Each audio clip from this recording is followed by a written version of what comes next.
In the beginning, there was only the river. The yellow river, churning with silt the color of gold, carved its way through the vast plains of northern China, bringing life to a land that would become the cradle of one of humanity's most enduring civilizations.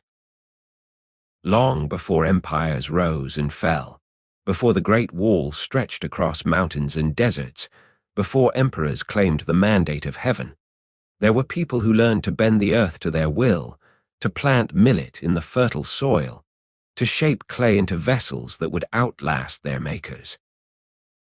This is the story of China, a civilization that has weathered 5,000 years of triumph and tragedy, unity and division, brilliance and darkness. It is a story written in oracle bones and silk scrolls, in the blood of countless warriors and the wisdom of philosophers whose words still echo across the centuries. From the legendary Yellow Emperor to the modern People's Republic, from the invention of paper to the digital age, China's journey has been one of breathtaking achievement and devastating upheaval. This is not merely the history of a nation, but the chronicle of 1/4 of humanity, a continuous thread of culture and identity that has never been broken, even in its darkest hours. The story begins in the mists of prehistory, along the banks of the Yellow River in the North China Plain, where archaeological evidence reveals human habitation stretching back hundreds of thousands of years. But it is around 7,000 years ago that we see the first stirrings of what would become Chinese civilization. In the Neolithic settlements of the Yangshao culture, between 5,000 and 3,000 years before the Common Era, communities of farmers built villages of circular pit houses, crafted distinctive painted pottery decorated with fish and geometric designs, and began to develop the agricultural foundations that would sustain Chinese civilization for millennia. These were not primitive peoples scratching out a bare existence, but sophisticated societies with complex social structures, artistic traditions, and an understanding of the rhythms of the earth that allowed them to thrive in a challenging environment. The Yangshao people cultivated foxtail millet and broomcorn millet, raised pigs and dogs, and created pottery kilns capable of reaching temperatures that would not be matched in Europe for thousands of years. As the third millennium before the Common Era dawned, a new culture emerged along the lower Yellow River Valley. The Longshan culture represented a significant advancement in social complexity and technological achievement. These people lived in walled settlements that suggest increasing social stratification and the need for defense. They mastered the potter's wheel and created black pottery so thin and delicate that it seems impossible such objects could have been made without modern technology. But more importantly, the Longshan culture shows the first evidence of social hierarchies that would characterize Chinese civilization, with elaborate burials for elites containing jade objects and other precious goods, while common people were interred with few or no grave goods. This was the beginning of the class divisions that would define Chinese society for thousands of years. The emergence of kings and nobles, priests and peasants, a social order that would be justified by philosophy and enforced by law. It is here, in this prehistoric landscape of farming villages and emerging social complexity, that Chinese tradition places the legendary 3 sovereigns and 5 emperors, mythical rulers who supposedly reigned before the first historical dynasty. These figures exist in the shadowy realm between myth and history, their stories preserved in texts written thousands of years after they supposedly lived. The Yellow Emperor, Huangdi, is said to have ruled around 2,600 years before the Common Era, a sage king who invented writing, the calendar, and music, who taught his people agriculture and medicine. who defeated barbarian tribes and unified the Chinese people under his benevolent rule. His wife, Lizu, supposedly discovered sericulture, the art of silk production, when a silkworm cocoon fell into her tea and began to unravel.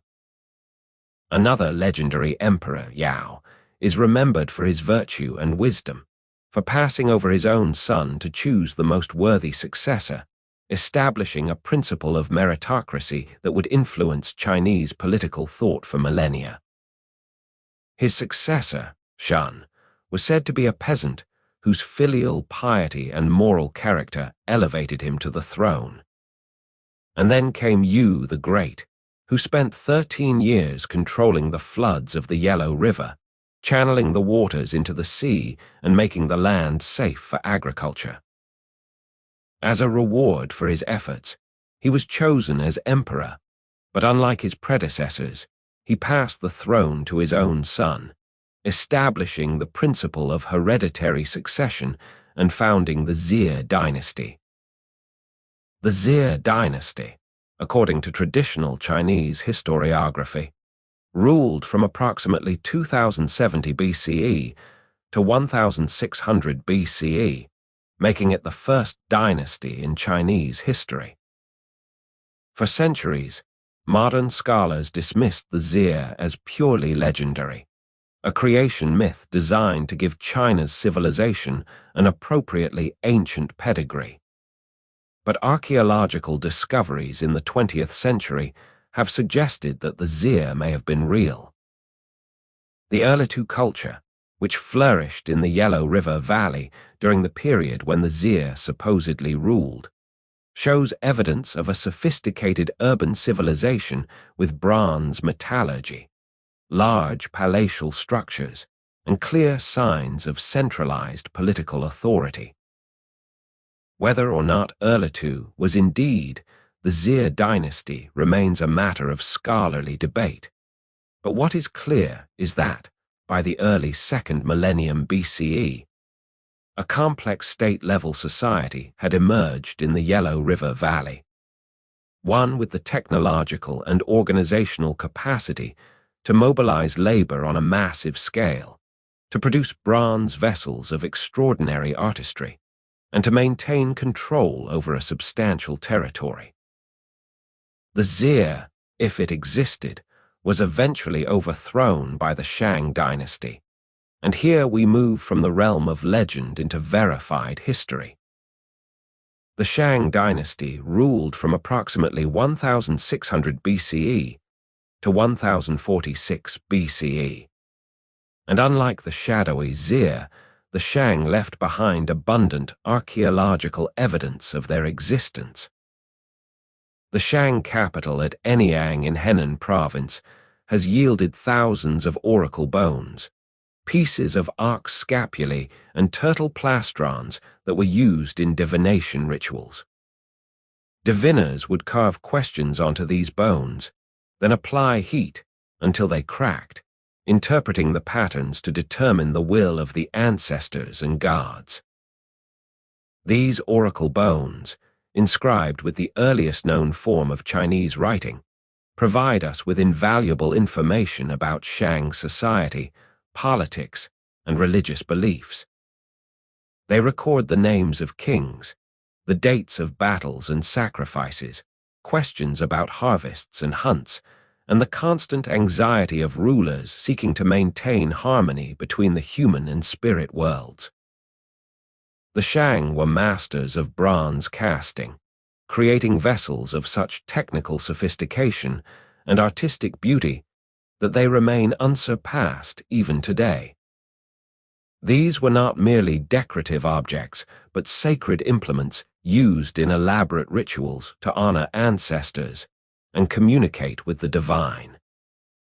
The Shang believed that their deceased kings and nobles became powerful spirits who could influence events in the world of the living, and so they made lavish offerings of food, wine, and treasure to ensure the ancestors' favor.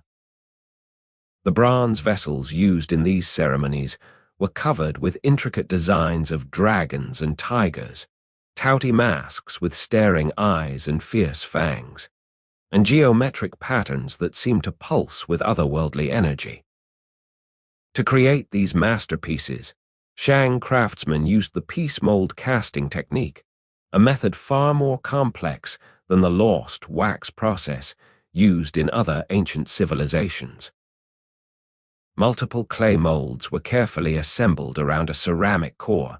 Molten bronze was poured into the narrow space between them, and when the metal cooled and the molds were broken away, a vessel emerged with crisp details and walls of uniform thickness.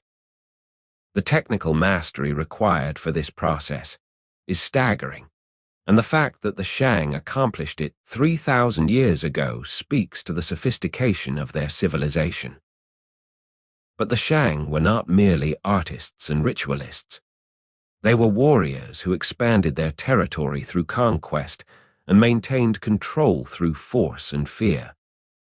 Shang armies fought with bronze weapons, spearheads and dagger axes, and they rode into battle on horse-drawn chariots, a technology that had recently arrived from the steppes of Central Asia.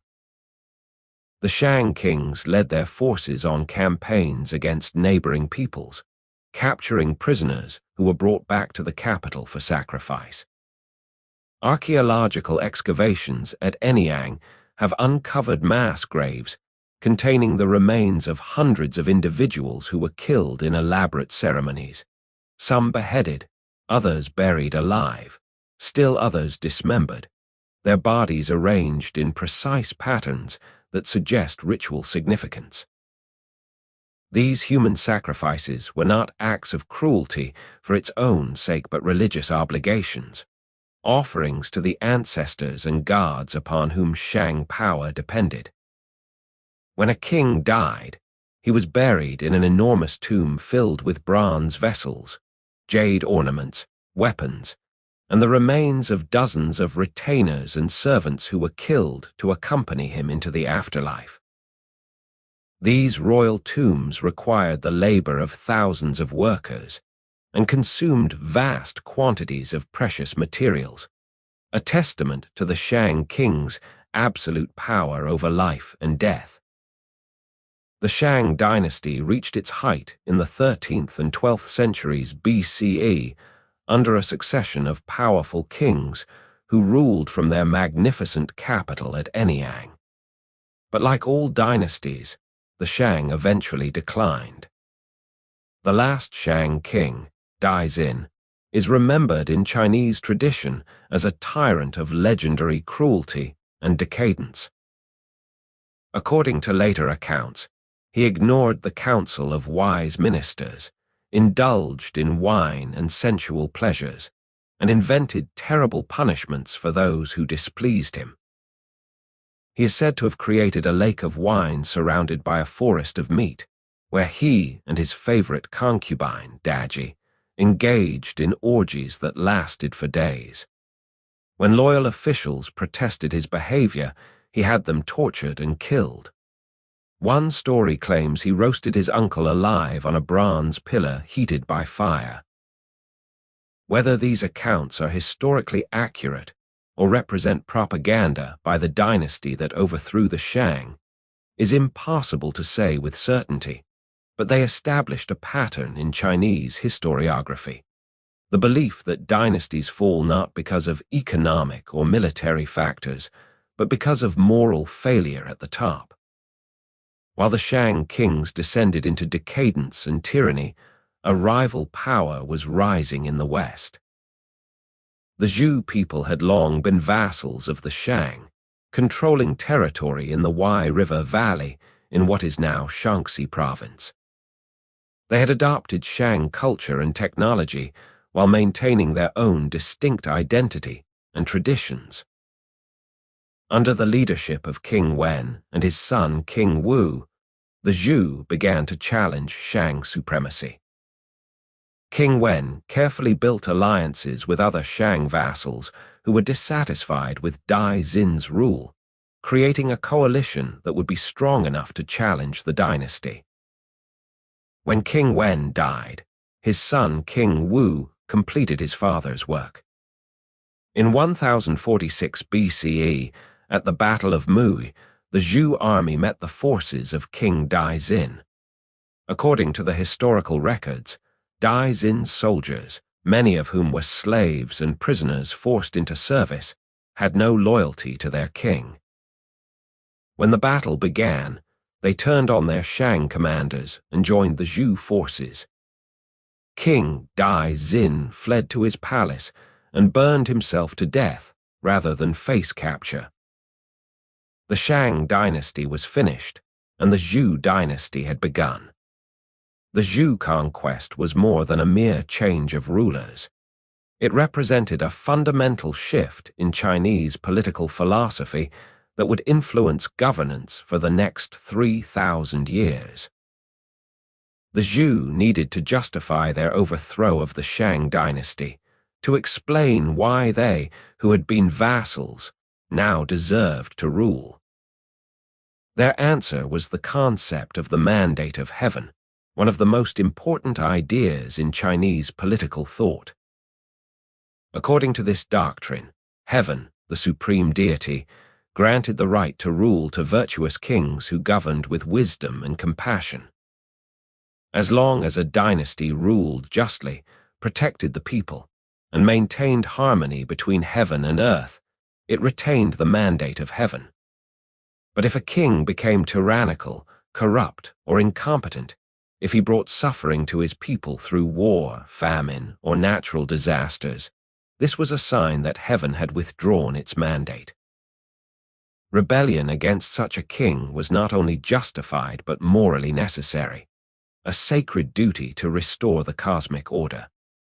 The Shang had lost the mandate of heaven because of Daixin's cruelty and misrule, and heaven had bestowed it upon the Zhou because of their virtue.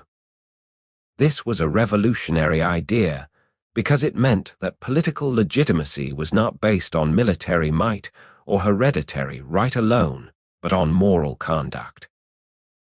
It provided a theoretical justification for rebellion and the overthrow of dynasties, but it also placed an enormous moral burden on rulers, who knew that their right to rule depended on their virtue, and that natural disasters or social unrest could be interpreted as signs of heaven's displeasure.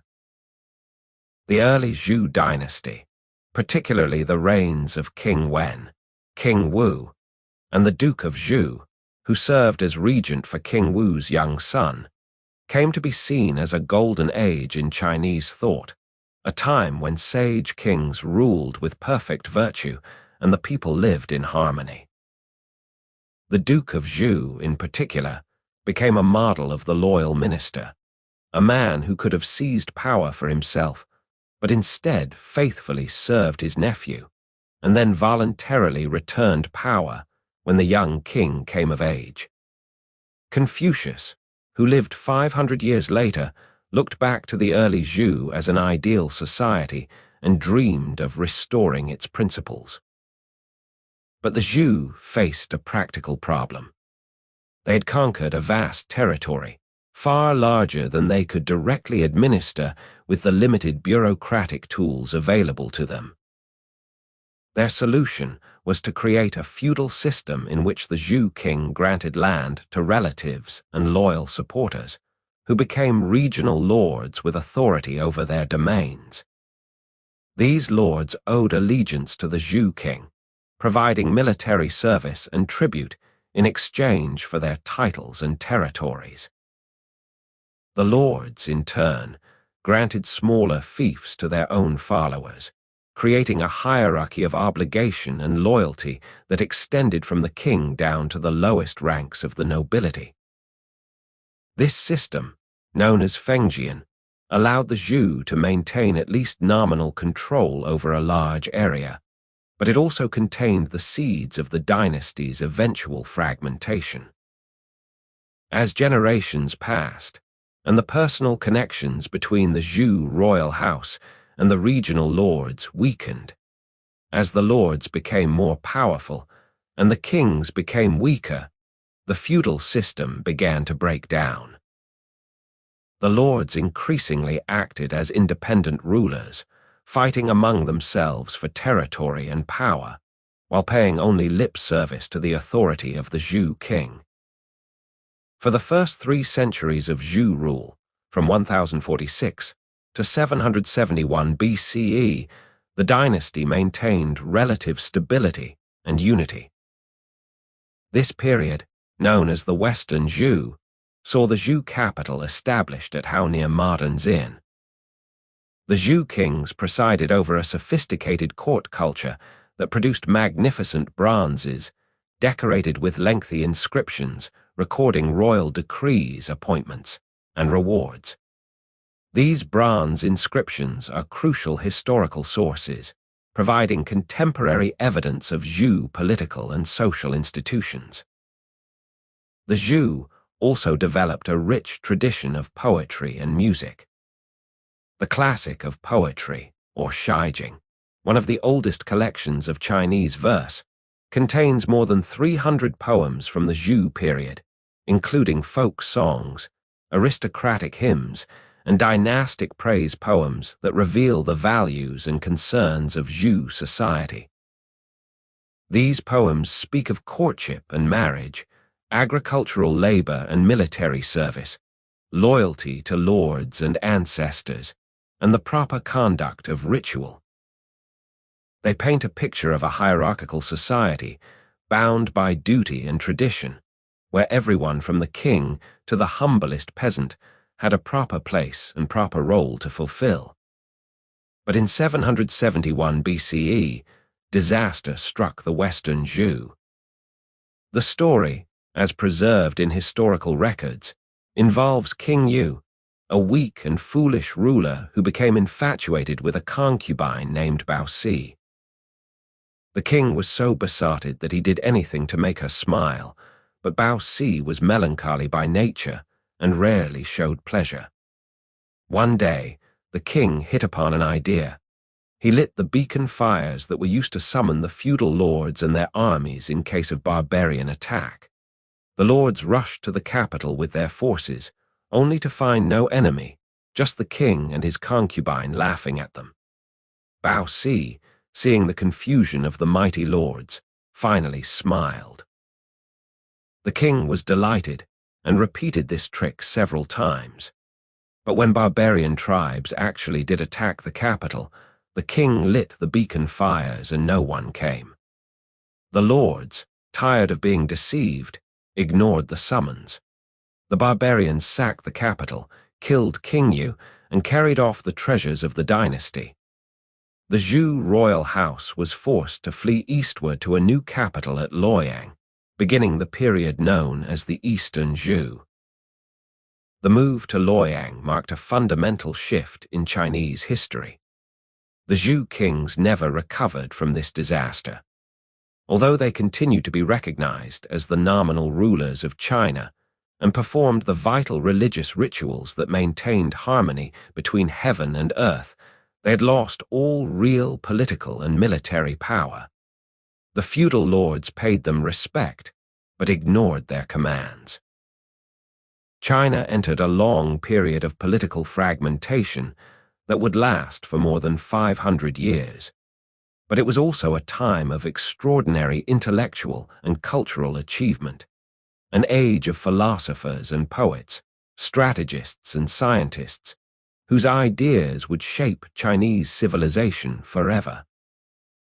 The Eastern Zhou period is traditionally divided into 2 phases. The first, from 770 to 476 BCE, is called the Spring and Autumn period, named after the Spring and Autumn Annals, a chronicle of the state of Lu where Confucius lived. During these centuries, the number of independent states gradually decreased as stronger states conquered weaker ones. At the beginning of the period, there were more than 100 states. By the end, fewer than 20 remained. These states fought constant wars with each other, forming and breaking alliances, betraying and being betrayed in an endless struggle for survival and supremacy. Yet this was also a time of cultural flowering. The Chinese written language became more standardized. bronze casting reached new heights of technical and artistic achievement, and the foundations were laid for Chinese philosophy. The second phase of the Eastern Zhou, from 475 to 221 BCE, is known as the Warring States period, and it was even more violent and chaotic than the Spring and Autumn period. By this time, only 7 major states remained: Qin, Chu, Zhao, Wei, Han, Yan, and Kai. These states were no longer feudal domains, but centralized bureaucratic kingdoms with professional armies, efficient tax systems, and increasingly ruthless approaches to warfare and governance. The old aristocratic codes of honor that had somewhat limited warfare during the Spring and Autumn period were abandoned. Battles became larger and more destructive, involving armies of hundreds of thousands of soldiers. Entire populations of conquered cities were massacred. The stakes were nothing less than the survival or extinction of states and royal houses. Yet paradoxically, this age of violence was also the most creative period in Chinese intellectual history, a time scholars call the 100 schools of thought. With the old order collapsing and uncertainty everywhere, thinkers grappled with fundamental questions about human nature, the proper way to govern, the relationship between the individual and society, and the meaning of virtue. Philosophers traveled from state to state, offering their ideas to rulers who might implement them. Schools of thought competed for followers and influence. It was an age of vigorous debate and intellectual experimentation unmatched until the modern era. The most influential of all Chinese philosophers emerged during this period. Confucius, known in the West as Confucius, was born in 551 BCE in the state of Lu. He came from a minor aristocratic family that had fallen on hard times, and he spent his early years in poverty, performing menial jobs to support his mother. But Confucius was brilliant and ambitious, and through study and determination, he educated himself in the classical learning of the Zhou dynasty. He dreamed of obtaining a position as an advisor to a ruler where he could implement his ideas about good government. But despite his best efforts, he never achieved significant political success. Instead, he became a teacher, gathering a group of devoted disciples to whom he transmitted his vision of a properly ordered society based on virtue, ritual, and respect for tradition. Confucius looked back to the early Zhou dynasty as a golden age when sage kings ruled through moral example rather than force, when everyone knew their place in the social hierarchy and fulfilled their duties without question, when ritual and music shaped human character and maintained cosmic harmony. He believed that the chaos of his own time resulted from the abandonment of these ancient principles. If only people would return to the ways of the Zhou founders, if only rulers would govern through virtue rather than punishment, if only everyone would properly perform their roles as parents and children, rulers and subjects, husbands and wives, then peace and order would be restored. At the heart of Confucius's teaching was the concept of Ren, often translated as humaneness or benevolence, the quality that makes us fully human. Ren involves empathy, compassion, and a genuine concern for others. A person of Ren treats others as they themselves would wish to be treated. Closely related to Ren is Lai, which means ritual or propriety. Lai encompasses all the rules and customs that govern human behavior, from court ceremonies to everyday etiquette. By carefully observing Lai, by performing rituals properly and behaving appropriately in all situations, a person cultivates virtue and contributes to social harmony. Confucius also emphasized the importance of filial piety, zio, respect and obedience toward one's parents and ancestors. He believed that family was the foundation of society, and that if people learned proper behavior within the family, they would naturally extend that behavior to larger social and political contexts.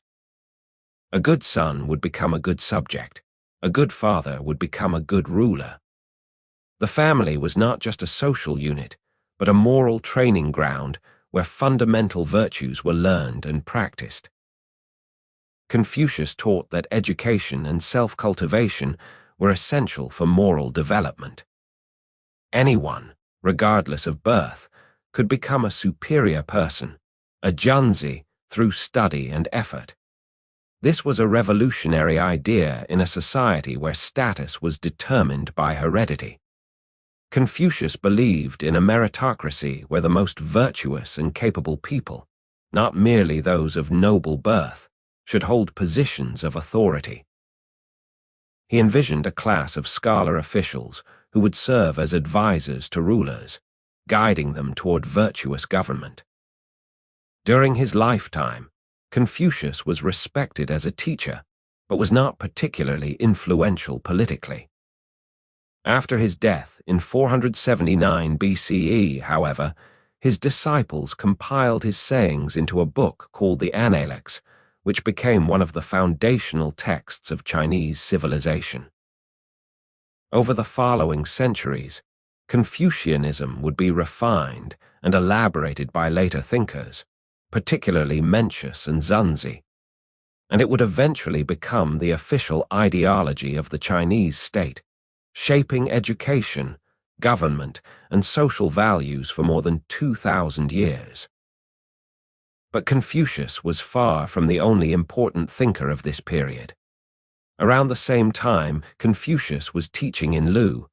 Laozi, the old master, was supposedly writing the Ding, the foundational text of Taoism. Actually, scholars now believe that the Ding was compiled over a period of time and represents the thought of multiple authors, but tradition attributes it to a single sage named Laozi, who may or may not have been a historical figure. The Ding presents a philosophy radically different from Confucianism. While Confucius emphasized social hierarchy, ritual, and active participation in government, the Ding advocates withdrawal from society, spontaneity, and harmony with the natural order. The central concept of Taoism is the Tao, the way, an ineffable cosmic principle that underlies all existence. The Tao cannot be named or described because it transcends language and conceptual thought, yet it is the source of everything, the pattern that governs the natural world. The Ding teaches that the highest form of wisdom is wu-wei non-action or effortless action, not doing anything that goes against the natural flow of the Tao. A sage ruler governs by doing as little as possible, allowing people to live naturally without excessive laws or interference. Taoism is skeptical of conventional morality, learning, and civilization, which it sees as artificial impositions that distance humans from their true nature. Where Confucius saw ritual and education as essential for creating moral individuals, Taoists saw them as harmful constraints that corrupt our original innocence. Another major philosophical school that emerged during the Warring States period was Moism, founded by Mozi, who lived in the 5th century BCE. Mozi was deeply concerned with the suffering caused by the constant warfare of his time, and he developed a philosophy based on impartial concern for all people. He taught that everyone should love all others equally, without preference for family or friends over strangers. If people genuinely cared about the welfare of all, they would not wage war, commit robbery, or engage in other harmful behaviors. Mozi was highly critical of the Confucian emphasis on elaborate rituals and long mourning periods, which he saw as wasteful and impractical. He advocated a utilitarian ethics where actions should be judged by their consequences for human welfare. If a practice benefits people, it is good. If it harms them, it should be abandoned. Maoism attracted a significant following during the Warring States period, but it eventually declined and was largely eclipsed by Confucianism and Taoism. The most cynical and in some ways most realistic philosophical school of this era was legalism, which reached its full development in the 3rd century BCE. Legalist thinkers rejected the Confucian faith in human virtue and moral education. They believed that humans are fundamentally selfish and will only behave properly if compelled by rewards and punishments.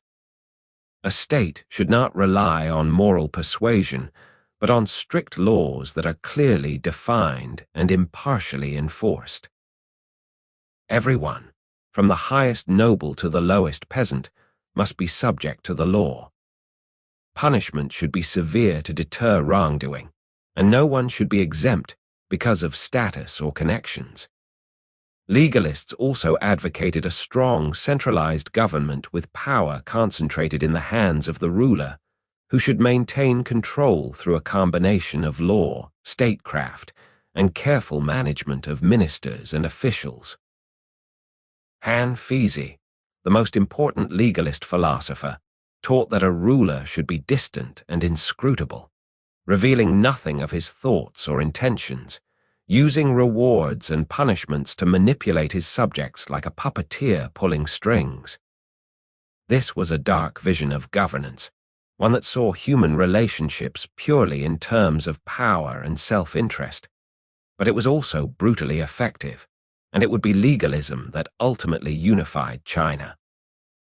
While philosophers debated the nature of government and virtue, the 7 warring states continued their struggles for supremacy. Armies grew larger, military technology advanced, and warfare became increasingly destructive. The introduction of iron weapons and tools in the 6th century BCE transformed both warfare and agriculture. Iron was cheaper and more abundant than bronze, making it possible to equip larger armies with effective weapons and to provide farmers with more efficient plows and other implements. Agricultural productivity increased, populations grew, and states had more resources to devote to military expansion. Cavalry became increasingly important, as states on the northern frontier learned techniques from nomadic peoples of the steppes. The crossbow, a devastating weapon that could pierce armor at long range and required less training than the traditional bow, was widely adopted. Military strategists wrote treatises on the art of war, analyzing tactics, logistics, and the psychological aspects of conflict. The most famous of these military texts was The Art of War, attributed to Sun Tzu, a general who supposedly lived in the 6th century BCE. Whether Sun Tzu was a real historical figure or a legendary creation is debated, but the text that bears his name became one of the most influential books on military strategy ever written. The Art of War teaches that the highest form of generalship is to defeat the enemy without fighting, through superior intelligence, deception, and psychological warfare. A skilled general maneuvers the enemy into an impossible position where resistance is futile and victory can be achieved without bloodshed. War is not about brute force, but about understanding the enemy's weaknesses and exploiting them. The text is filled with aphorisms that have become famous. All warfare is based on deception. If you know the enemy and know yourself, you need not fear the result of 100 battles. The supreme art of war is to subdue the enemy without fighting. These ideas influenced Chinese military thought for centuries and have been studied by strategists around the world. As the warring states period progressed, it became increasingly clear that one state would eventually conquer all the others and unify China.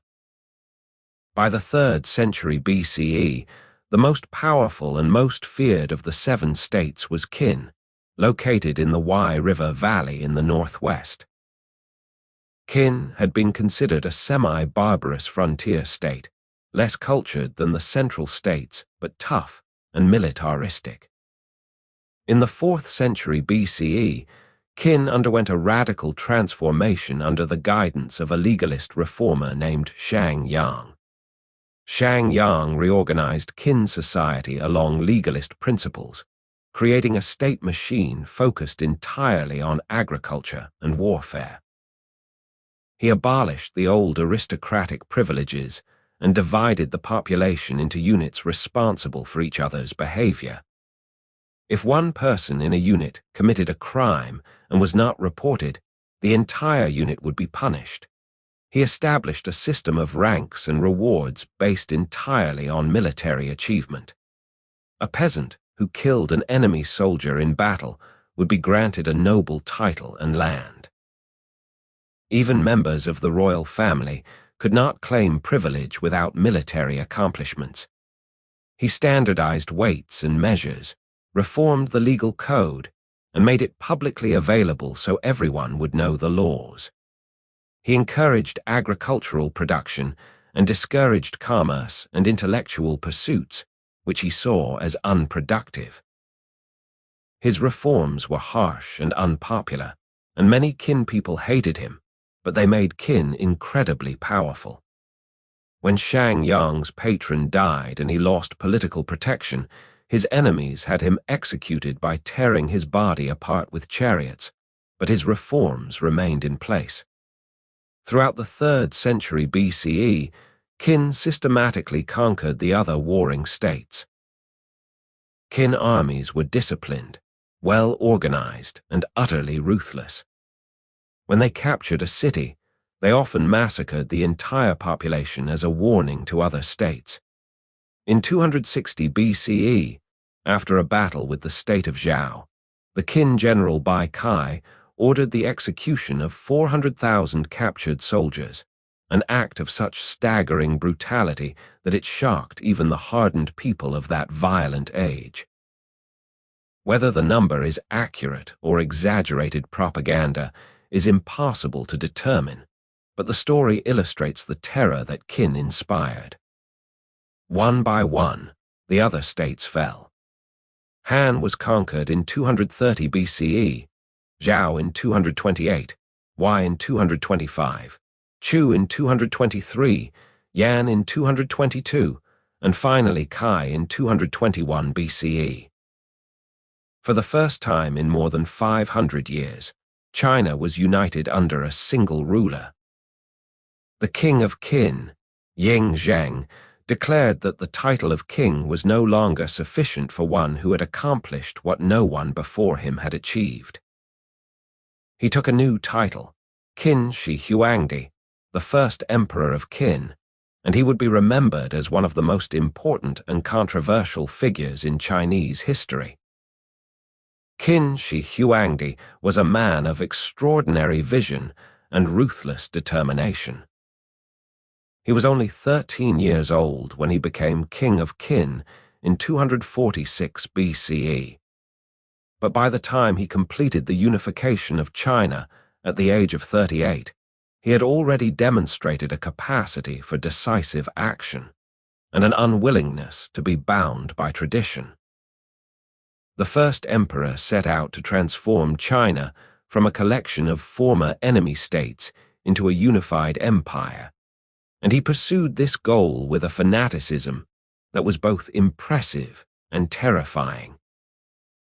The first emperor implemented legalist principles on a national scale, creating a centralized bureaucratic state that replaced the old feudal system. He divided the empire into 36 commanderies, each governed by officials appointed by the emperor and subject to removal at his pleasure. These officials had no hereditary claim to their positions and no independent power base, making them entirely dependent on imperial favor. The first emperor standardized weights and measures, currency, and even the width of cart axles throughout the empire, making commerce and communication easier. He standardized the Chinese writing system, decreeing that all written documents should use the same character forms, a reform that helped create a sense of cultural unity across regions with different spoken dialects. He built an extensive network of roads and canals that connected the empire and facilitated the movement of armies and trade goods. He constructed massive palaces in his capital at Xianyang, demonstrating the power and majesty of the imperial throne. But the first emperor is perhaps most famous for two monumental construction projects, one that symbolizes defense and one that symbolizes death. To protect the empire from raids by nomadic peoples to the north, the first emperor ordered the connection and extension of various defensive walls that had been built by earlier states, creating what would eventually become the Great Wall of China. Hundreds of thousands of workers, many of them conscripted peasants and convicts, labored for years in harsh conditions to build this immense fortification stretching across mountains and deserts. Countless workers died from exhaustion, disease, and accidents, and their bodies were sometimes buried in the wall itself, leading to the later legend that the Great Wall is the longest cemetery in the world. The wall that exists today is largely a reconstruction from the Ming Dynasty more than 1,000 years later, but the first emperor's wall was a remarkable achievement and a powerful symbol of imperial might and determination. The first emperor's other great construction project was his tomb, which he began building shortly after he came to power and which was still not complete at his death. Located near modern Xi'an, the tomb complex covers an enormous area and is one of the most extraordinary archaeological sites in the world. Although the central tomb chamber has never been excavated, partly because of concerns about preserving its contents, and partly because of ancient accounts that it is filled with rivers of mercury and booby traps to kill intruders, excavations of the surrounding area have revealed astonishing treasures. In 1974, farmers digging a well accidentally discovered what has become one of the most famous archaeological finds of the 20th century, the Terracotta Army. Buried in underground pits near the emperor's tomb are thousands of life-sized terracotta soldiers, each one individually sculpted with unique facial features, hairstyles, and expressions. These warriors are arranged in battle formation, standing guard for eternity to protect their emperor in the afterlife. Along with the soldiers are terracotta horses, chariots, and even acrobats and musicians. The level of artistry and the scale of the project are staggering. Each figure was carefully crafted by skilled artisans, fired in kilns, painted in bright colors, and armed with real bronze weapons. The first emperor was not content with a few dozen grave goods. He wanted an entire army to accompany him into death, a permanent garrison that would ensure his power continued beyond the grave. But for all his accomplishments, the first emperor was a tyrant who ruled through fear and violence. He was paranoid about assassination attempts and plots against his life, and he trusted no one. He built roads so he could quickly travel between his many palaces, never staying in one place long enough for enemies to plan an attack. He ordered the confiscation of weapons from the general population, having them melted down to create bells and statues. When scholars and philosophers criticized his policies, he responded with one of the most infamous acts of his reign. In 213 BCE, He ordered the burning of most books in the empire, especially historical records and philosophical texts that might encourage people to compare the present unfavorably with the past or question the legitimacy of his rule.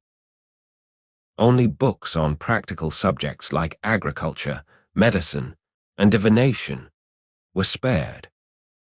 According to tradition, the first emperor also ordered that more than 400 Confucian scholars be buried alive for criticizing his policies, though some historians believe this account may be exaggerated or fabricated by later dynasties seeking to blacken the Qin name.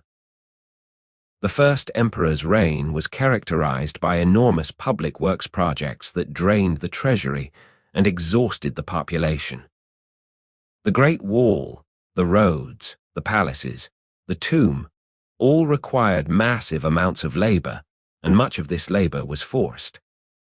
Peasants were conscripted for years at a time, leaving their families and farms to work on imperial projects. Heavy taxes were levied to pay for the emperor's grandiose visions. The burden on the common people grew intolerable. The first emperor seemed to believe that through sheer force of will and ruthless application of legalist principles, he could create a perfect state that would last 10,000 generations. He was obsessed with immortality, both for himself personally and for his dynasty. He sent expeditions to distant islands to search for the elixir of eternal life. He consulted magicians and alchemists who promised they could grant him immortality through secret potions and mystical practices. In 210 BCE, while traveling in eastern China on one of his inspection tours, the first emperor fell ill. He died at the age of 49, far from his capital, his dream of immortality unfulfilled. His advisors, fearing unrest if news of his death became public before they could secure the succession, concealed his death. They placed his body in his carriage and continued the journey back to the capital, with fish loaded onto carts nearby to disguise the smell of the decomposing corpse. The first emperor had intended for his eldest son, Fusu, to succeed him, but the chief eunuch, Zhao Gao, and the prime minister, Lai Si, conspired to alter the succession. They forged an edict ordering Fusu to commit suicide and placed the emperor's youngest son, Huai, on the throne as the second emperor. Huai was weak and easily manipulated, and Zhao Gao effectively controlled the government. The second emperor was even more tyrannical than his father, executing potential rivals and opponents without mercy.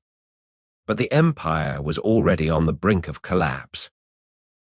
The harsh policies of the Qin had created widespread resentment, and the death of the first emperor was seen as an opportunity for rebellion.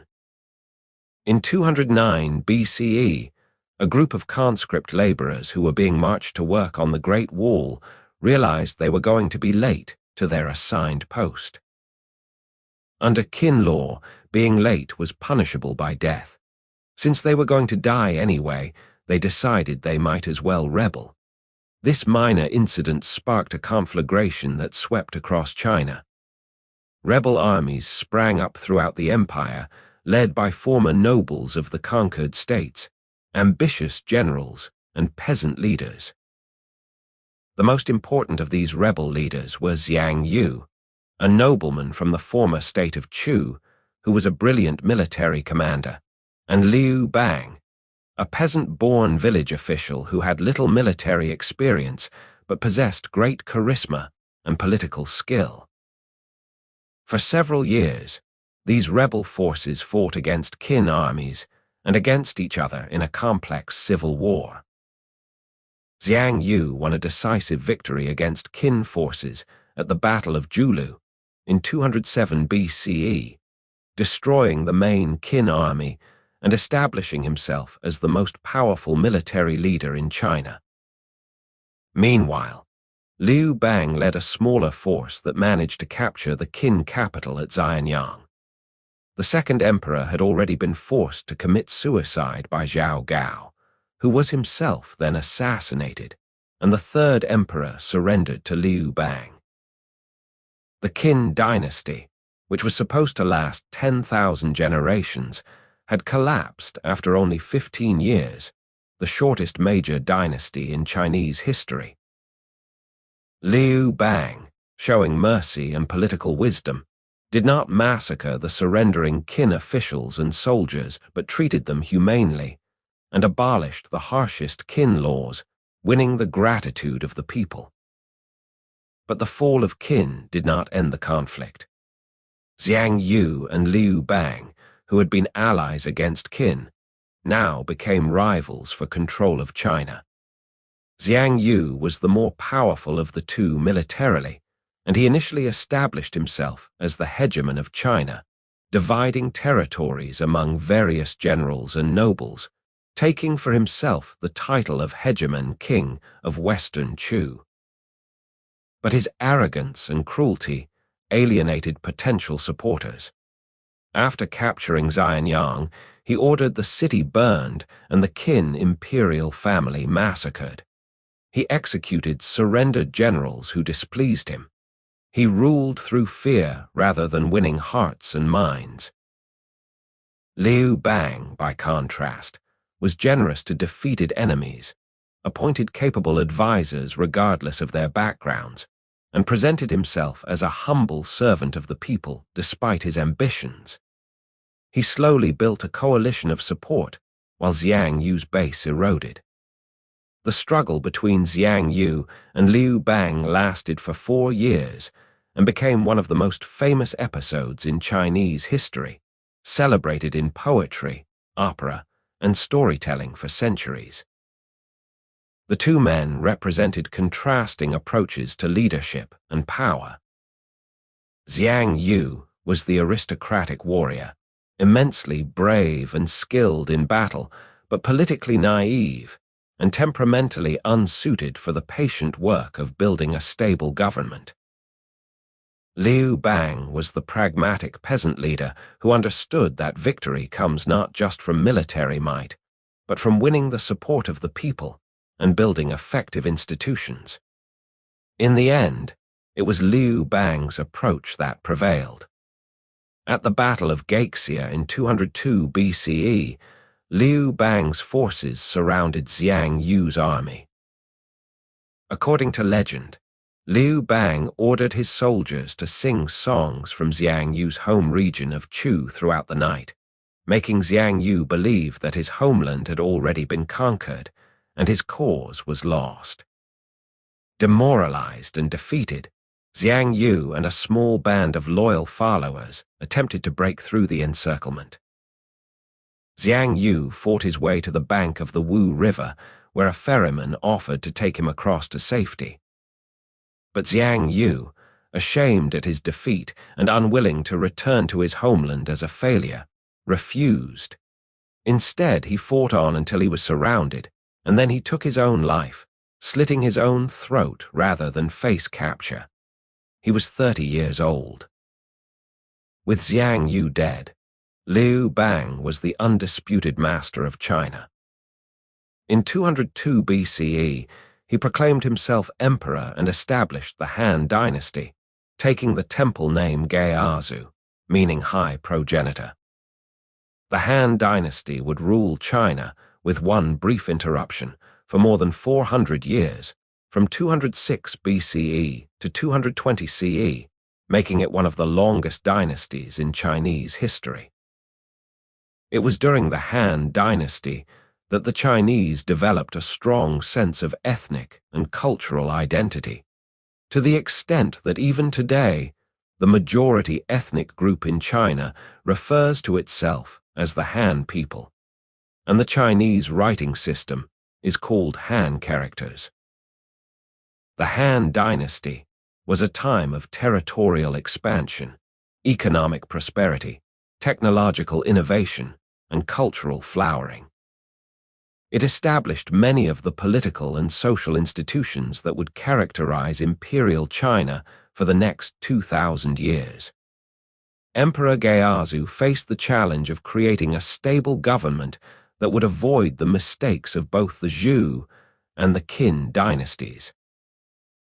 The Zhou feudal system had led to fragmentation and endless warfare, while the Qin's extreme centralization and harsh laws had provoked rebellion and rapid collapse. Geazi's solution was a compromise. He established a system that combined elements of feudalism and centralized bureaucracy. The core regions of the empire were governed by appointed officials who served at the emperor's pleasure, while outlying areas were granted as kingdoms to members of the imperial family and to generals who had helped him win power. This system worked reasonably well during Geazi's reign, but it contained inherent tensions that would later cause problems. Geazi himself was a remarkable figure. Despite his humble origins, or perhaps because of them, he understood the needs and feelings of ordinary people in a way that aristocrats often did not. He reduced taxes, simplified laws, and avoided the grandiose construction projects that had made the Qin so unpopular. He was shrewd in his choice of advisors, surrounding himself with capable men and listening to their counsel even when it contradicted his own instincts. When Emperor Geazi died in 195 BCE, he was succeeded by his son, but real power was seized by the Empress Dowager, Geazi's widow, Empress Lu Zhai. Empress Lu was one of the most formidable women in Chinese history, intelligent, ruthless, and determined to maintain power for herself and her family. She had been Geazi's wife since before he became emperor, sharing his hardships during the years of rebellion and war. But she had also endured his infidelities and his preference for another consort, Lady Kai. When Geazi died, Empress Lu took terrible revenge on her rival. She had Lady Kai imprisoned, had her son, who was Geazi's favorite, poisoned, and then subjected Lady Kai to horrific mutilation, cutting off her hands and feet, blinding her, and throwing her into a latrine where she died in agony. Empress Lu then dominated the court for 15 years, promoting her own relatives to positions of power and attempting to establish her family as a permanent power center within the state. After her death in 180 BCE, the Liu family regained full control, and the kings and nobles of the Liu clan were eliminated. The early Han dynasty faced a serious external threat from the Qing, a confederation of nomadic peoples living in the steppes north of China. The Qing were skilled horsemen and archers who could strike quickly and disappear before Chinese armies could respond. They raided border settlements, stealing livestock, kidnapping people, and disrupting trade. The Qing were organized under a powerful leader called the Chanyu, and at their height, they controlled a vast territory stretching from Manchuria to Central Asia.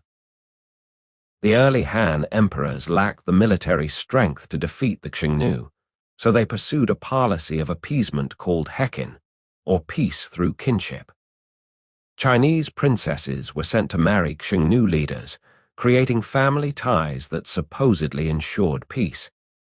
The Chinese also sent regular tribute payments of silk, grain, and other goods to the Qing, effectively buying peace. This policy was humiliating for the Han, but it was pragmatic. It allowed the dynasty time to consolidate power and build up military strength while avoiding costly wars it could not win. The greatest of the Han emperors was Emperor Wu, who reigned from 141 to 87 BCE, a period of 54 years, one of the longest reigns in Chinese history. Emperor Wu, whose personal name was Liu Qi, came to the throne as a teenager and proved to be an energetic and ambitious ruler who fundamentally transformed the Han state and extended Chinese power and influence to unprecedented levels. Emperor Wu abandoned the policy of appeasement toward the Xiongnu and launched a series of aggressive military campaigns against them. To do this effectively, he needed horses, and lots of them. The Xiongnu's military advantage came from their mobility, their ability to strike quickly on horseback. To defeat them, the Chinese needed to develop their own cavalry forces. Emperor Wu sent envoys westward to seek allies against the Xiongnu and to obtain the magnificent horses of Fergana in Central Asia, horses that Chinese sources described as heavenly horses that sweated blood. These diplomatic missions opened up what would become the Silk Road, the network of trade routes connecting China with Central Asia, the Middle East, and eventually Europe. The most famous of these diplomatic missions was led by Zhang Qian, who set out in 138 BCE with 100 men to seek an alliance with the Yuezhi people, who had been driven westward by the Xiongnu and were thought to be potential allies against their common enemy. Zhang Qian's mission did not succeed in its immediate diplomatic goal. He was captured by the Xiongnu and held prisoner for 10 years. When he finally escaped and continued westward, he reached the Yuezhi, but found they had settled comfortably in new territories and had no interest in returning to fight the Xiongnu. Zhang Qian eventually made his way back to China after an absence of 13 years, accompanied by only one of his original companions. But although his mission was a diplomatic failure, it was an intelligence triumph. Zhang Qian brought back detailed information about the lands to the west, their peoples, products, and political situations. His reports opened Chinese eyes to a wider world and laid the groundwork for Chinese expansion into Central Asia and the development of the Silk Road trade. Emperor Wu launched numerous military expeditions against the Xiongnu, sending armies of tens of thousands of cavalry deep into the steppe to hunt down nomadic bands. These campaigns were often successful in military terms, defeating Xiongnu forces and capturing territory, but they were enormously expensive and never fully solved the problem.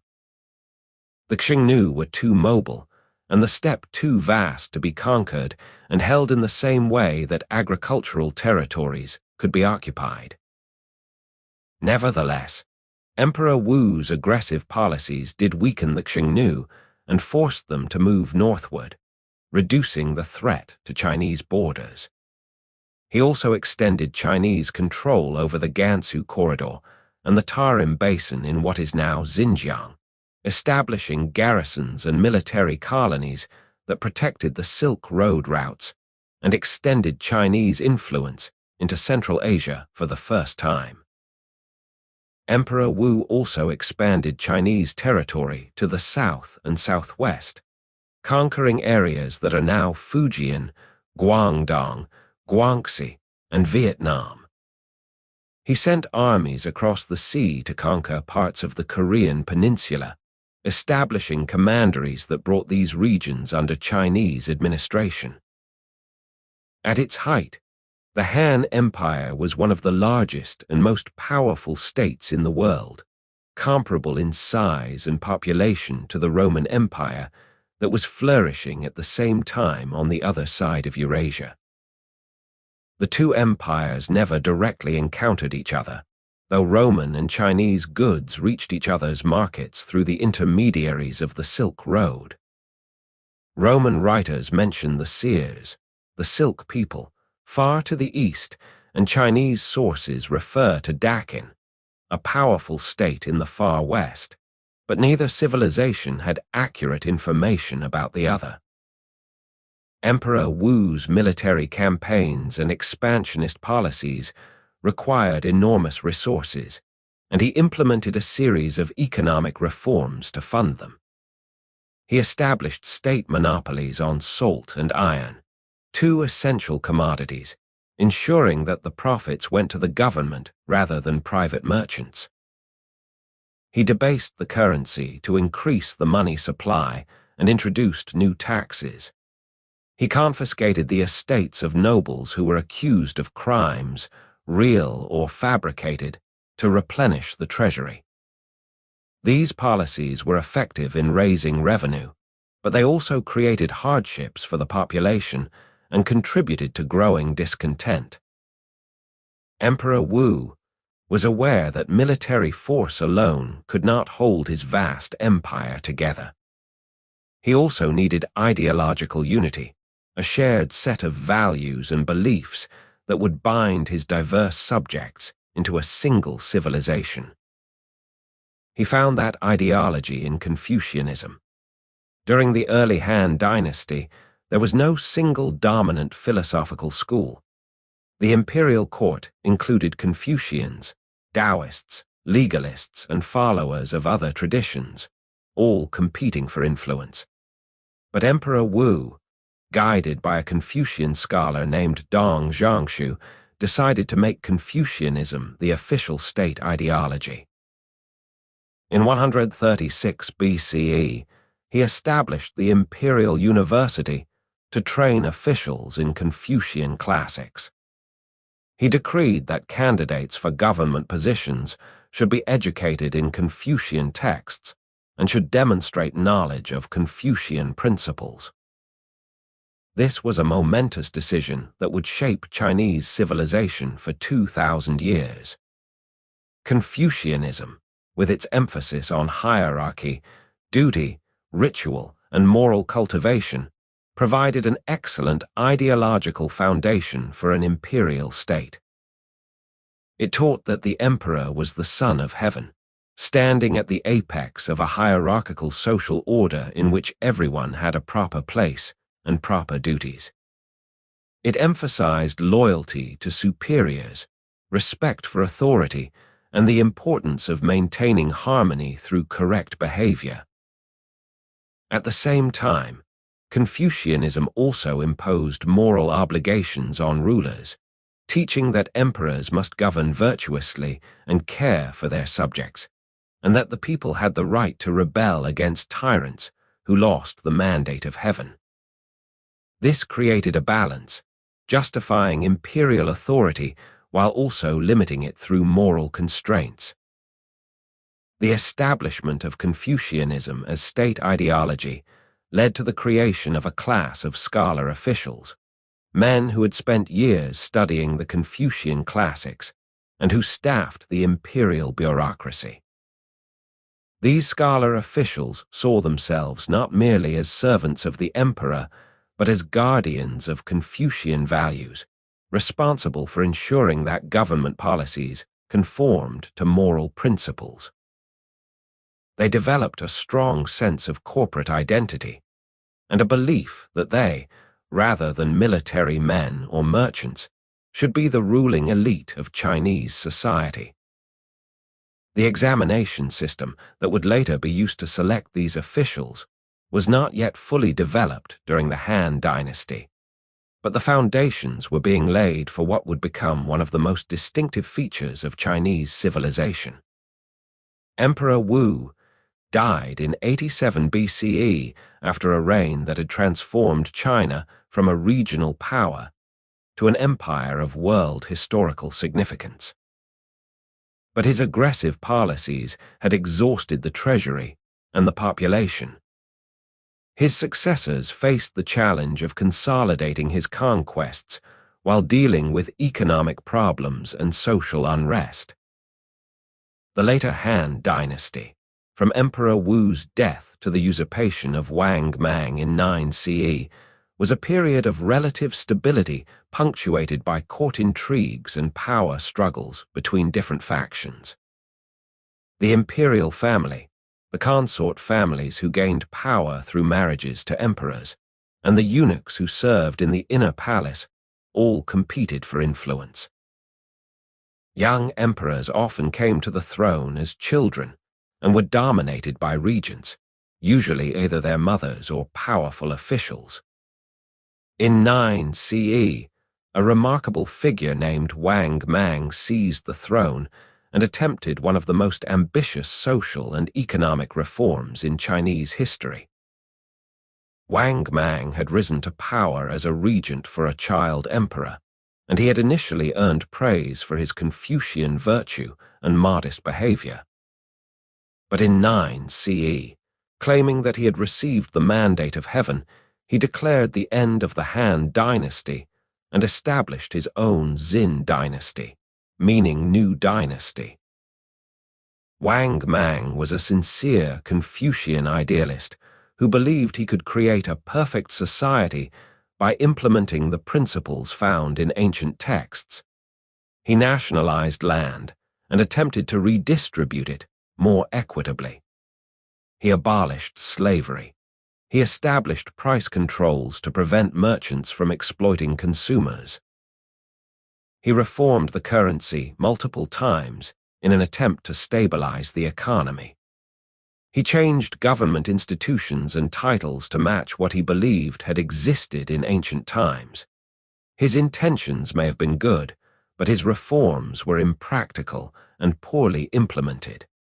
The nationalization of land outraged wealthy landowners without actually benefiting peasants. The currency reforms created chaos in markets. Price controls led to shortages. The changes to government institutions confused officials and disrupted administration. Wang Mang also faced terrible luck.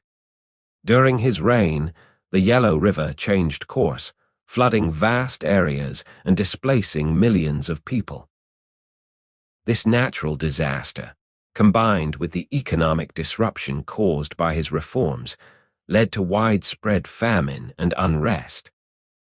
Rebel movements sprang up across the empire, the most important being the Red Eyebrows, so called because they painted their eyebrows red to distinguish themselves from government soldiers, and a movement of Han loyalists who sought to restore the Liu family to the throne. In 23 CE, Wang Mang's forces were defeated in battle, and he was killed when rebels stormed his palace. His head was displayed in the marketplace. His dynasty had lasted only 15 years, and he is remembered in traditional Chinese historiography as a usurper who brought disaster upon the empire, though some modern historians have viewed him more sympathetically as a well-intentioned reformer whose vision exceeded his practical abilities.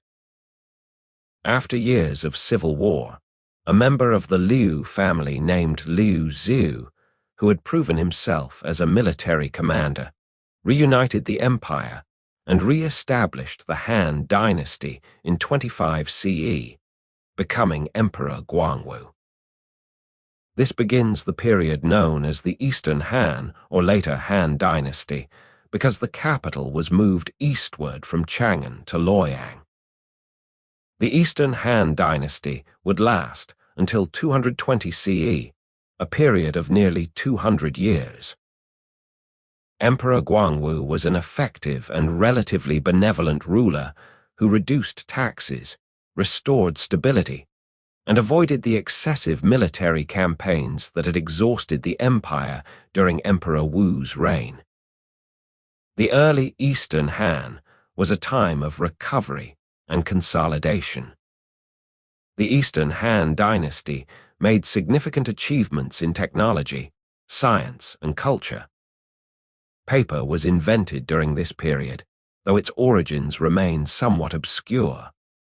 Traditional accounts credit Kai Lun, a eunuch official, with inventing paper in 105 CE, but archaeological evidence suggests that crude forms of paper existed earlier. Regardless of exactly when or by whom it was invented, paper was a revolutionary technology that would transform human civilization.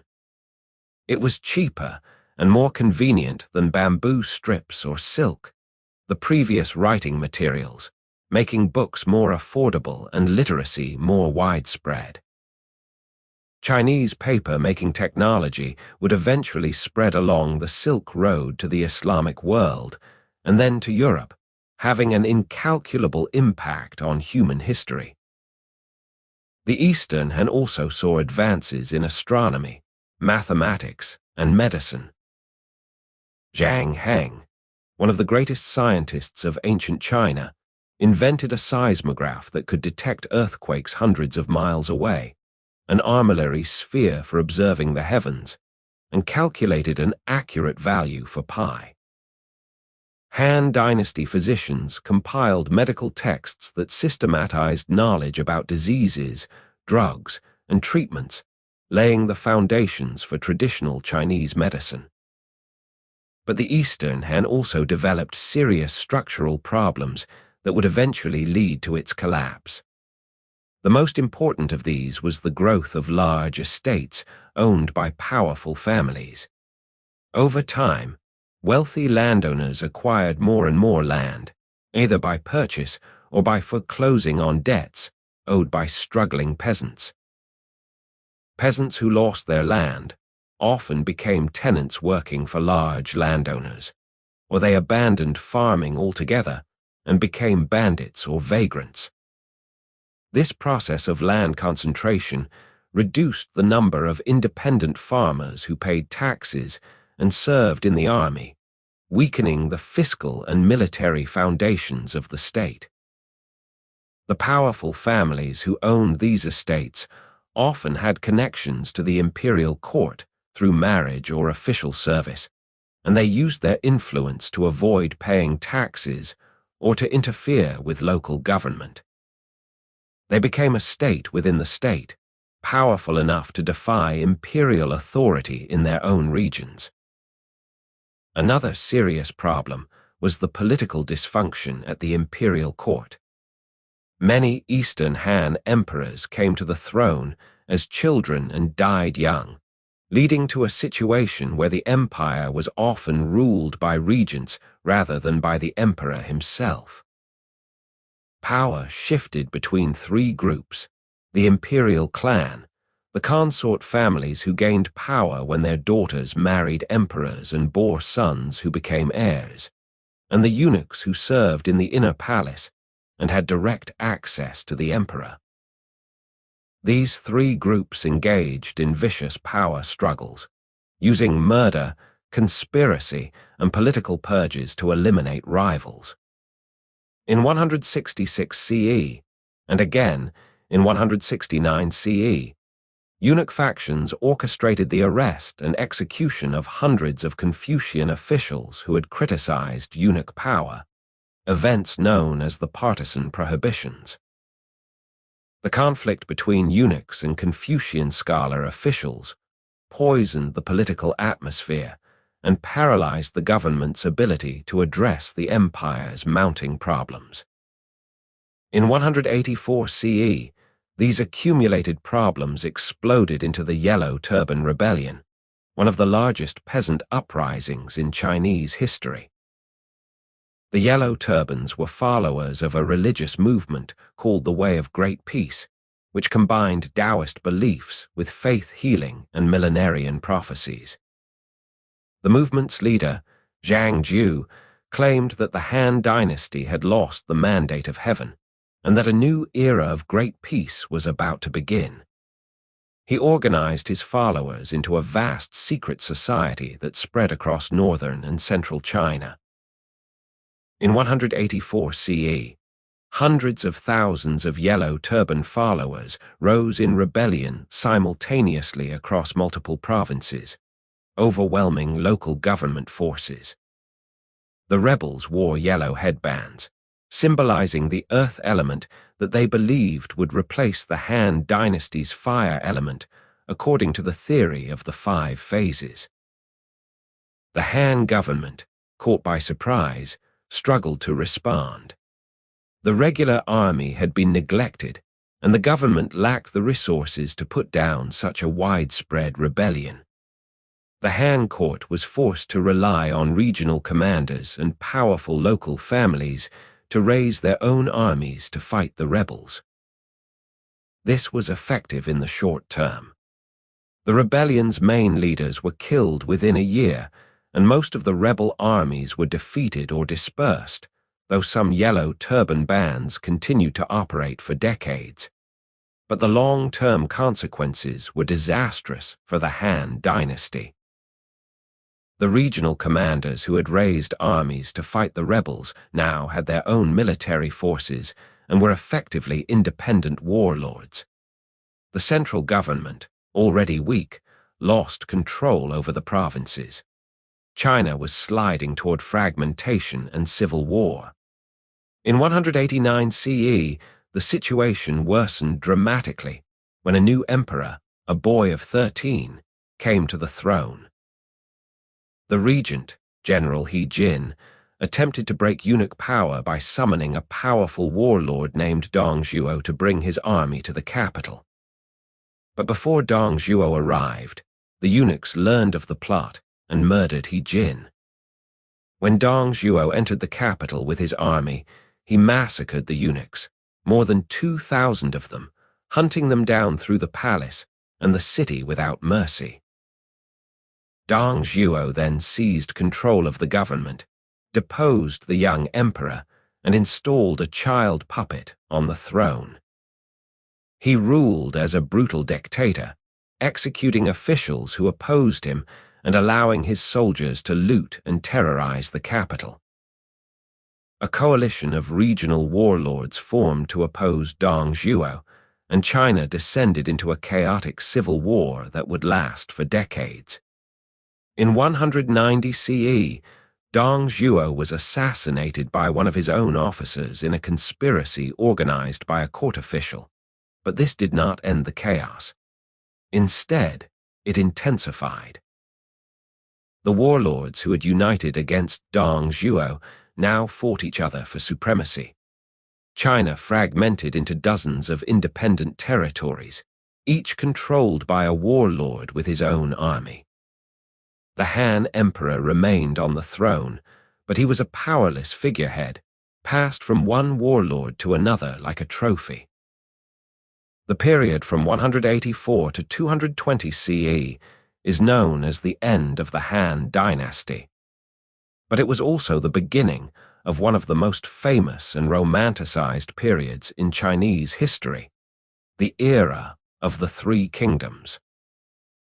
The Three Kingdoms period, from 220 to 280 CE, was actually a continuation of the late Han civil wars, but it has been immortalized in Chinese culture through the historical novel Romance of the Three Kingdoms, one of the four great classical novels of Chinese literature, written in the 14th century but based on historical events from more than 1,000 years earlier.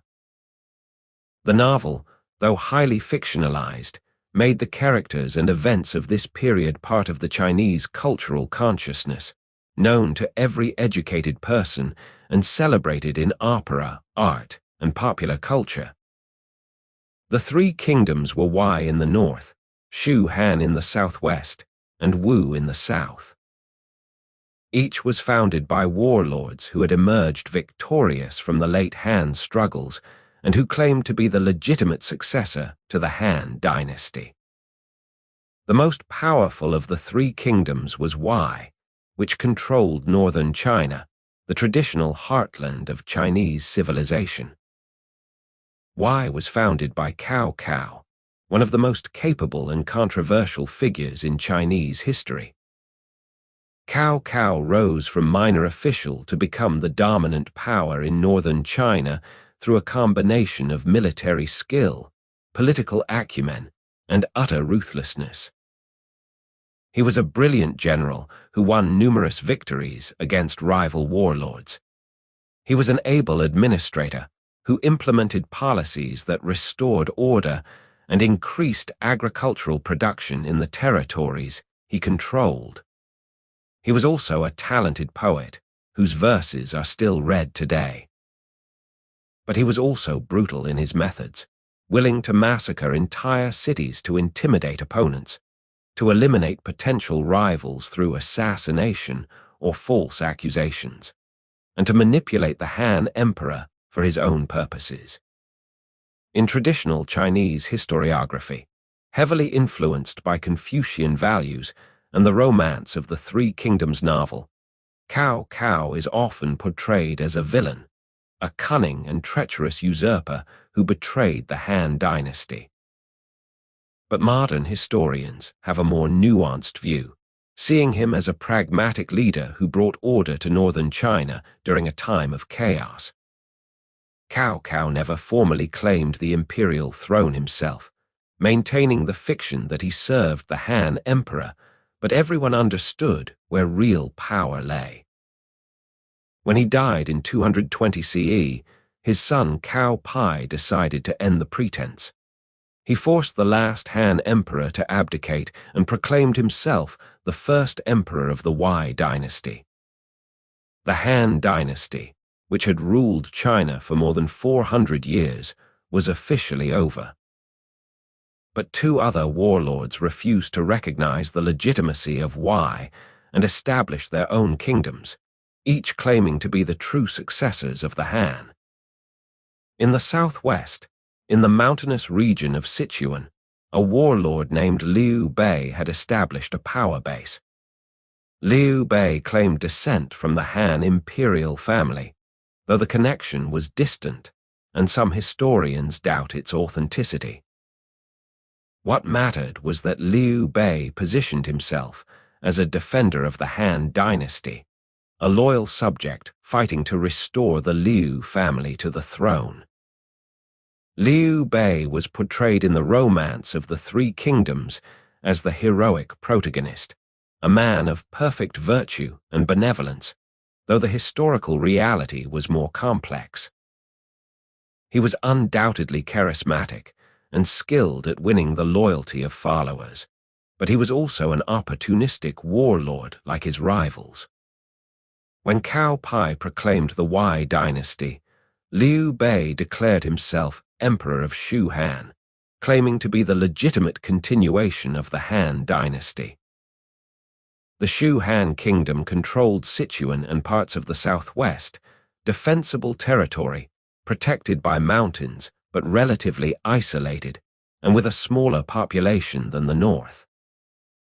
The third kingdom, Wu, was established in the Yangtze River Valley and the southeast coastal regions by Sun Quan, whose family had been building a power base in that region for 2 generations. The Sun family had created an effective government and navy, taking advantage of the region's rivers, lakes, and coastline. Sun Quan proclaimed himself Emperor of Wu in 229 CE, later than the other 2 kingdoms, but equally determined to establish his independence.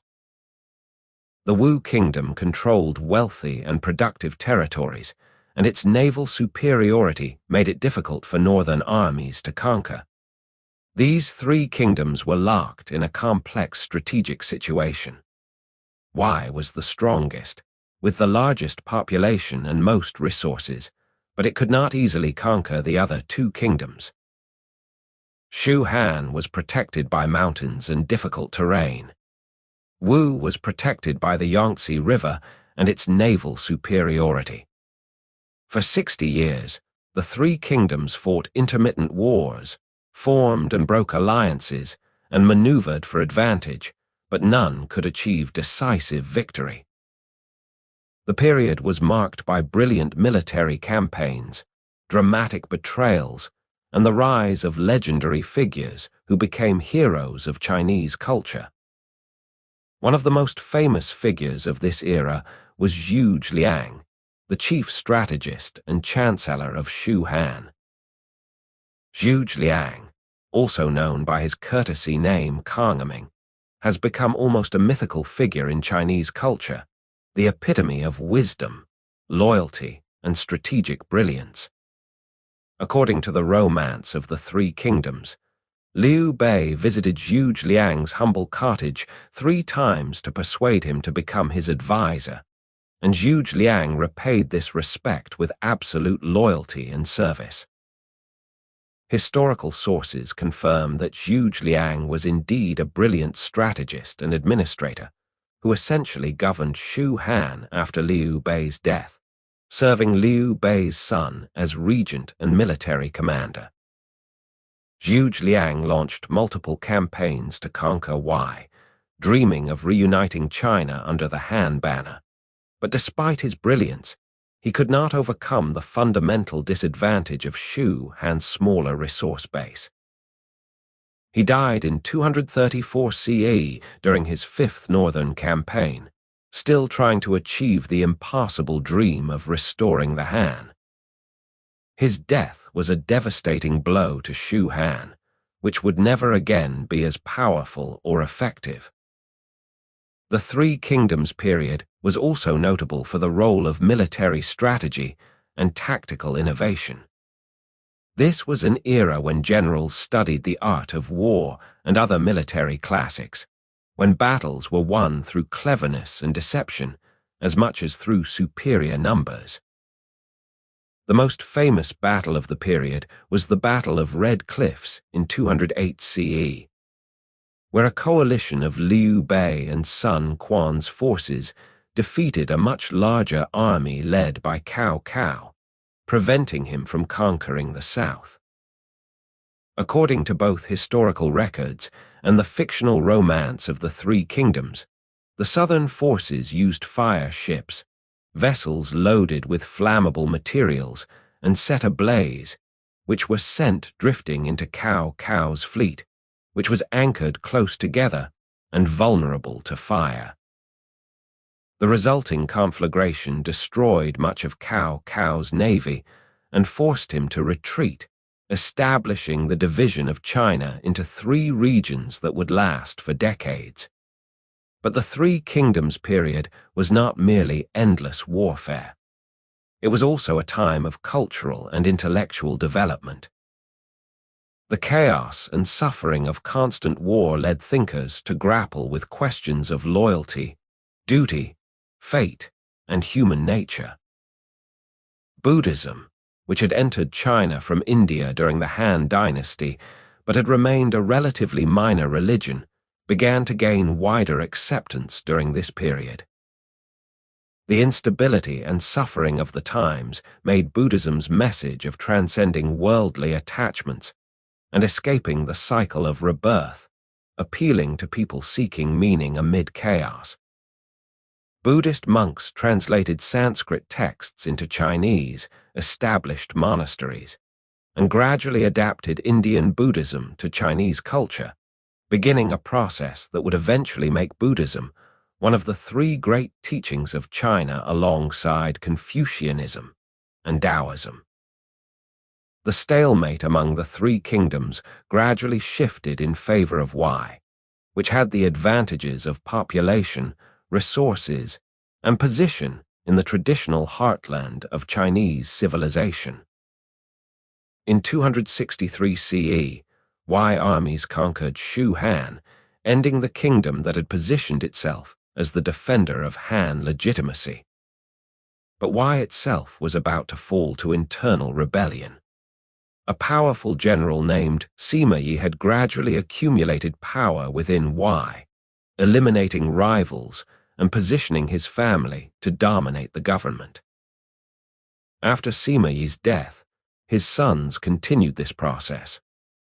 In 265 CE, Sima Yi's grandson, Sima Yan, forced the Wei emperor to abdicate and established the Jin dynasty, ironically doing to Wei exactly what the Cao family had done to the Han.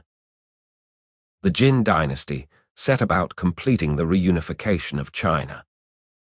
In 280 CE, Jin armies conquered Wu, ending the Three Kingdoms period and reuniting China under a single dynasty for the first time in nearly a century. The Jin dynasty's unification of China seemed to promise a return to stability and prosperity after decades of division and warfare, but this hope would be disappointed. The Jin dynasty is divided into two periods: the Western Jin from 265 to 316 CE, and the Eastern Jin from 317 to 420 CE, but neither period was particularly glorious. The Western Jin lasted only 50 years before collapsing into chaos, and the Eastern Jin controlled only southern China, while the north fell into a period of fragmentation known as the 16 Kingdoms. The problems began almost immediately after reunification. The Jin ruling family, the Sima clan, feared that powerful generals or officials might overthrow them just as they had overthrown Yuan. Their solution was to grant large territories as principalities to members of the Imperial family, believing that relatives could be trusted in ways that outsiders could not. This proved to be a disastrous miscalculation. The princes, each controlling his own territory and army, soon began fighting each other for power and influence at the central court. Between 291 and 306 CE, a series of civil wars known as the War of the Eight Princes devastated northern China as members of the Imperial family fought for control of the empire. Hundreds of thousands died in the fighting, and the economy and government infrastructure were severely damaged. The Sima princes, desperate for military strength to defeat their rivals, recruited soldiers from non-Chinese peoples living in and around the northern frontiers, particularly various groups collectively referred to as the Five Barbarians: the Qing, Jai, Qiang, Dai, and Xianbei.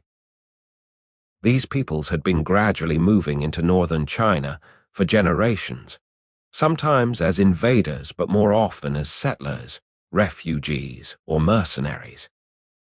They had been Sinicized to varying degrees, adopting Chinese customs and serving in Chinese armies, but they maintained distinct identities and had grievances against Chinese rule. When the Jin dynasty collapsed into civil war, these non-Chinese groups saw an opportunity. In 304 CE, a Qing leader named Liu Yuan established an independent state, claiming descent from the Han dynasty and calling his kingdom Han, later known as former Zhao to distinguish it from other states with similar names. Other non-Chinese leaders followed his example, establishing their own kingdoms in northern China. In 311 CE, armies of the Han Zhao state captured Luoyang, the Jin capital, in a devastating sack that left the city in ruins. The emperor was captured and later murdered. In 316 CE, the same fate befell the western city of Chang'an, where the Jin court had fled. The second Jin emperor to be captured was also executed. The western Jin dynasty had collapsed, and northern China descended into chaos. What followed was one of the most traumatic and transformative periods in Chinese history, the era of the 16 Kingdoms in the north and the eastern Jin dynasty in the south, a period of political fragmentation and ethnic conflict that lasted from 316 to 439 CE. The 16 Kingdoms period gets its name from the traditional count of the main states that ruled various parts of northern China, though the actual number of political entities was larger. These kingdoms rose and fell rapidly, often lasting only a decade or two before being conquered by rivals. They varied enormously in size, power, and character. Some were founded by non-Chinese peoples trying to build Chinese-style states. Others were founded by Chinese generals trying to restore order. Most combined elements of both Chinese and non-Chinese culture, creating hybrid societies. The period was marked by constant warfare, population displacement, and tremendous suffering.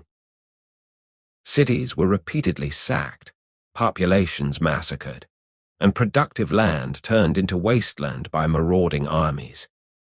The collapse of Jin rule in the north triggered a massive migration of Chinese people southward across the Yangtze River, fleeing the warfare and seeking safety in territories still controlled by a branch of the Jin Imperial family. This migration, involving perhaps hundreds of thousands of people, was one of the great population movements in Chinese history. The refugees included not just ordinary farmers and townspeople, but also members of the aristocratic families who had dominated government and society during the Han and Jin periods.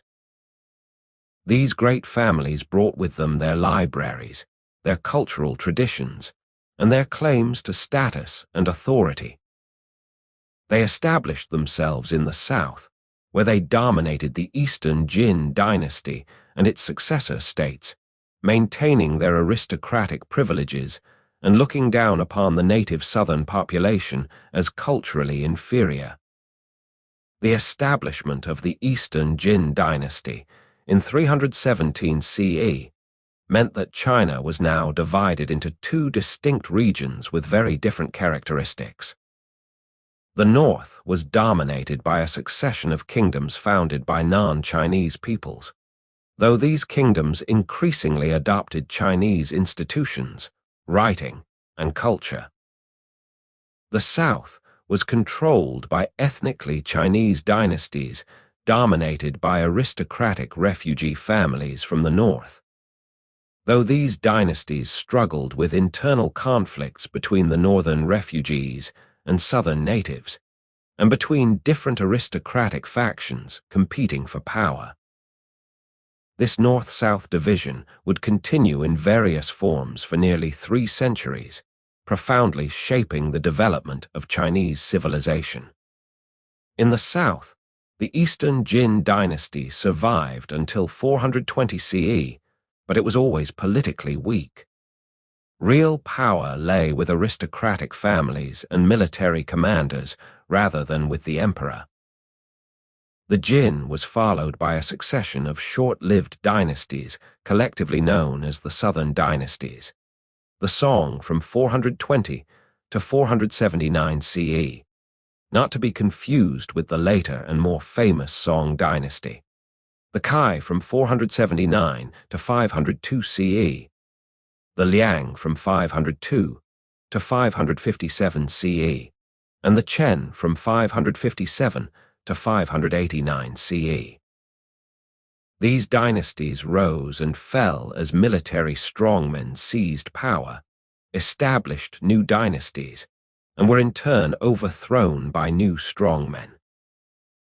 Despite this political instability, the South experienced significant economic and cultural development. The Yangtze River Valley was becoming one of the most productive agricultural regions in China, and southern cities grew in size and wealth. The South also became the primary center of Buddhism in China, with numerous monasteries established and Buddhist art and philosophy flourishing. In the north, the chaotic 16 Kingdoms period gradually gave way to a new order. In 439 CE, a kingdom called Northern Wei, founded by the Xianbei people, succeeded in conquering all of northern China, reunifying the region under a single government for the first time in more than a century. The Northern Wei dynasty, which lasted from 386 to 534 CE, was one of the most important states in Chinese history, though it is often overlooked because it was founded by non-Chinese people.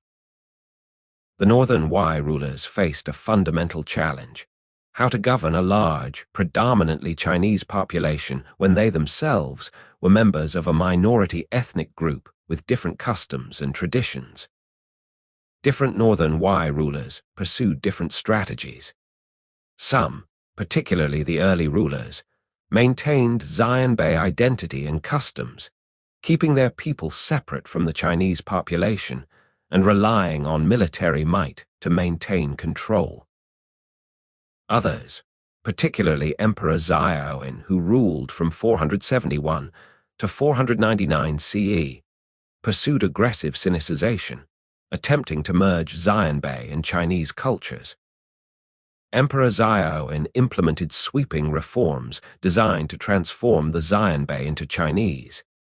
He moved the capital from Pingcheng in the far north, near the Xianbei homeland, to Luoyang in the Central Plains, the traditional capital region of Chinese dynasties. He ordered the Xianbei nobility to abandon their native language and speak Chinese, to wear Chinese clothing instead of their traditional dress, to adopt Chinese names and marry into Chinese families. He promoted Confucian education and values, appointed Chinese scholars to government positions, and patronized Buddhism, which served as a bridge between Chinese and non-Chinese cultures. These reforms were controversial and faced significant resistance from Xianbei conservatives who saw them as a betrayal of their heritage, but Emperor Xiaoping pushed them through with determination. His reign demonstrated that the boundary between Chinese and non-Chinese was not fixed and immutable, but could be crossed through cultural transformation. The Northern Wei dynasty made important contributions to Chinese Buddhism. The most spectacular evidence of this is the Yungang grottos near Datong in Shaanxi province, begun in the 5th century CE, and the Longmen grottos near Luoyang, which were expanded during the Northern Wei period. These cave temple complexes contain thousands of Buddhist statues carved directly into cliff faces, ranging from tiny figures inches high to colossal Buddhas more than 50 feet tall. The artistry and scale of these projects demonstrate the devotion and resources that Northern Wei rulers devoted to Buddhism, and they represent some of the greatest achievements of Buddhist art in China. The creation of these grottos required enormous investments of labor and wealth, mobilizing thousands of artisans and craftsmen over decades. They served not only religious purposes, but also political ones, demonstrating the power and piety of Northern Wei rulers and providing a visual language that could communicate to both Chinese and non-Chinese populations. Despite Emperor Xiaoping's reforms, or perhaps because of them, the Northern Wei dynasty eventually fractured along ethnic lines. The Sinicization policies had created tensions between those Xianbei who embraced Chinese culture and those who resisted it, between the aristocracy who benefited from the reforms and the common soldiers who felt their identity was being erased. In the early 6th century CE, rebellions broke out among Xianbei military garrisons in the north, and the dynasty collapsed into civil war. By 534 CE, the Northern Wei had split into two kingdoms, Eastern Wei and Western Wei, which were soon replaced by Northern Kai and Northern Zhou, respectively. These states continued the pattern of non-Chinese dynasties ruling northern China, while adopting Chinese institutions and culture, and they continued to battle each other, while also confronting the Chinese dynasties in the south. The period from the fall of the Han, in 220 CE, to the reunification of China in 589 CE, is known as the period of Disunion or the Six Dynasties period, and it was a time of tremendous cultural change. The sustained contact between Chinese and non-Chinese peoples led to cultural exchange and hybridization. Chinese culture spread to non-Chinese rulers who found it useful for governing large agricultural populations, while non-Chinese influences affected Chinese music, clothing, food, and language. Buddhism, which did not distinguish between Chinese and non-Chinese believers, served as a universal religion that helped bridge ethnic divides. The Buddhism that developed in China during this period was distinctively Chinese, different from Indian Buddhism in important ways, adapted to Chinese culture and philosophical traditions. This was also a period of important technological and economic changes. The South, which had been less developed than the north during the Han Dynasty, experienced rapid agricultural development as northern refugees brought new techniques and crops. The water buffalo, which could work in wet rice paddies, became increasingly common in the south, making possible more intensive cultivation. The invention of the heavy moldboard plow, which could turn over the thick soil of river valleys, increased agricultural productivity. Improvements in water control and irrigation allowed more land to be cultivated. As a result, the economic balance between North and South began to shift, with the South becoming wealthier and more productive. In the realm of culture and the arts, the period of disunion saw remarkable achievements despite the political chaos. This was the golden age of Chinese poetry, when the foundations were laid for the great Tang dynasty poetry that would follow. Poets like Tao Yuan wrote about rural life, reclusion, and the beauties of nature, creating a tradition of pastoral poetry that would influence Chinese literature for centuries. Calligraphy developed as one of the supreme art forms in China, with different styles and schools emerging. Landscape painting began to develop as a distinct genre, moving away from the figure painting that had dominated earlier periods. Chinese painters sought to capture not just the physical appearance of mountains and rivers, but their spiritual essence, their kai, the vital force that animated nature. Philosophy and intellectual life also flourished. This period saw the development of Neo-Taoism or mysterious learning, which combined Taoist thought with Confucian concerns, grappling with questions of being and non-being, order and spontaneity, the one and the many. Buddhist philosophy stimulated Chinese thinkers to develop new concepts and vocabularies to explain Buddhist ideas that had no direct equivalence in Chinese tradition. The classification of Buddhist texts and teachings into different schools and traditions occupied the energies of brilliant monks and scholars.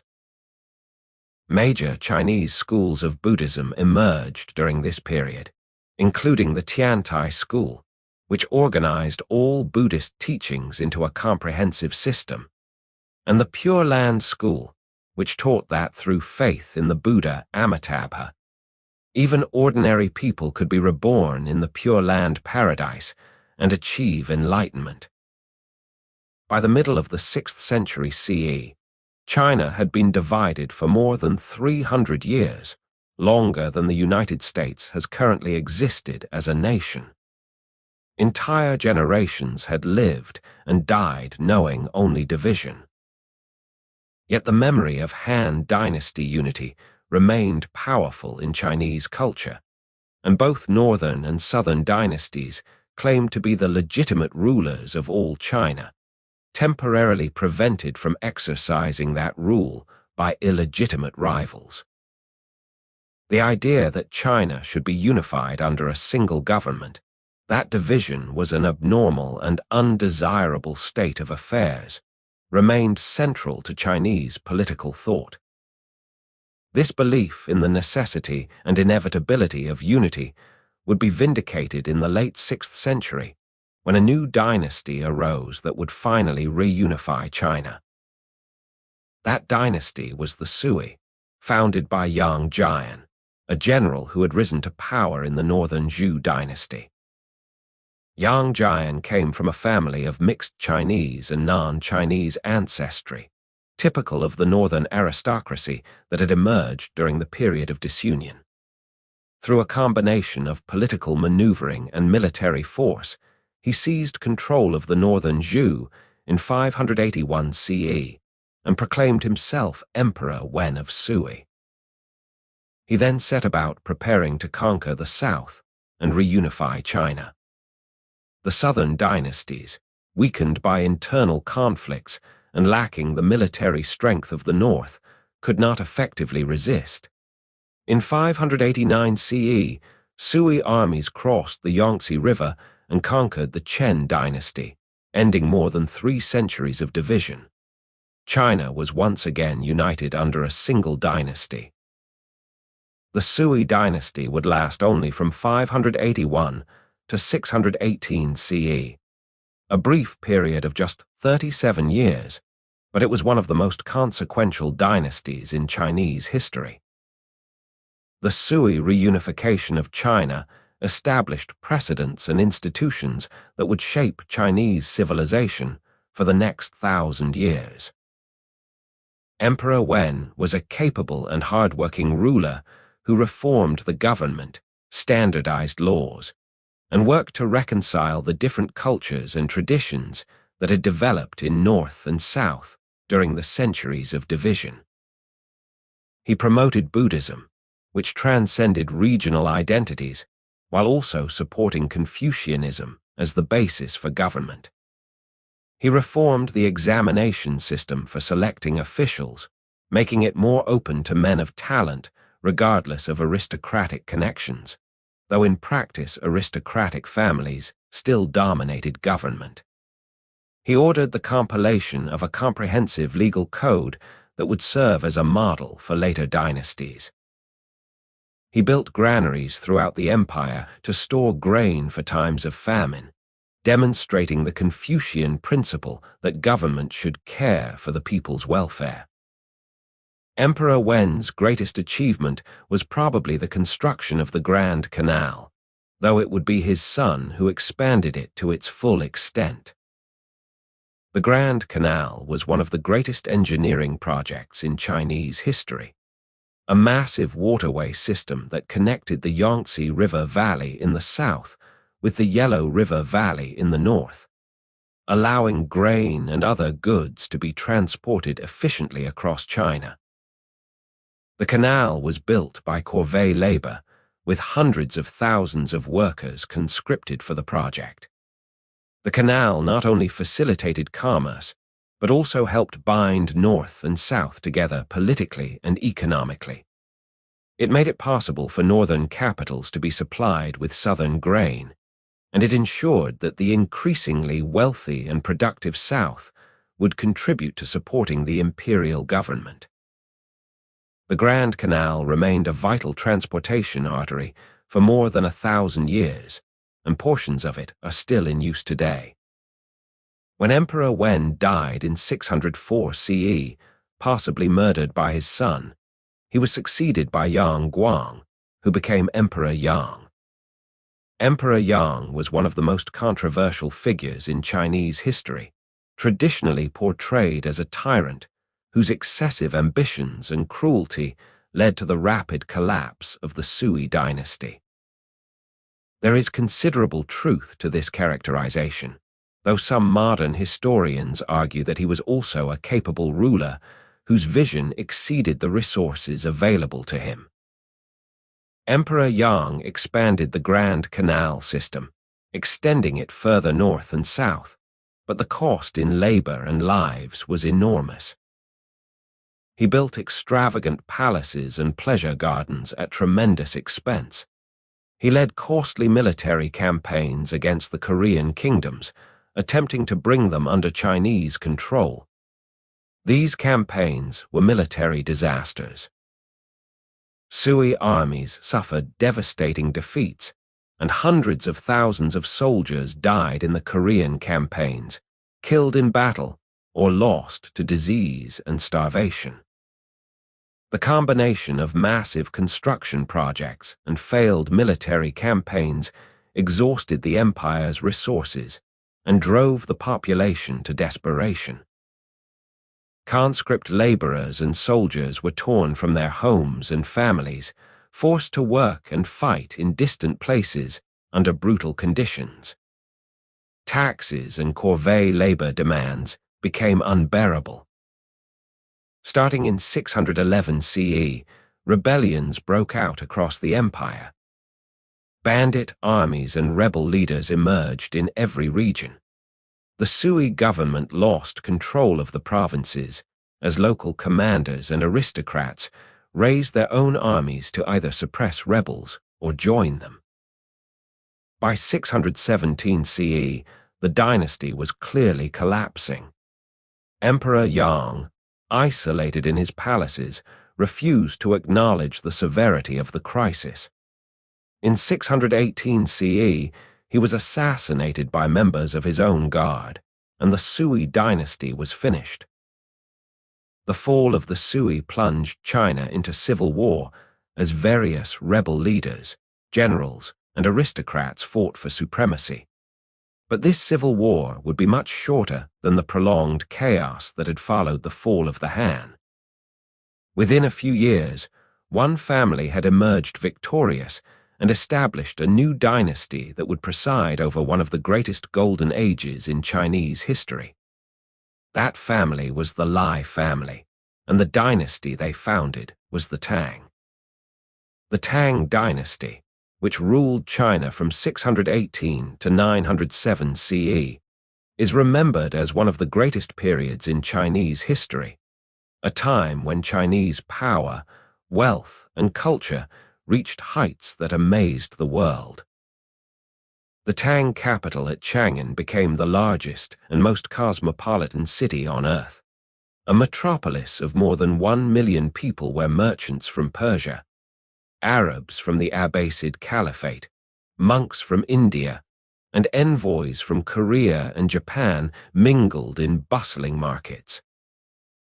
Tang poets created works of such beauty and emotional depth that they are still memorized by Chinese schoolchildren today. Tang armies extended Chinese control deep into Central Asia, making China the dominant power across much of Eurasia. The Tang established political and cultural institutions that would influence not only China, but also Korea, Japan, and Vietnam for centuries to come. Even today, overseas Chinese communities sometimes refer to themselves as people of Tang, and Chinatowns around the world are called streets of Tang. The dynasty left such a profound impression that its name became synonymous with Chinese civilization itself. The founder of the Tang dynasty was Lai Yuan, an aristocrat and military commander who had served the Sui dynasty, but joined the rebellion when it became clear the dynasty was doomed. Lai Yuan came from a prominent family of mixed Chinese and non-Chinese ancestry, typical of the northern aristocracy. His family had served the Sui loyally and held important military positions, but when rebellions erupted across the empire, Lai Yuan's son, Lai Shimin, convinced his father to raise an army and seize power. In 617 CE, Lai Yuan's forces captured Chang'an, and in 618 CE, after Emperor Yang was assassinated, Lai Yuan proclaimed himself emperor, taking the title Emperor Geazu of Tang. The dynasty faced immediate challenges. Although Lai Yuan controlled the capital and the surrounding region, much of China was still held by rival warlords and rebel armies. It took several years of fighting before the Tang subdued all rivals and reunified the empire. The real architect of Tang power was not Emperor Geazu, but his son Lai Shimin, who had been the military genius behind the Tang victories. Lai Shimin commanded armies while still in his teens, displaying extraordinary tactical skill and personal courage. He repeatedly led cavalry charges in person, defeating much larger enemy forces through speed, surprise, and superior strategy. But Lai Shimin was not content to remain merely a prince and general. In 626 CE, tensions between Lai Shimin and his brothers over the succession erupted into violence. Lai Shimin ambushed and killed his elder brother, the crown prince, and his younger brother at the Xuanwu gate of the Imperial palace. He then forced his father to abdicate and took the throne himself, becoming Emperor Taizong of Tang. This violent path to power has troubled Confucian historians for centuries, as it violated fundamental principles of filial piety and fraternal loyalty. Yet Emperor Taizong would prove to be one of the greatest rulers in Chinese history, and his reign became the model of good government that later emperors sought to emulate. Emperor Taizong, who ruled from 626 to 649 CE, was a complex figure, capable of terrible ruthlessness, but also of wisdom and benevolence. He was haunted by his crimes and worked tirelessly to prove himself a worthy emperor who governed for the benefit of all. He surrounded himself with capable and honest advisors, and remarkably, he listened to them even when they criticized his policies or behavior. The most famous of these advisors was Wei Zhang, a former opponent who had served Lai Shimin's murdered brother. Instead of executing Wei Zhang, Emperor Taizong appointed him to high office and encouraged him to speak frankly. Wei Zhang offered blunt criticism of imperial policies, sometimes reducing the emperor to anger and frustration. But Emperor Taizong valued this honest counsel and repeatedly rewarded Wei Zhang for his integrity. When Wei Zhang died, Emperor Taizong mourned deeply, saying he had lost a mirror that showed him his faults. Emperor Taizong reformed and strengthened the institutions of government that had been disrupted by the Sui collapse and the subsequent civil war. He refined the examination system for selecting officials, making it more important than aristocratic connections, though powerful families still had advantages. He established a comprehensive legal code, the Tang Code, which became the model for legal systems throughout East Asia. He divided the bureaucracy into specialized departments and established systems of checks and balances to prevent any single official or faction from accumulating too much power. He implemented a land distribution system called the Equal Field System, which theoretically gave every adult male a plot of land in exchange for paying taxes and performing labor service. While this system was never fully implemented and gradually broke down, it represented an ideal of government responsibility for the people's welfare. Emperor Taizong also pursued an aggressive foreign policy, extending Tang power and influence across Central Asia and into Korea. The Tang military was formidable, combining Chinese infantry with cavalry tactics learned from nomadic peoples. Tang armies defeated the Eastern Turks, who had threatened China's northern borders, and established Chinese control over the Tarim Basin and the oasis cities of the Silk Road. These conquests gave China control over the lucrative trade routes connecting China with Central Asia, Persia, and ultimately the Mediterranean world.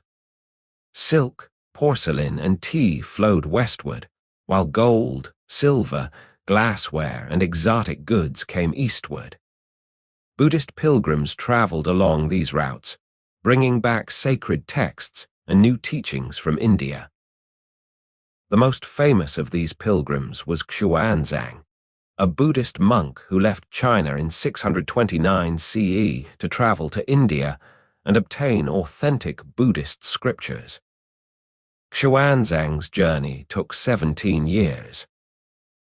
He traveled through deserts and over mountains, through kingdoms and monasteries, studying with Buddhist masters and collecting texts.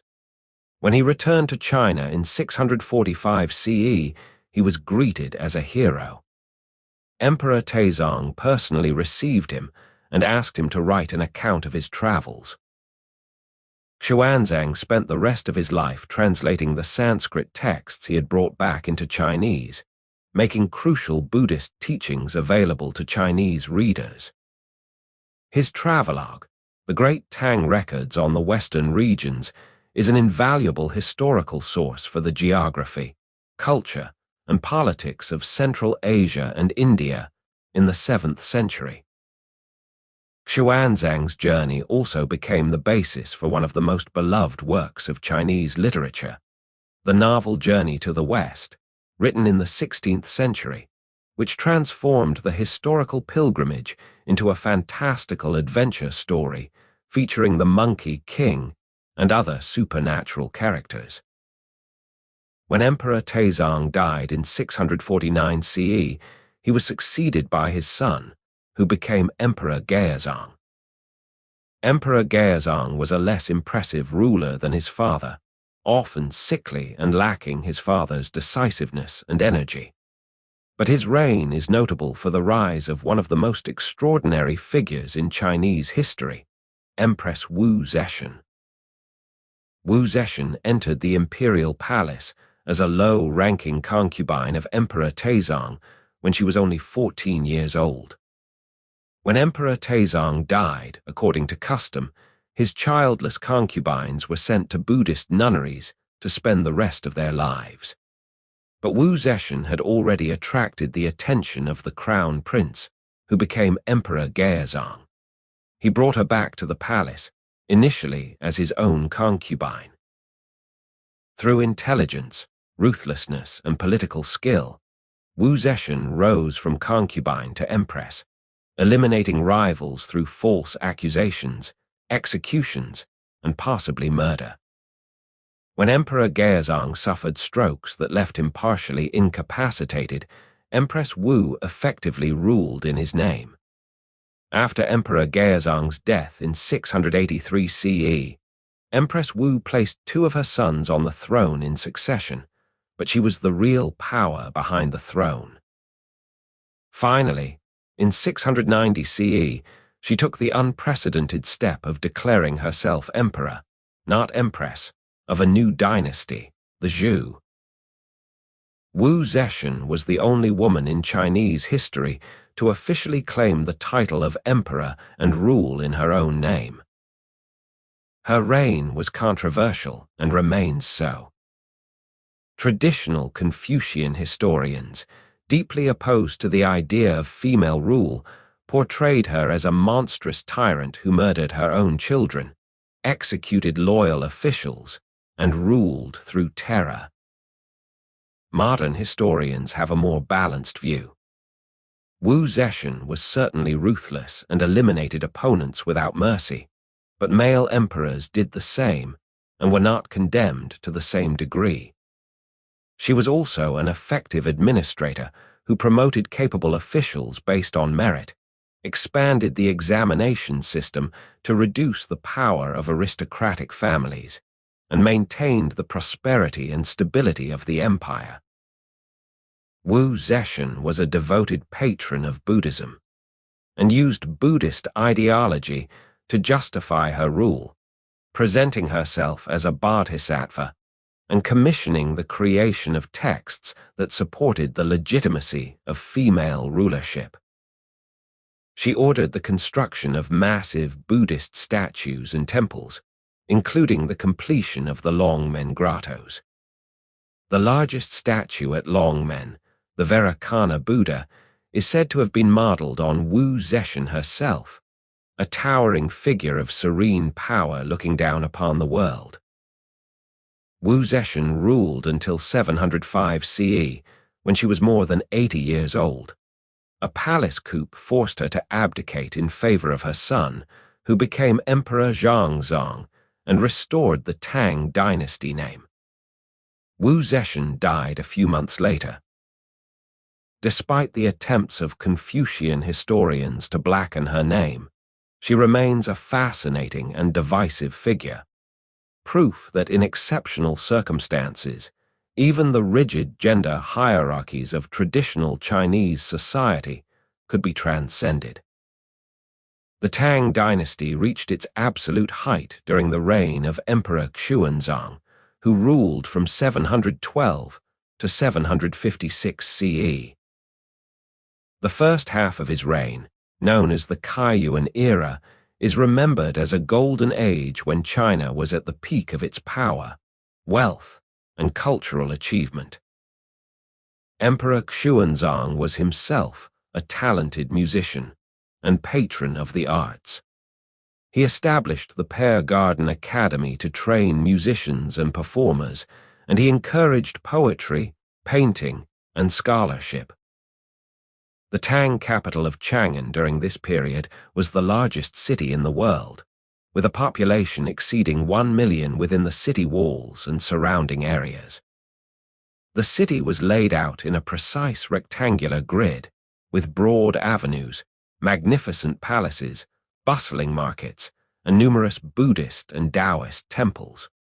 Foreign merchants lived in special quarters, bringing goods and ideas from across Eurasia. Sogdian merchants from Central Asia, Arab traders, Persian Zoroastrians, Nestorian Christians, and Jewish merchants all had communities in Chang'an. This was the great age of Tang poetry, when some of the most celebrated poets in Chinese history lived and wrote. Lai Bai, known in English as Lai Po, was a romantic and eccentric genius whose poems celebrated wine, friendship, nature, and the joys and sorrows of life. He wandered across China, visiting famous mountains and rivers, writing poems of startling beauty and emotional intensity. His poetry seems effortless, spontaneous, as if he simply opened his mouth and perfect verses flowed out, though in reality, his apparent spontaneity was the result of consummate artistry. Legend says that Lai Bai died drunk, drowning as he tried to embrace the reflection of the moon in a river, though the truth is probably less poetic. Du Fu, Lai Bai's contemporary and friend, was a very different kind of poet. Where Lai Bai was exuberant and carefree, Du Fu was serious and morally engaged, deeply concerned with the suffering of the common people and the failures of government. Du Fu never achieved great success during his lifetime, holding only minor official positions and often struggling with poverty, but his poetry is now considered among the greatest in the Chinese language. His poems document the disasters that befell China in the mid-8th century with such vividness and compassion that they remain profoundly moving more than 1,200 years later. The golden age of Emperor Xuanzang's early reign ended in disaster due to the emperor's infatuation with one of his own son's consorts, Yang Guifei. Yang Guifei was renowned as one of the great beauties of Chinese history, and when Emperor Xuanzang, now in his 50s, met her, he became obsessed. He took her as his own consort, lavishing attention and gifts upon her, neglecting government affairs to spend time in her company. He promoted her relatives to high positions regardless of their abilities, and he allowed his concubine to influence government policy. This favoritism and corruption weakened the dynasty at a critical moment. The Tang military system had relied on a militia of farmer soldiers, but this system had gradually broken down, replaced by professional armies stationed on the frontiers under the command of powerful military governors. These military governors controlled their own troops, collected their own taxes, and increasingly acted as independent warlords. One of these military governors was Enlushan, a general of Sogdian and Turkic ancestry who commanded armies on the northeastern frontier. Enlushan was a talented but ambitious man who cultivated relationships at court, becoming friendly with Yang Guifei and her family. But Enlushan harbored greater ambitions. In 755 CE, claiming that he was acting to save the empire from corrupt ministers, Enlushan launched a rebellion, marching his army southward toward the capital. His forces swept through northern China, encountering little effective resistance. The Tang court, unprepared for the rebellion, panicked. In 756 CE, as Enlushan's armies approached Chang'an, Emperor Xuanzang fled westward toward Sichuan with Yang Guifei and a small group of attendants and guards. But at a post station called Maowei, the Imperial guards mutinied, blaming Yang Guifei and her family for the disaster. They demanded that Yang Guifei be executed. Emperor Xuanzang, devastated but helpless, had no choice but to agree. Yang Guifei was strangled and her body was buried by the roadside. The emperor, broken by grief and shame, continued his flight to Sichuan, where he abdicated in favor of his son. The Anlushan Rebellion, which lasted from 755 to 763 CE, was one of the greatest catastrophes in Chinese history. Anlushan captured both Chang'an and Luoyang and declared himself emperor of a new dynasty. The Tang eventually suppressed the rebellion, but only with difficulty, and only by making deals with other military governors and recruiting non-Chinese forces, including Uyghur cavalry from Central Asia. Anlushan himself was murdered by his own son in 757 CE, and his successors fought among themselves, weakening the rebellion. But by the time the rebellion was finally crushed, China had been devastated.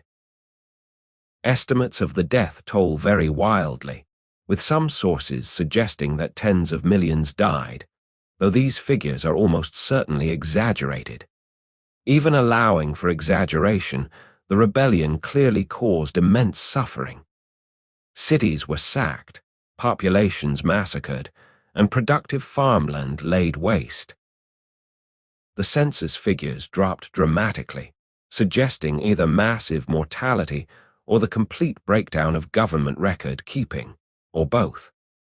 The Anlushan Rebellion marked the beginning of the long decline of the Tang dynasty. Although the dynasty would continue for another century and a half, it never fully recovered its former glory. The rebellion shattered the illusion of Tang invincibility and demonstrated the fragility of even the most powerful dynasty. The equal field system of land distribution collapsed entirely, replaced by a system where large landowners accumulated vast estates while peasants lost their land and became tenants or laborers. The examination system for selecting officials became increasingly dominated by a few powerful families who passed positions from generation to generation. Regional military governors, who had gained power during the rebellion, became increasingly independent, ignoring commands from the central government and fighting among themselves. The Tang emperors retained their title and nominal authority, but they had lost real power over much of the empire. Yet even in decline, the Tang dynasty retained considerable cultural vitality. The late Tang period saw the development of new forms of Buddhism, particularly Chan Buddhism, known in the West by its Japanese name, Zen.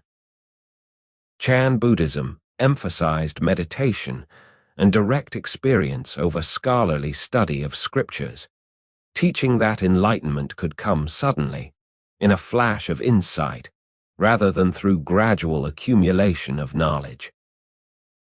Chan also incorporated Taoist influences, creating a distinctively Chinese form of Buddhism that would be transmitted to Korea and Japan. The late Tang also saw the continued development of Chinese poetry, with poets like Bai Juyi writing works that combined literary sophistication with accessibility to ordinary readers. The Tang dynasty finally collapsed in the early 10th century, as regional military governors became entirely independent warlords, and the central government lost all effective authority.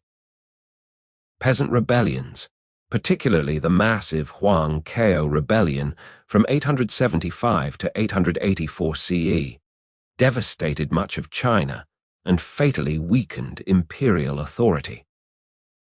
Huang Kao's rebel army captured both Chang'an and Luoyang, though they were eventually driven out. The last Tang emperor was deposed in 907 CE by a military strongman who established his own brief dynasty. China once again fragmented into multiple independent states, beginning a period known as the Five Dynasties and 10 Kingdoms, which lasted from 907 to 960 CE. The Five Dynasties and 10 Kingdoms period was another time of division and warfare, but it was much shorter than the period of disunion that had followed the fall of the Han Dynasty. China was divided into more than a dozen independent states, with 5 dynasties succeeding each other rapidly in northern China, each lasting only a few years before being overthrown, while 10 kingdoms controlled various regions in the south and west. These states fought constant wars with each other, but they also maintained many of the institutions and cultural traditions established during the Tang dynasty. Confucian education continued, Buddhist monasteries remained important centers of learning and culture, and Chinese literature and arts continued to develop. The South, protected from the worst warfare by its geography, experienced continued economic growth and increasing prosperity. The reunification of China began in 960 CE, when Zhao Quanjian, a general in the army of the later Zhou dynasty, one of the 5 northern dynasties, seized power in a carefully orchestrated coup. His soldiers insisted that he proclaim himself emperor, supposedly draping a yellow imperial robe over his shoulders while he slept, giving him no choice but to accept the throne. Whether this happened exactly as described or was invented to provide cover for a planned coup is unclear, but Zhao Quanjian became Emperor Taizu of the Song dynasty, and he would prove to be one of the most important emperors in Chinese history. Emperor Taizu was a former military man, but understood the dangers that powerful generals posed to dynastic stability.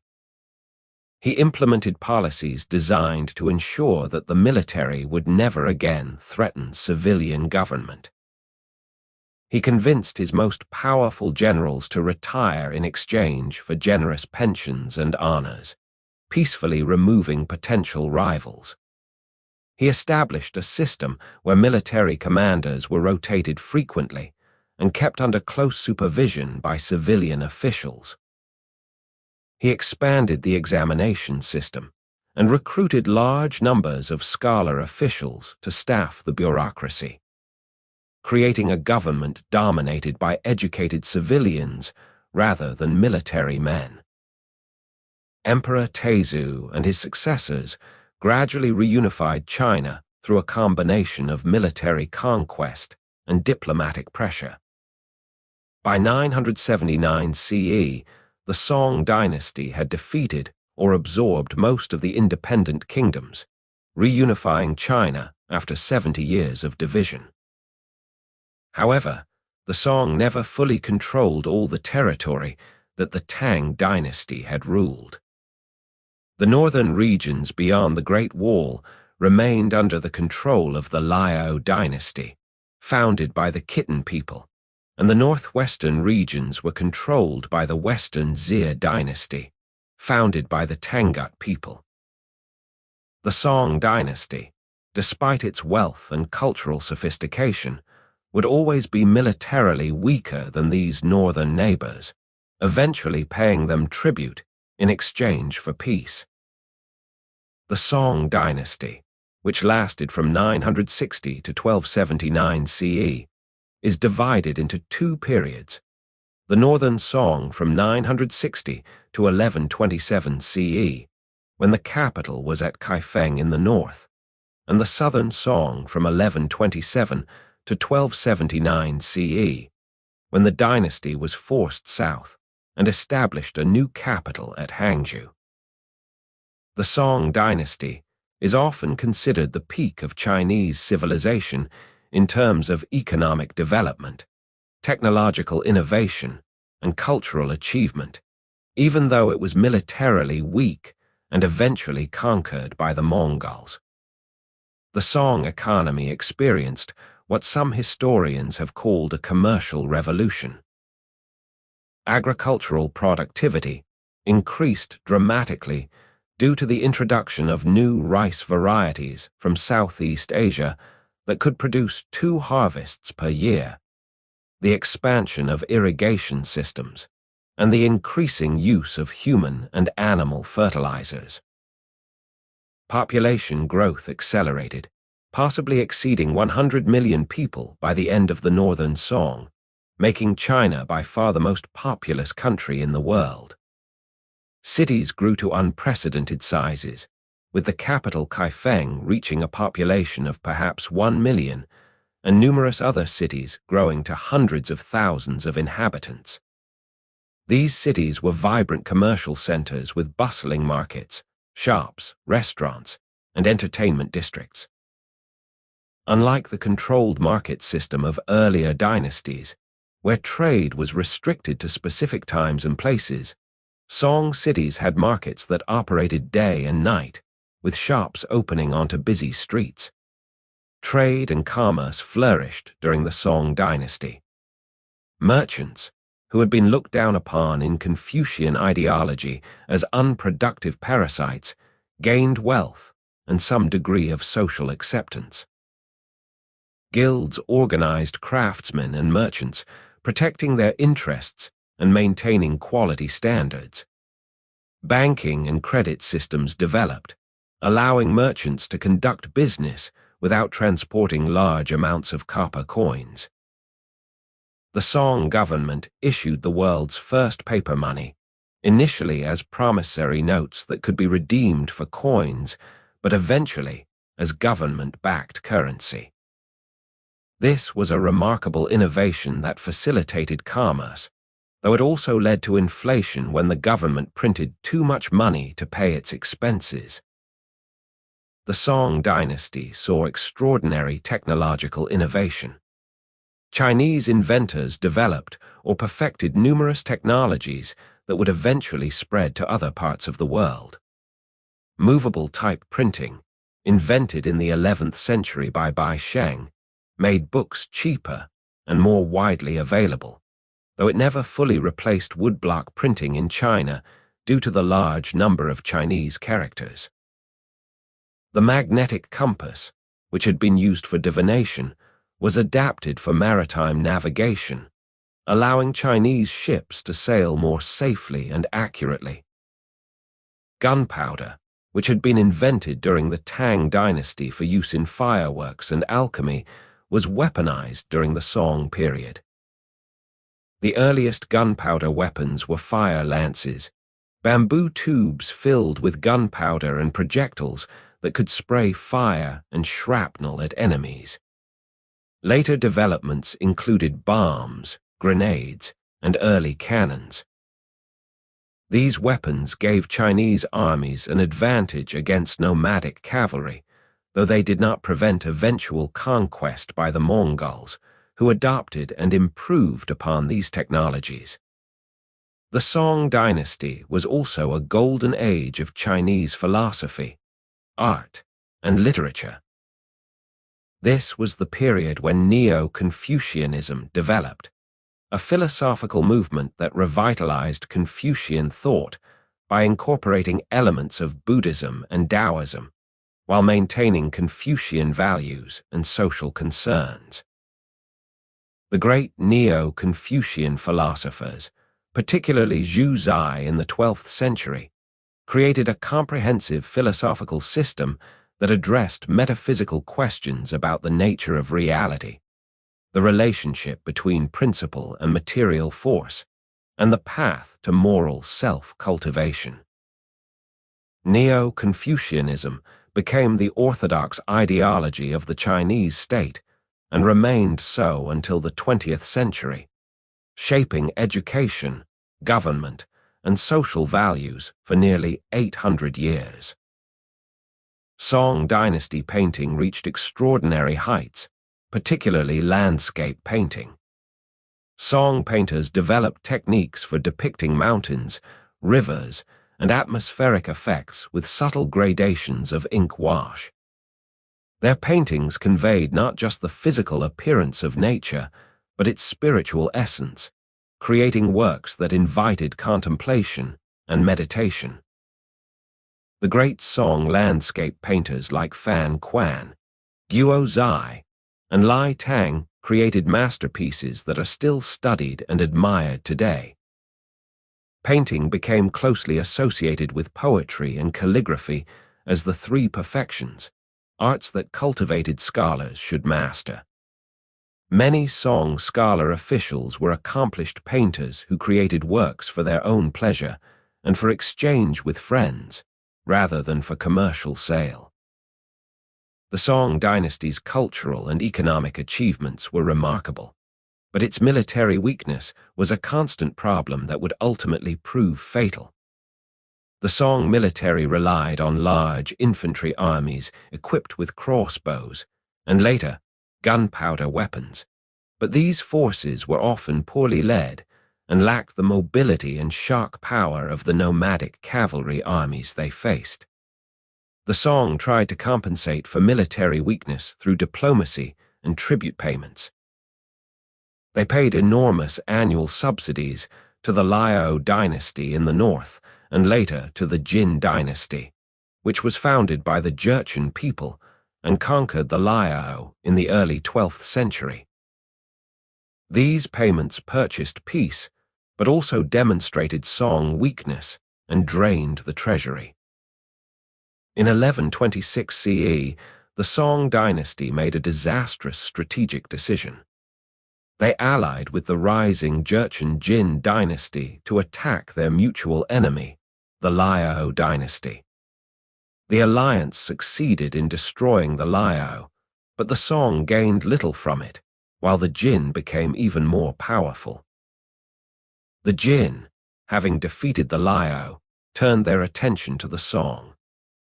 In 1126 CE, Jin armies invaded northern China, sweeping aside Song defenses. In 1127 CE, they captured Kaifeng, the Song capital, and took the emperor and his father, the retired emperor, as prisoners. Thousands of members of the imperial family and court were carried off to the Jin territories in the north, where they spent the rest of their lives in captivity. This disaster is known as the Jingkang Incident, and it marked the end of the northern Song dynasty. However, one prince of the imperial family escaped capture. He fled south across the Yangtze River and re-established the Song dynasty with a new capital at Hangzhou, beginning the southern Song dynasty. The southern Song controlled only the southern half of China, with the Jin dynasty ruling the north. For more than a century, these two dynasties coexisted, sometimes at war, sometimes at peace, separated by a constantly shifting frontier along the Huai River Valley. The southern Song was even wealthier than the northern Song had been, benefiting from the productive agriculture of the Yangtze River Valley and from maritime trade. Hangzhou grew into one of the greatest cities in the world, a metropolis of merchants, scholars, and artisans. The Venetian traveler Marco Polo, who visited Hangzhou in the 13th century after it had fallen to the Mongols, described it as the finest and most splendid city in the world, with broad streets, beautiful gardens, and bustling markets offering goods from across Asia. But while the Song dynasty enjoyed its prosperity and cultural refinement, tremendous changes were taking place on the steppes of Mongolia that would transform not just China, but the entire world. In the late 12th century, a young man named Temujin was born into a minor Mongol clan. Through extraordinary military skill, political genius, and sheer force of will, Temujin united the quarreling Mongol tribes under his leadership. In 1206 CE, at a great assembly of Mongol chiefs, he was proclaimed Genghis Khan, universal ruler, and he set about building an empire that would eventually stretch from Korea to Hungary, the largest contiguous land empire in human history. Genghis Khan and his Mongol warriors were unlike any enemy China had faced before. The Mongols were nomadic pastoralists who lived on the grasslands north of China, herding sheep, horses, and cattle, moving with the seasons in search of pasture. They were superb horsemen who learned to ride almost before they could walk, and they were expert archers who could shoot accurately from horseback at full gallop. Every Mongol male was a warrior, trained from childhood in the skills of riding, archery, and warfare.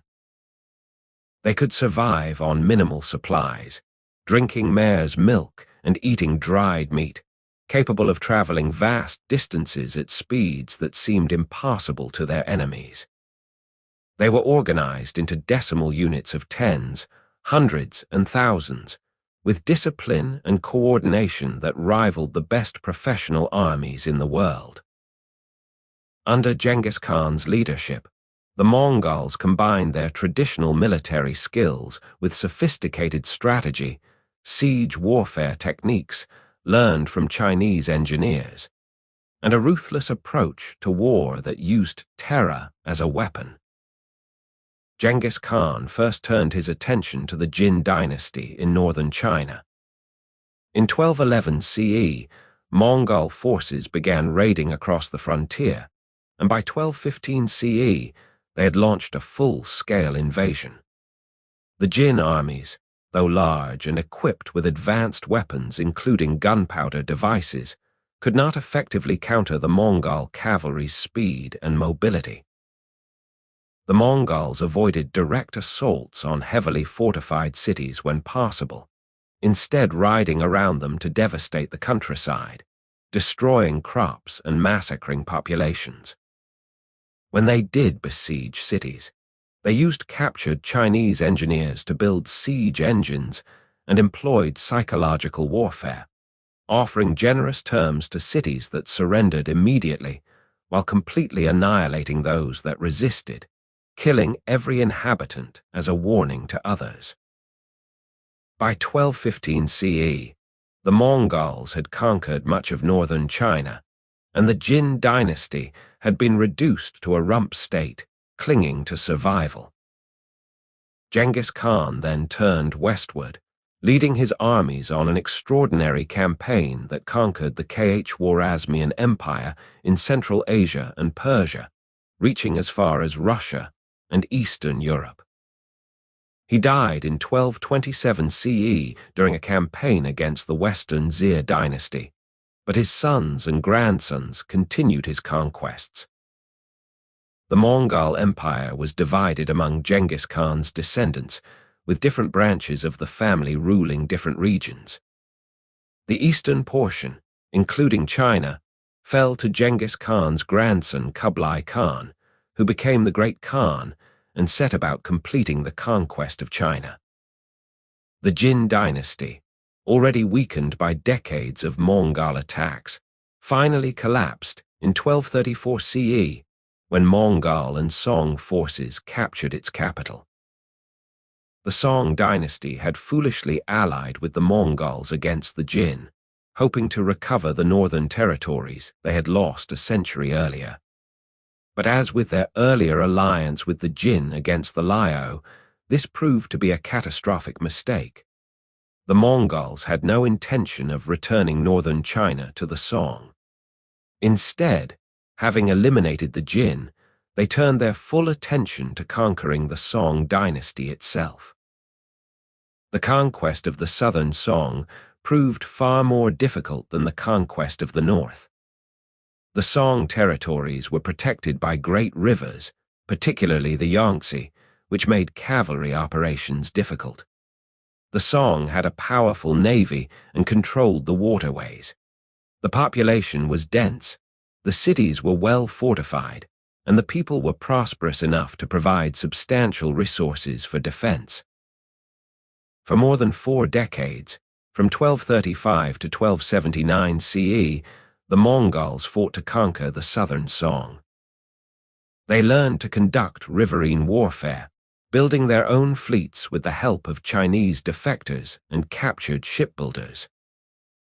They systematically reduced Song strongholds one by one, overwhelming defenders through superior numbers and relentless pressure. Kublai Khan, who became Great Khan in 1260 CE, made the conquest of Song China his primary objective, devoting enormous resources to the campaign. The final decades of the Southern Song were a time of heroic resistance and tragic defeat. Song generals and local officials organized desperate defenses of cities, sometimes holding out for years against overwhelming odds. In 1273 CE, the siege of Xiangyang and Fancheng, twin fortress cities controlling a crucial river crossing, lasted 5 years before the cities finally fell. The defense was led by capable commanders who used the latest military technology, including trebuchets and gunpowder weapons. But the Mongols brought in Muslim engineers from Central Asia who built even larger siege engines, eventually breaking through the defenses. With the fall of Xiangyang, the Yangtze River Valley lay open to Mongol invasion. In 1276 CE, Mongol forces captured Hangzhou, the Song capital, and the child emperor was taken prisoner. But loyalists fled south with 2 young princes, continuing resistance from coastal regions. The Song loyalists fought on for 3 more years, but they were steadily driven southward, losing battle after battle. In 1279 CE, the final confrontation came at the naval battle of Yemen in the Pearl River estuary near modern Hong Kong. The remnants of the Song fleet, carrying the last Song emperor, a 7-year-old boy, faced a much larger Mongol fleet. The battle was a massacre. The Song fleet was destroyed, and rather than allow the young emperor to be captured, a loyal official took the boy in his arms and jumped into the sea, drowning them both. With the death of the last Song emperor, the Southern Song dynasty came to an end, and for the first time in history, all of China was conquered by foreign invaders. Kublai Khan established the Yuan dynasty, which would rule China from 1279 to 1368 CE. The Yuan dynasty was part of the larger Mongol Empire, though in practice, the different branches of the empire were increasingly independent of each other. Kublai Khan and his successors governed China as Mongol emperors who had adopted Chinese imperial titles and performed Chinese imperial rituals, but they maintained their Mongol identity and kept themselves separate from their Chinese subjects. The Mongols created a hierarchical social system that placed Mongols at the top, followed by various non-Chinese peoples from Central Asia and the West, then Northern Chinese, and finally, Southern Chinese at the bottom. Chinese scholars were excluded from the highest levels of government, and many important positions went to Mongols or to foreigners such as Muslims from Central Asia. The Mongols distrusted the Confucian scholar official class, seeing them as potential sources of opposition, and they discontinued the civil service examination system for much of the dynasty. Despite this political discrimination, the Yuan dynasty presided over a period of considerable cultural and economic vitality. The Mongol Empire's vast extent meant that trade routes across Eurasia were more secure than they had ever been, leading to what has been called the Pax Mongolica, the Mongol Peace. Merchants, missionaries, and travelers could journey from Europe to China with relative safety, protected by Mongol law and administration. This led to unprecedented cultural exchange between East and West. Chinese inventions like gunpowder, the compass, and printing spread to the Islamic world and Europe, where they would have revolutionary effects. Western goods, ideas, and technologies flowed to China. Paper money, which the Mongols enthusiastically adopted and required throughout their empire, became known in Europe through travelers' accounts. The most famous Western traveler to Yuan China was Marco Polo, a Venetian merchant who spent more than 20 years in China, from 1275 to 1292 CE, serving Kublai Khan in various capacities.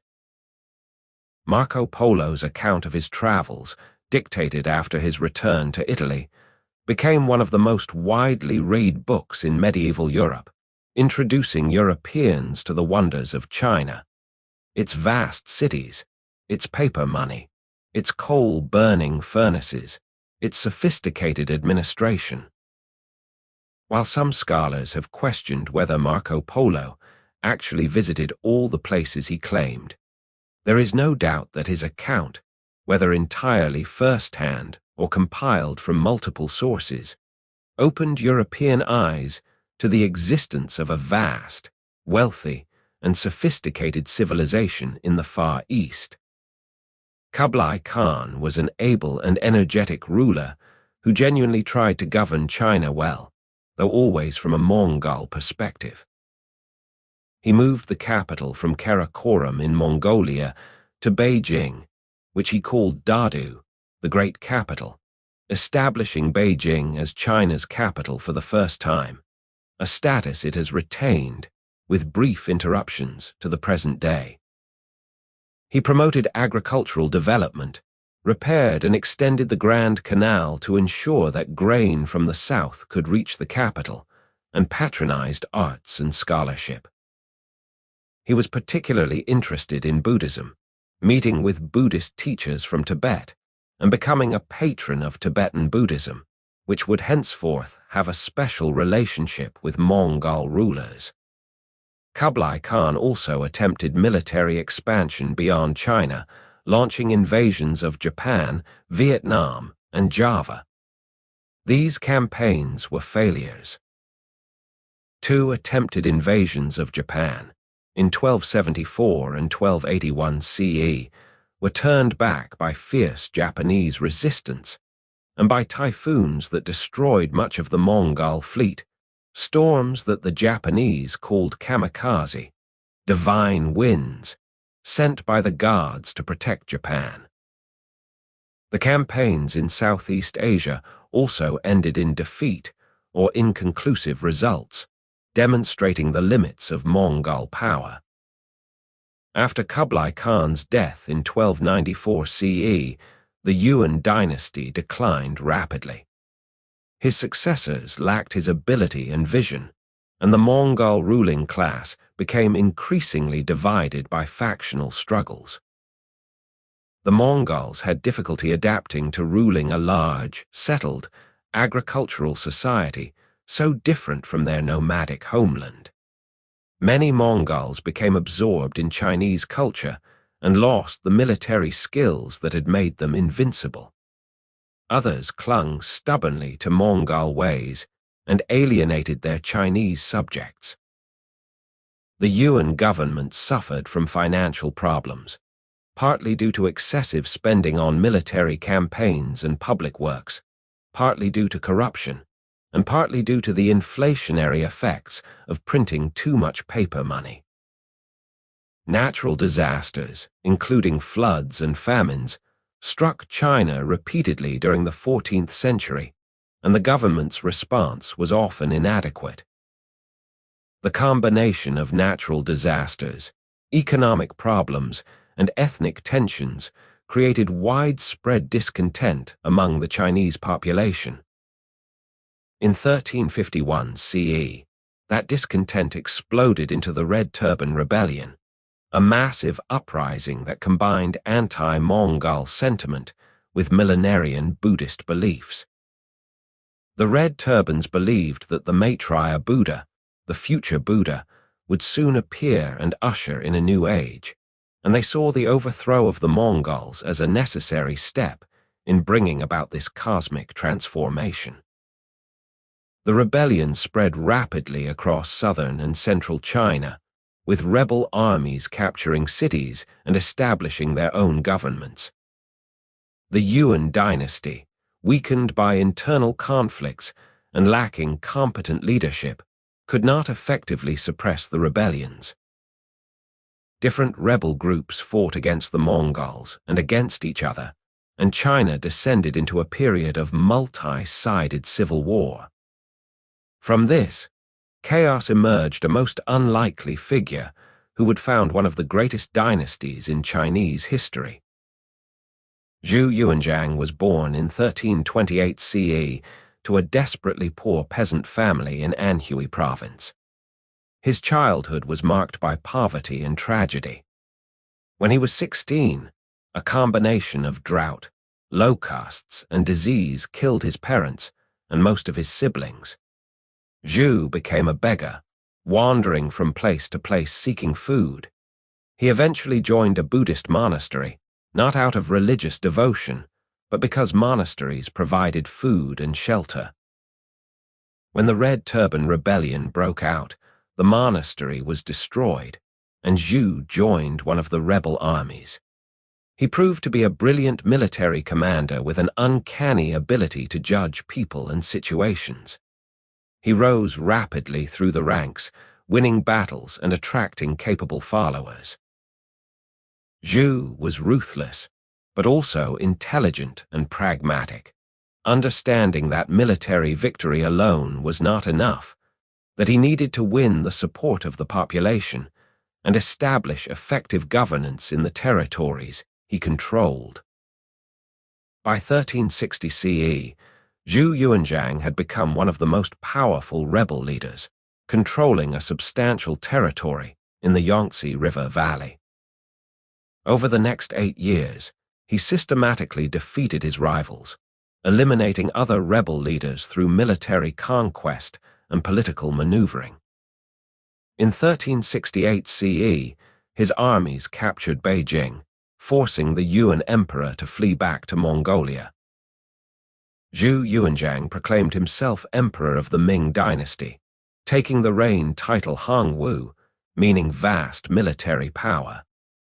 He established his capital at Nanjing, the southern capital, in the heart of his power base. The Ming dynasty, which would rule China from 1368 to 1644 CE, had begun, and with it, Chinese rule was restored after nearly a century of Mongol domination. The Hongwu Emperor, as Zhu Yuanzhang is known, was one of the most remarkable emperors in Chinese history, but also one of the most controversial. Having risen from absolute poverty to supreme power, he was deeply suspicious of anyone who might threaten his position. He had witnessed the collapse of the Yuan dynasty due to corruption and incompetence, and he was determined that his dynasty would not suffer the same fate. He established a highly centralized autocratic government with himself at the center of all power. He abolished the position of prime minister, which had existed for more than 1,000 years, and took direct personal control of the government bureaucracy. He divided the administration into multiple competing agencies to prevent any single official or faction from accumulating too much power. He created a secret police force to investigate officials and root out corruption and disloyalty. The Hongwu Emperor's reign was marked by savage purges of officials suspected of corruption or treason.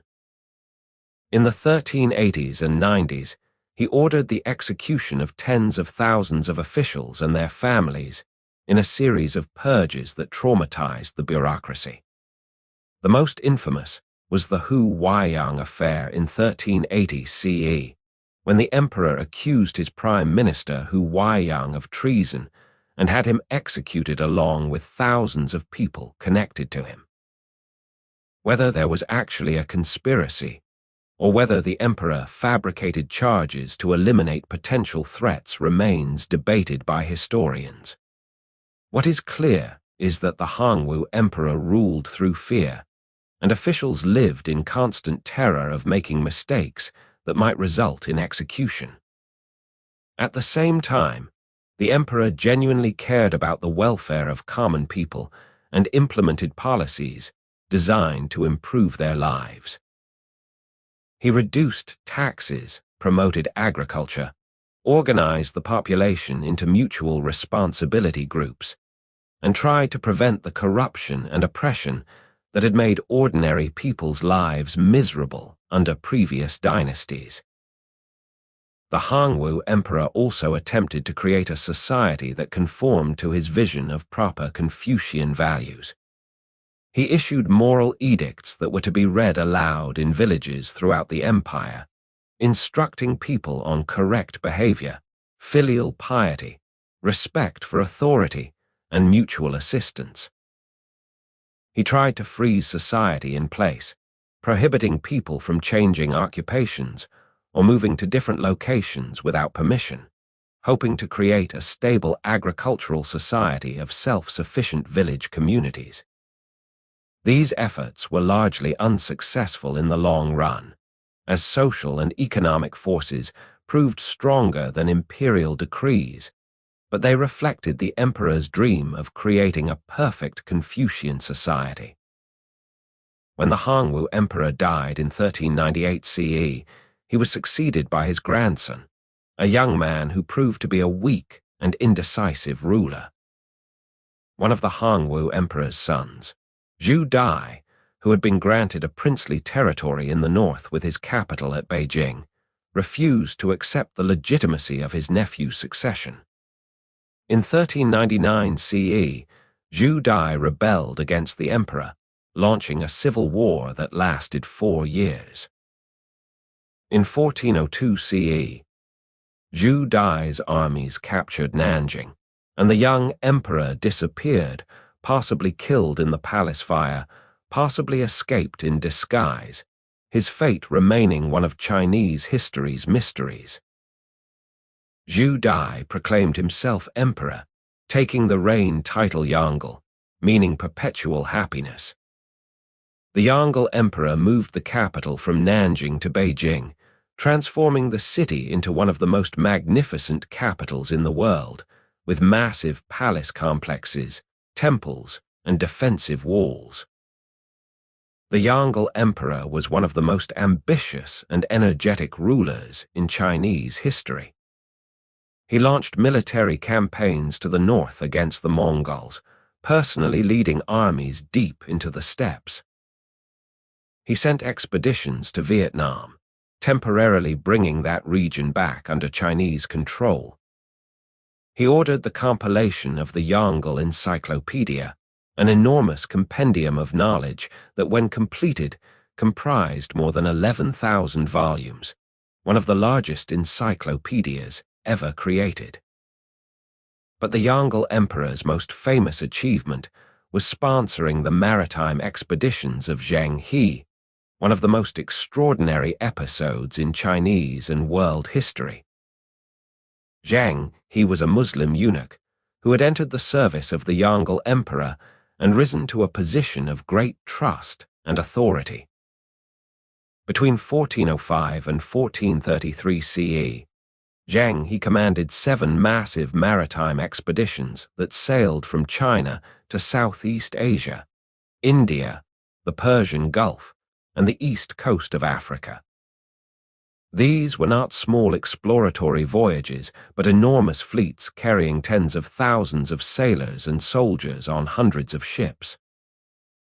The treasure ships, the largest vessels in the fleet, were reportedly more than 400 feet long and 160 feet wide. Massive wooden ships far larger than anything European shipbuilders would create for centuries. Whether these dimensions are accurate or exaggerated remains debated, but there is no doubt that Zheng He's fleets were impressive displays of Chinese naval power and technological capability. The purpose of these voyages was not conquest or colonization, but to project Chinese power, to establish diplomatic and tributary relationships with foreign rulers, and to acquire exotic goods and knowledge.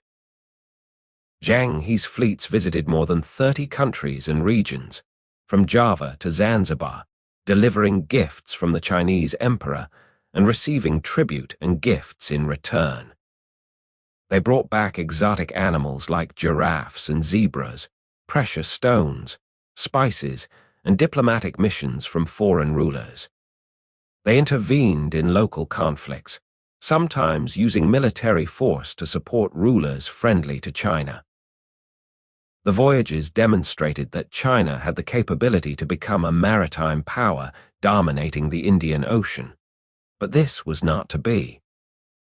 After the death of the Yongle Emperor in 1424 CE, opposition to the expensive maritime expeditions grew at court. Confucian officials argued that the voyages were wasteful extravagances that drained resources better spent on agriculture and defense against the Mongols. They believed that China, as the Middle Kingdom, the center of civilization, should not go seeking relationships with barbarian peoples, but should wait for them to come seeking China's civilizing influence. After Zheng, his seventh and final voyage in 1433 CE, the treasure fleet was decommissioned, the ships were left to rot, and China turned inward. Within a few decades, it became illegal for Chinese to build ocean-going ships or to sail abroad. This decision, which historians have called one of the great turning points in world history, meant that China would not become a maritime empire. Instead, that role would fall to European nations, particularly Portugal and Spain, which began their own age of exploration in the late 15th century, sailing to Asia, Africa, and the Americas and establishing colonial empires. Had China continued its maritime expansion, world history might have unfolded very differently.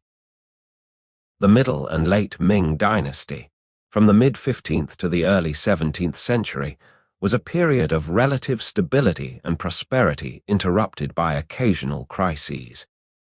The population continued to grow, possibly reaching 150 million by 1600 CE. The economy expanded, with increasing commercialization and the growth of domestic and foreign trade.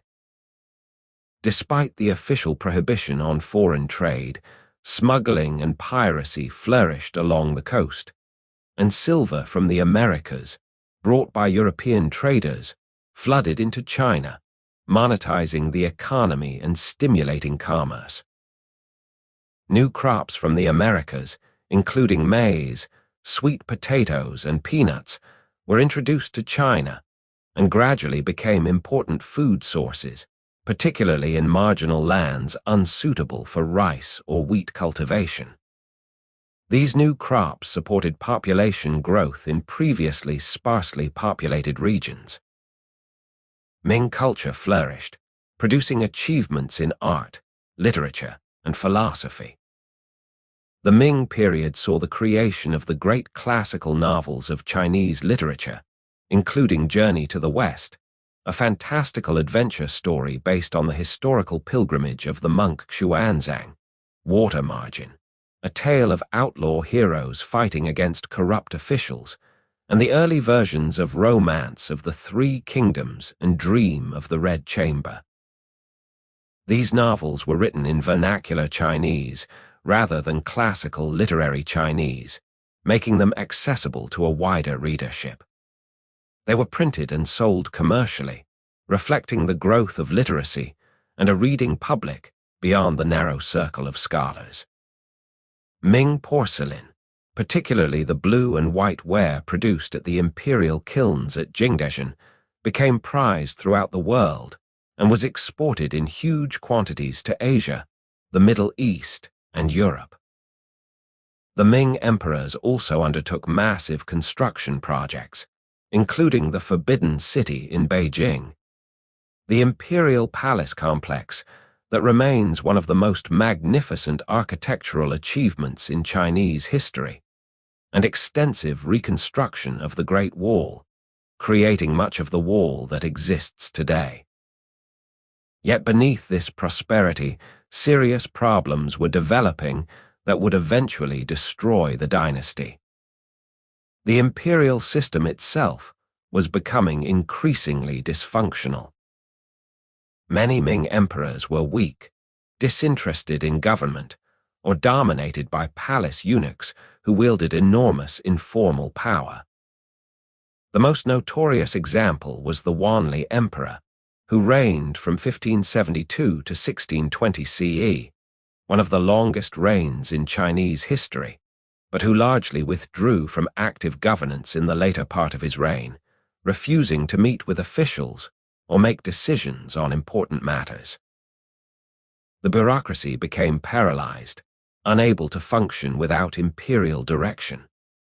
Factionalism intensified, with Confucian scholar officials divided into competing groups that spent more energy fighting each other than addressing the empire's problems.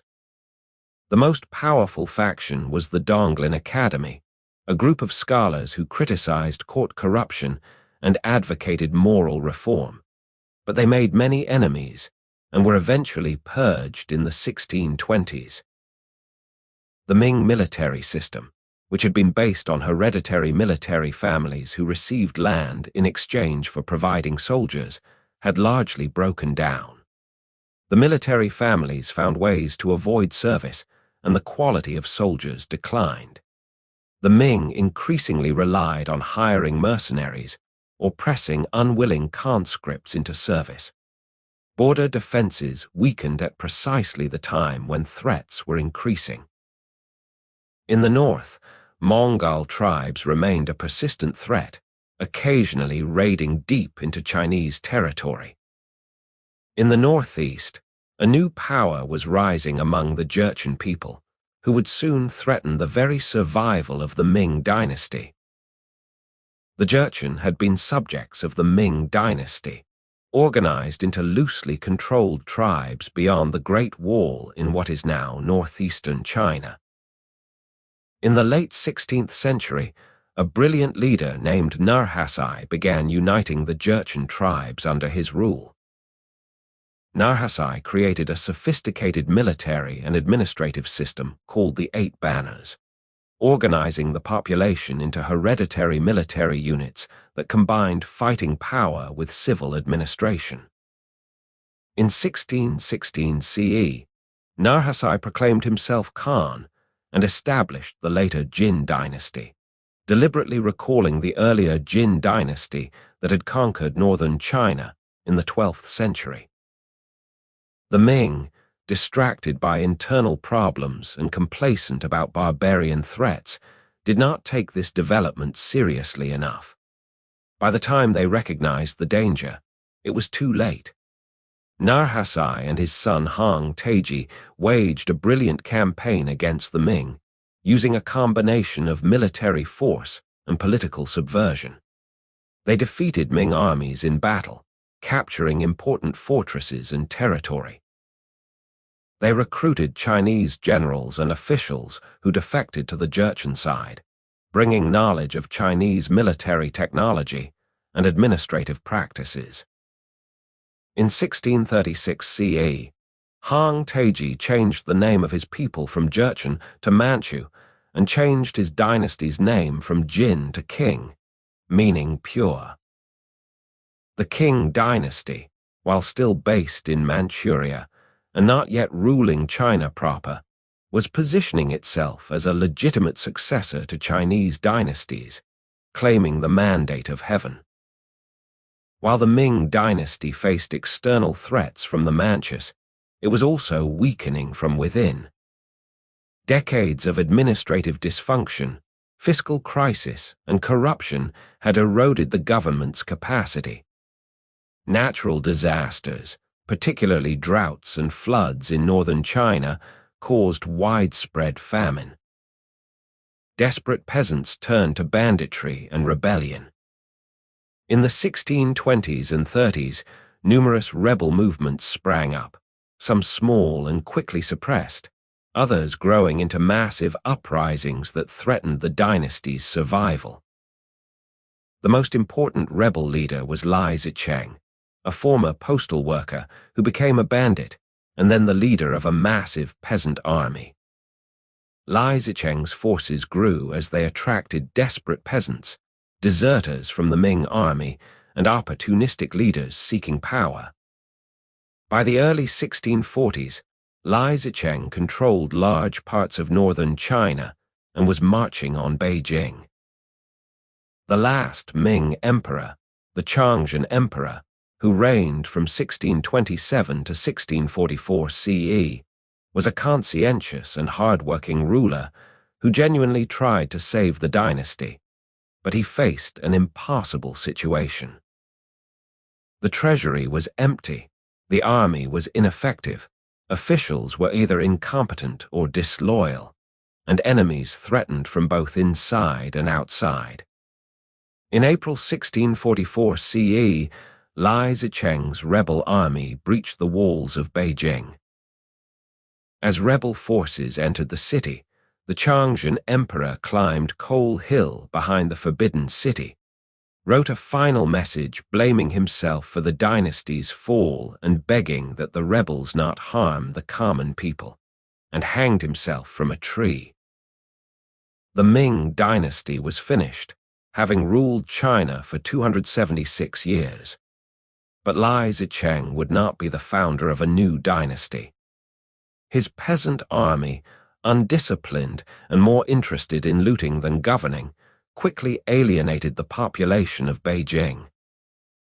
Meanwhile, at the Great Wall Fortress of Shanhai Pass, a Ming general named Wu Sangui faced a fateful decision.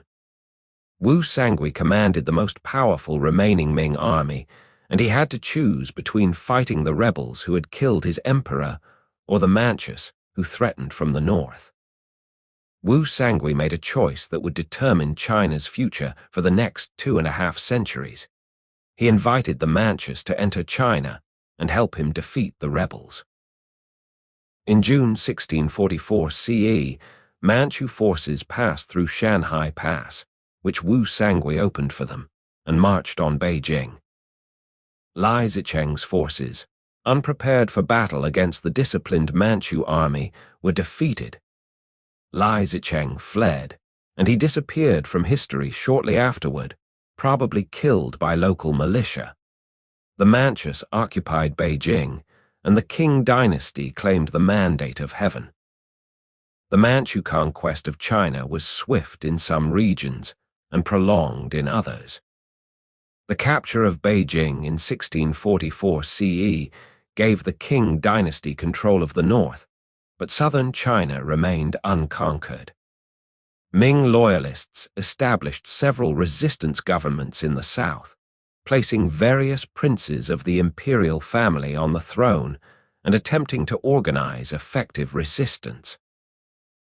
These southern Ming courts, as historians call them, fought desperately to preserve Chinese rule, but they were fatally weakened by internal conflicts, lack of coordination, and insufficient resources. The Qing forces, combining Manchu cavalry with Chinese generals and soldiers who had defected or been recruited, gradually pushed southward, conquering city after city, province after province. Some regions surrendered peacefully, their leaders calculating that resistance was futile. Others fought fiercely, resulting in terrible massacres when cities fell after prolonged sieges. The most notorious of these massacres occurred at Yangzhou in 1645 CE, where the city resisted Qing forces for several days before falling. When the walls were breached, Qing soldiers were given permission to loot the city for 10 days. Tens of thousands of inhabitants were killed, and the city was thoroughly plundered. This massacre, along with others at Jiading and other cities, served the Qing purpose of terrorizing resistance into submission, demonstrating the fate that awaited those who refused to surrender. Yet the Qing also used a policy of clemency toward those who submitted voluntarily, offering positions and honors to Ming officials and generals who switched sides. This combination of terror and inducement proved effective. By 1662 CE, the Qing had conquered all of mainland China, though resistance continued in Taiwan. where the remnants of the Ming loyalist forces held out under the leadership of the Zheng family until 1683 CE. The Qing dynasty would rule China for 268 years, from 1644 to 1912 CE, the last imperial dynasty in Chinese history. The Qing faced a fundamental challenge similar to what the Mongols had faced centuries earlier. How could a minority people, the Manchus, who numbered perhaps 2 million, govern a vast empire of more than 150 million Chinese? The Qing solution was more successful than the Mongol approach. Rather than keeping themselves entirely separate from Chinese society, or trying to completely sinicize themselves, the Qing maintained a delicate balance, adopting Chinese institutions and presenting themselves as legitimate Chinese emperors while simultaneously preserving Manchu identity and maintaining Manchu military dominance. The Qing emperors performed all the traditional Chinese imperial rituals, patronized Confucian scholarship, and governed through the existing Chinese bureaucratic system. They reinstated the civil service examination system that selected officials based on knowledge of Confucian classics, ensuring continuity with past dynasties. They employed Chinese scholar officials at all levels of government, allowing them to manage day-to-day administration. At the same time, the Qing implemented policies designed to preserve Manchu identity and prevent their absorption into the much larger Chinese population. They required Chinese men to adopt the Manchu hairstyle, shaving the front of the head and wearing the remaining hair in a long queue or braid down the back. This queue became a symbol of submission to Qing rule, and resistance to adopting it was punished severely. The Qing also established the banner system throughout China, maintaining Manchu, Mongol, and Chinese banner units as hereditary military forces stationed in garrisons in major cities. They prohibited intermarriage between Manchus and Chinese and restricted Chinese settlement in Manchuria, preserving it as a Manchu homeland. The most important innovation in Qing governance was the diarchy system, where most important government positions were held jointly by a Manchu and a Chinese official, each checking and balancing the other. This system ensured that Manchus retained control over government while also utilizing Chinese administrative expertise. The Qing also used the Imperial Household Department, staffed primarily by bondservants loyal to the emperor, to manage imperial finances, appointments, and sensitive matters, creating a parallel power structure that reduced dependence on the regular bureaucracy.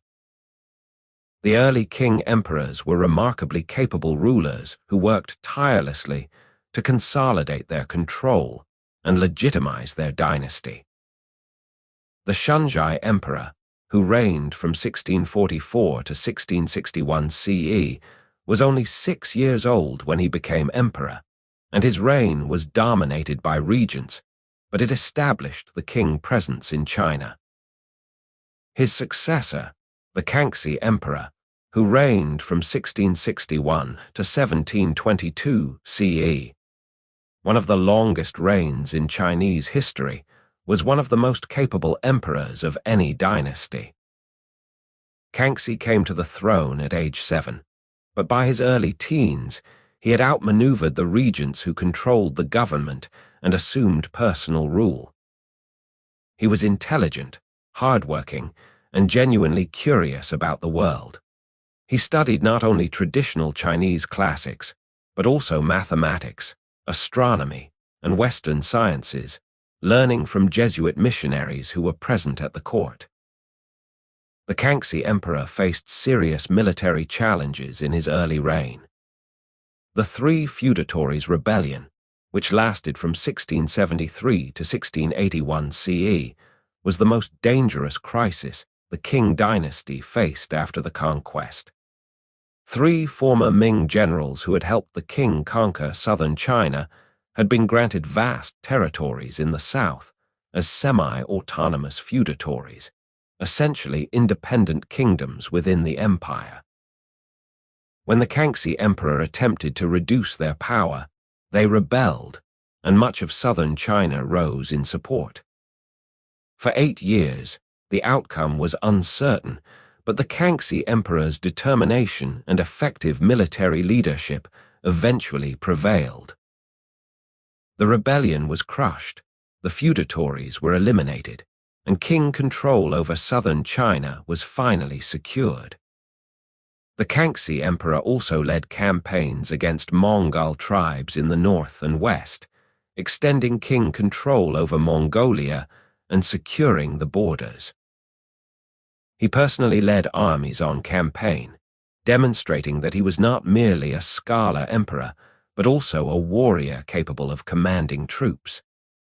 The Kangxi emperor's reign was a golden age of prosperity and cultural achievement. The economy recovered from the devastation of the conquest era, and population growth resumed. Agricultural productivity increased through the spread of New World crops and improved farming techniques. The Kangxi emperor was a great patron of scholarship, commissioning the compilation of the Kangxi Dictionary, which became the standard Chinese dictionary for centuries, and numerous other scholarly projects. He employed Jesuit missionaries as astronomers, cartographers, and artists, though he did not convert to Christianity. The Jesuits made detailed maps of the empire, introduced Western scientific instruments, and served as intermediaries between China and Europe. The Kangxi emperor's grandson, the Qianlong emperor, who reigned from 1735 to 1796 CE, another exceptionally long reign, presided over what was arguably the peak of king power and prosperity. The Qianlong emperor was a complex figure, cultured and literate, a prolific poet who wrote tens of thousands of poems, though none are considered great works of literature. He was a passionate collector of art who assembled one of the finest collections of Chinese painting and calligraphy ever created. He sponsored massive scholarly projects, including the compilation of the complete library of the Four Treasuries, an enormous collection of important works from Chinese history.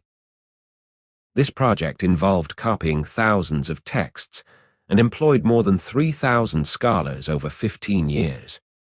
However, the project also had a darker purpose. It was used to identify and destroy books considered dangerous or critical of the Qing dynasty. Thousands of works were suppressed, their plates destroyed, and anyone possessing them could be executed. This literary inquisition was part of the Qing effort to control thought and eliminate dissent. The Qianlong emperor launched military campaigns that expanded the Qing Empire to its greatest territorial extent. His armies conquered the Dzunga Mongol state in Central Asia, bringing Xinjiang under Qing control for the first time. They campaigned in Burma, Vietnam, and Nepal, though these expeditions were less successful and often ended in negotiated settlements rather than outright conquest. The Qianlong emperor called these the 10 Great Campaigns and celebrated them as proof of his virtue and heaven's favor. By the late 18th century, the Qing Empire controlled not just China proper, but also Manchuria, Mongolia, Xinjiang, and Tibet, as well as exercising suzerainty over Korea, Vietnam, and Burma, creating an empire larger than any previous Chinese dynasty had ruled. This was also the period of greatest prosperity in traditional Chinese history. The population exploded, growing from perhaps 150 million in the mid-17th century to more than 300 million by 1800 CE, possibly even 400 million.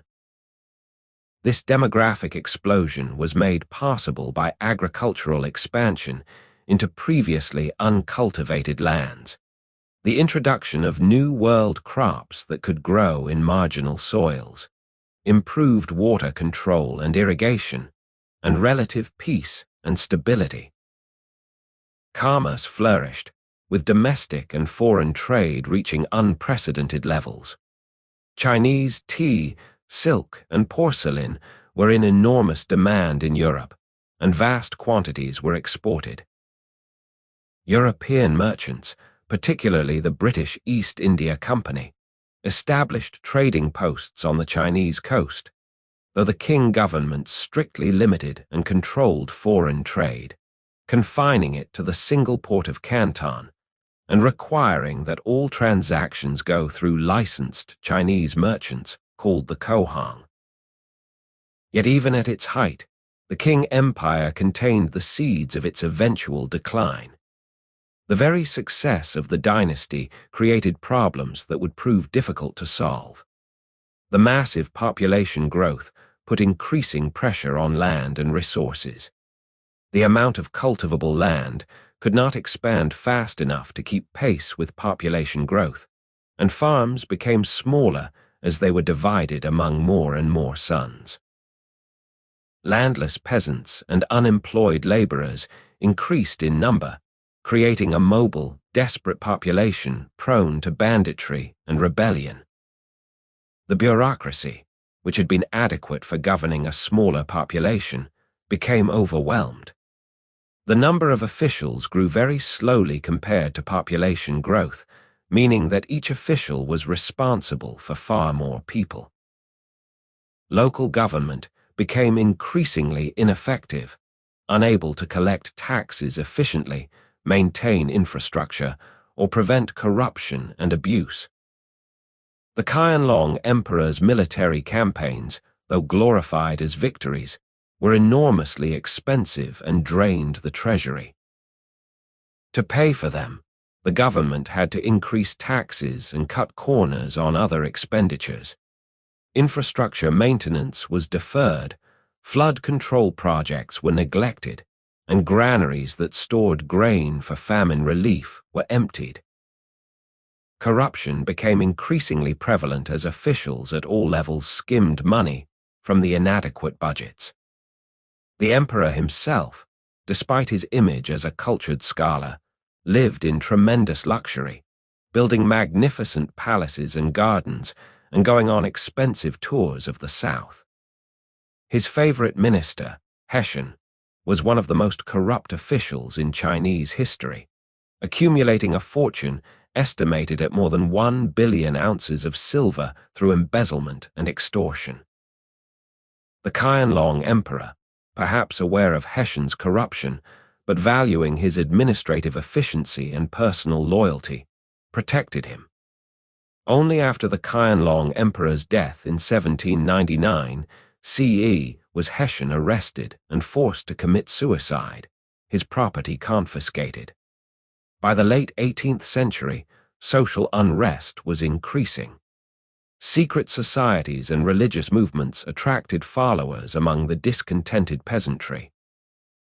The White Lotus Rebellion, which erupted in 1796 CE and lasted until 1804 CE, was a massive uprising that spread across several provinces in central China. The rebels were followers of a millenarian Buddhist sect who believed that the Maitreya Buddha would descend to earth and usher in a new age of peace and prosperity. They rose in rebellion against Qing rule, combining religious fervor with economic desperation.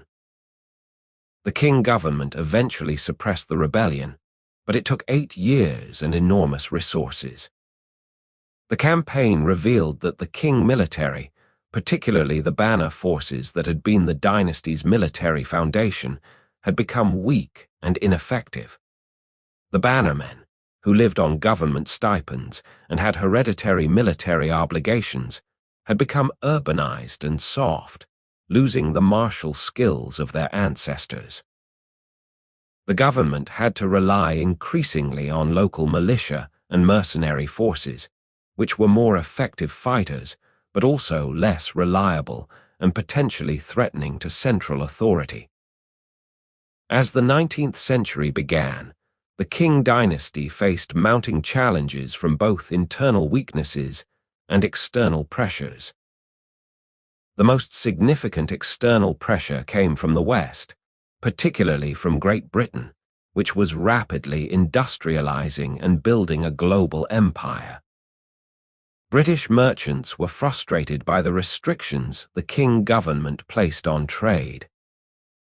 They could trade only at Canton, only through licensed Chinese merchants, and they had to pay for Chinese goods with silver because the Chinese had little interest in British products. The British sought to open more ports, to trade freely without Chinese intermediaries, and to establish diplomatic relations on equal terms. The Qing government, viewing China as the Middle Kingdom and all other nations as barbarian tribute-bearers, refused to treat Western nations as equals and rejected their demands. The British found a product that Chinese consumers wanted: opium. Opium had been used in China for centuries as a medicine, but in the 18th century, the practice of smoking opium for pleasure spread, creating a large market of addicts. British merchants, primarily the East India Company and private traders, imported vast quantities of opium from India to China, selling it through Chinese smuggling networks. By the early 19th century, tens of thousands of chests of opium, each containing about 140 pounds, were being imported annually. The trade reversed the flow of silver. Instead of silver flowing into China to pay for tea and silk, silver now flowed out to pay for opium. This had serious economic consequences, causing deflation and fiscal problems for the Qing government. More importantly, opium addiction became a serious social problem, affecting millions of Chinese, including soldiers and officials, weakening the social fabric. The Qing government attempted to stop the opium trade, issuing edicts prohibiting it and punishing dealers and users. But corruption was so widespread that these efforts were largely ineffective. In 1839 CE, the Daeguang Emperor appointed an official named Lin Zexu as Imperial Commissioner, with orders to eliminate the opium trade once and for all.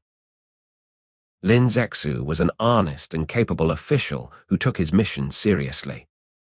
He went to Canton, arrested Chinese opium dealers, demanded that foreign merchants turn over all their opium stocks, and when they refused, he besieged their warehouses and forced them to surrender more than 20,000 chests of opium, which he destroyed.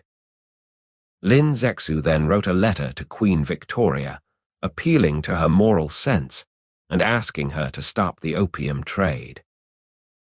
His letter pointed out that Britain prohibited opium in its own territories, so how could it be right to force it upon China? The British government, responding to pressure from merchants who had lost valuable cargo, decided to use military force to compel China to open its markets and pay compensation. In 1840 CE, British warships and troops arrived on the Chinese coast, beginning what became known as the First Opium War. The war was a disaster for China. Qing forces, equipped with outdated weapons and trained in traditional tactics, were completely outmatched by British troops armed with modern rifles, artillery, and steamships. British forces destroyed Chinese war junks, bombarded coastal forts, and occupied strategic points along the coast and up the Yangtze River with relative ease. The Qing government, humiliated and desperate, was forced to negotiate. In 1842 CE, the Treaty of Nanjing ended the war, and its terms were devastating for China. The Treaty of Nanjing was the first of what Chinese call the unequal treaties, agreements imposed on China by foreign powers through military force. The treaty required China to pay a large indemnity to Britain, to cede the island of Hong Kong to Britain in perpetuity, to open 5 ports to British trade and residence, to allow British citizens in China to be subject to British law rather than Chinese law, a provision called extraterritoriality, and to establish a fixed tariff on imports, preventing China from protecting its own industries through tariffs. The treaty said nothing about opium, which continued to pour into China. Other Western nations, including the United States and France, soon demanded and received similar treaties, forcing China to grant them the same privileges that Britain had obtained. The Opium War and the unequal treaties shattered the traditional Chinese worldview. For thousands of years, Chinese had believed that China was the most advanced civilization, that the emperor was the son of heaven ruling all under heaven, and that foreign peoples were barbarians who could benefit from Chinese culture, but could never equal it. The defeat by Britain, a small island nation on the far edge of the world, forced Chinese to confront the fact that they were no longer the most powerful or advanced civilization. Some Chinese officials and intellectuals began to argue that China needed to learn from the West, to adopt Western military technology, and perhaps even Western institutions and ideas. But most remained confident that Chinese civilization was superior, and that the defeat was merely a temporary setback caused by corrupt officials and bad luck, rather than any fundamental weakness in Chinese society. While the Qing government was dealing with foreign pressure, it faced an even more serious threat from within. In 1850 CE, a failed examination candidate named Han Xiuquan launched a rebellion that would become the deadliest war of the 19th century. Han Xiuquan had been exposed to Christian missionary tracts and had developed his own unique religious vision, believing that he was the younger brother of Jesus Christ, sent by God to establish a heavenly kingdom on earth and to drive out the Manchu demons who had usurped God's Chinese children. Hang's message combined Christian elements with traditional Chinese millenarian beliefs, and it resonated with peasants in southern China who were suffering from economic hardship, ethnic tensions between local people and Hakka migrants, and resentment of Qing rule. Han Xiuquan's movement, called the Taiping Heavenly Kingdom, grew with astonishing speed. Within a few years, the Taiping controlled a substantial territory in southern and central China, establishing their capital at Nanjing. The Taiping Rebellion, which lasted from 1850 to 1864 CE, was an extraordinarily destructive conflict. The Taiping armies numbered in the hundreds of thousands, and they fought with fanatical zeal, believing they were doing God's work.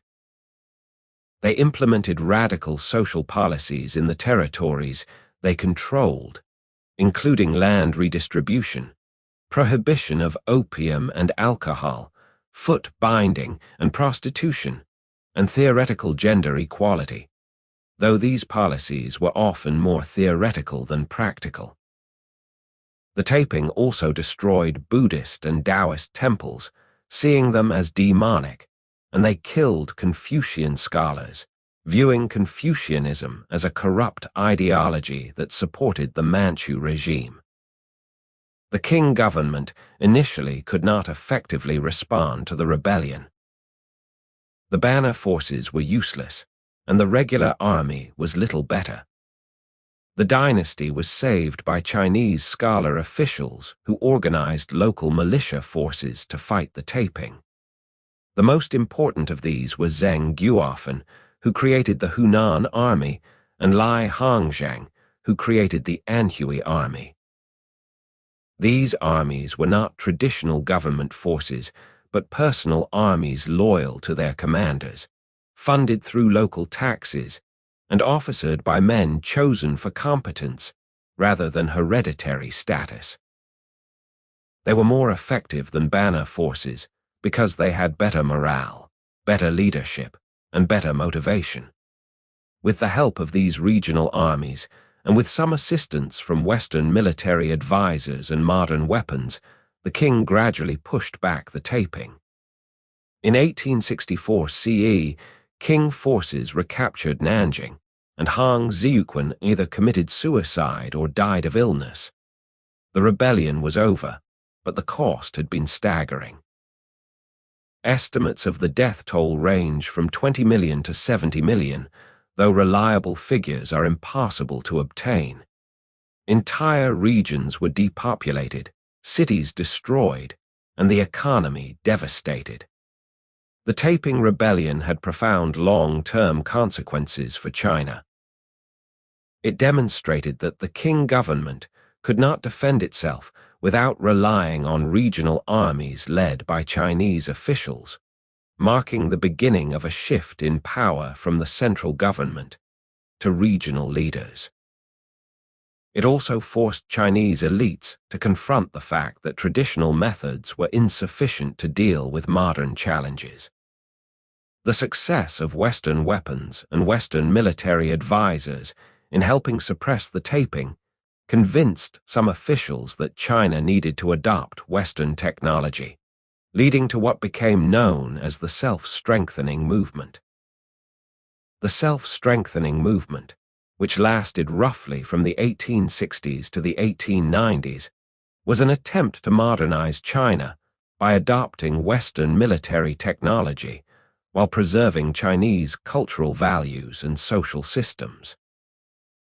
The slogan was Chinese learning for the fundamental principles, Western learning for practical application. Reformers like Lai Hongzhang, Zheng Guofen, and Zhuo Zongtang established arsenals to manufacture modern weapons, built shipyards to construct steamships, created military academies to train officers in modern warfare, and sent students abroad to study Western science and technology. They established translation bureaus to translate Western books on science, technology, and international law into Chinese. Some reformers went further, establishing modern schools, telegraphs, railways, and industrial enterprises. The self-strengthening movement achieved some successes. China built a modern navy, established arsenals that could produce rifles and artillery, and created the beginnings of modern industry. But the movement ultimately failed to achieve its goal of making China strong enough to resist foreign pressure and maintain its independence. The problem was that military modernization required more than just buying weapons and building factories. It required changes to the educational system, the government bureaucracy, the economy, and even cultural values. The Confucian examination system, which tested knowledge of classical texts and poetry composition, produced scholar officials who were not trained in science, technology, or modern administration. The bureaucracy was corrupt, inefficient, and resistant to change. The economy remained primarily agricultural, with limited capital accumulation and investment. The social system, with its rigid hierarchies and conservative values, discouraged innovation and entrepreneurship. Moreover, the Qing government was constrained by the Empress Dowager Cixi, who dominated Chinese politics from the 1860s until her death in 1908 CE. Cixi had entered the Imperial palace as a low-ranking consort of the Xianfeng emperor and had given birth to his only surviving son, who became the Tongzhai emperor. When the Xianfeng emperor died in 1861 CE, Cixi became regent for her young son, and she maneuvered skillfully to maintain power for nearly half a century, ruling behind the scenes through a succession of puppet emperors. Cixi was intelligent and politically astute, but she was primarily concerned with maintaining her own power and the survival of the Qing dynasty, not with radical reform that might threaten the existing order. She supported limited modernization, but blocked more fundamental changes that might have transformed China into a modern nation-state. The failure of the self-strengthening movement was dramatically revealed in 1894 to 1895 CE, when China went to war with Japan over influence in Korea. Japan had been forced to open to the West in the 1850s, just as China had been, but Japan had responded very differently. The Japanese had overthrown their shogun in the Meiji Restoration of 1868 CE and had embarked on a comprehensive program of modernization, transforming their economy, military, government, and society along Western lines while maintaining Japanese cultural identity. By the 1890s, Japan had become a modern, industrialized nation with a powerful military. The First Sino-Japanese War was a humiliating disaster for China. Japanese forces, better trained, better equipped, and better led, defeated Chinese armies on land and destroyed the Chinese navy at sea. The war revealed that despite decades of self-strengthening efforts, China had failed to create an effective modern military.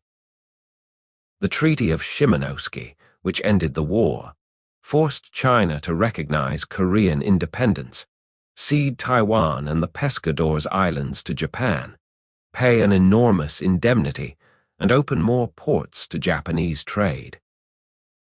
The defeat by Japan, a nation that Chinese had traditionally viewed as a cultural inferior that had learned civilization from China, was even more humiliating than the earlier defeats by Western powers. It sparked a crisis of confidence among Chinese intellectuals and officials, leading to calls for more radical reform. A group of young scholars, led by Kang Yaowei and Liang Qichao, persuaded the young Guangxu emperor to implement a series of sweeping reforms in 1898 CE, in what became known as the 100 Days Reform. These reforms included modernizing the education system, reforming the bureaucracy, promoting industry and commerce, and establishing a constitutional monarchy. But the reforms threatened too many entrenched interests and moved too quickly. Empress Dowager Cixi, alarmed by the threat to her power and to the existing order, staged a coup, imprisoned the Guangxu emperor, and reversed most of the reforms. In the aftermath of the failed reforms, anti-foreign sentiment intensified in China, particularly among conservative elements in society who blamed foreigners for China's problems. This sentiment exploded in 1900 CE with the Boxer Rebellion. The Boxers were members of a secret society who practiced martial arts and believed that through ritual and magic they could become invulnerable to bullets. They called themselves the Society of Righteous and Harmonious Fists, and Westerners called them Boxers. The Boxers blamed China's problems on foreign influence and on Chinese Christians, who they saw as traitors serving foreign interests. Starting in Shandong province, the Boxer movement spread rapidly, with Boxers attacking Chinese Christians, destroying foreign property, tearing up railway lines, and cutting telegraph wires. The movement gained support from conservative officials, and even from Empress Dowager Cixi, who saw it as a way to expel foreigners from China. In June 1900 CE, Boxers entered Beijing and besieged the foreign legation quarter, where diplomats and foreign residents had taken refuge. The siege lasted 55 days, and it seemed possible that all the foreigners would be killed. The Qing government, influenced by Cixi, declared war on the foreign powers.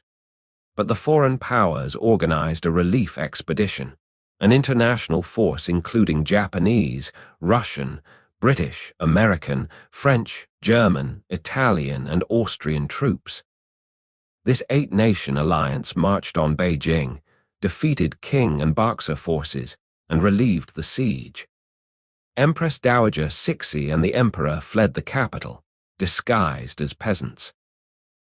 The foreign troops occupied Beijing and thoroughly looted it, and troops ranged through northern China, suppressing Boxers and punishing villages suspected of supporting them.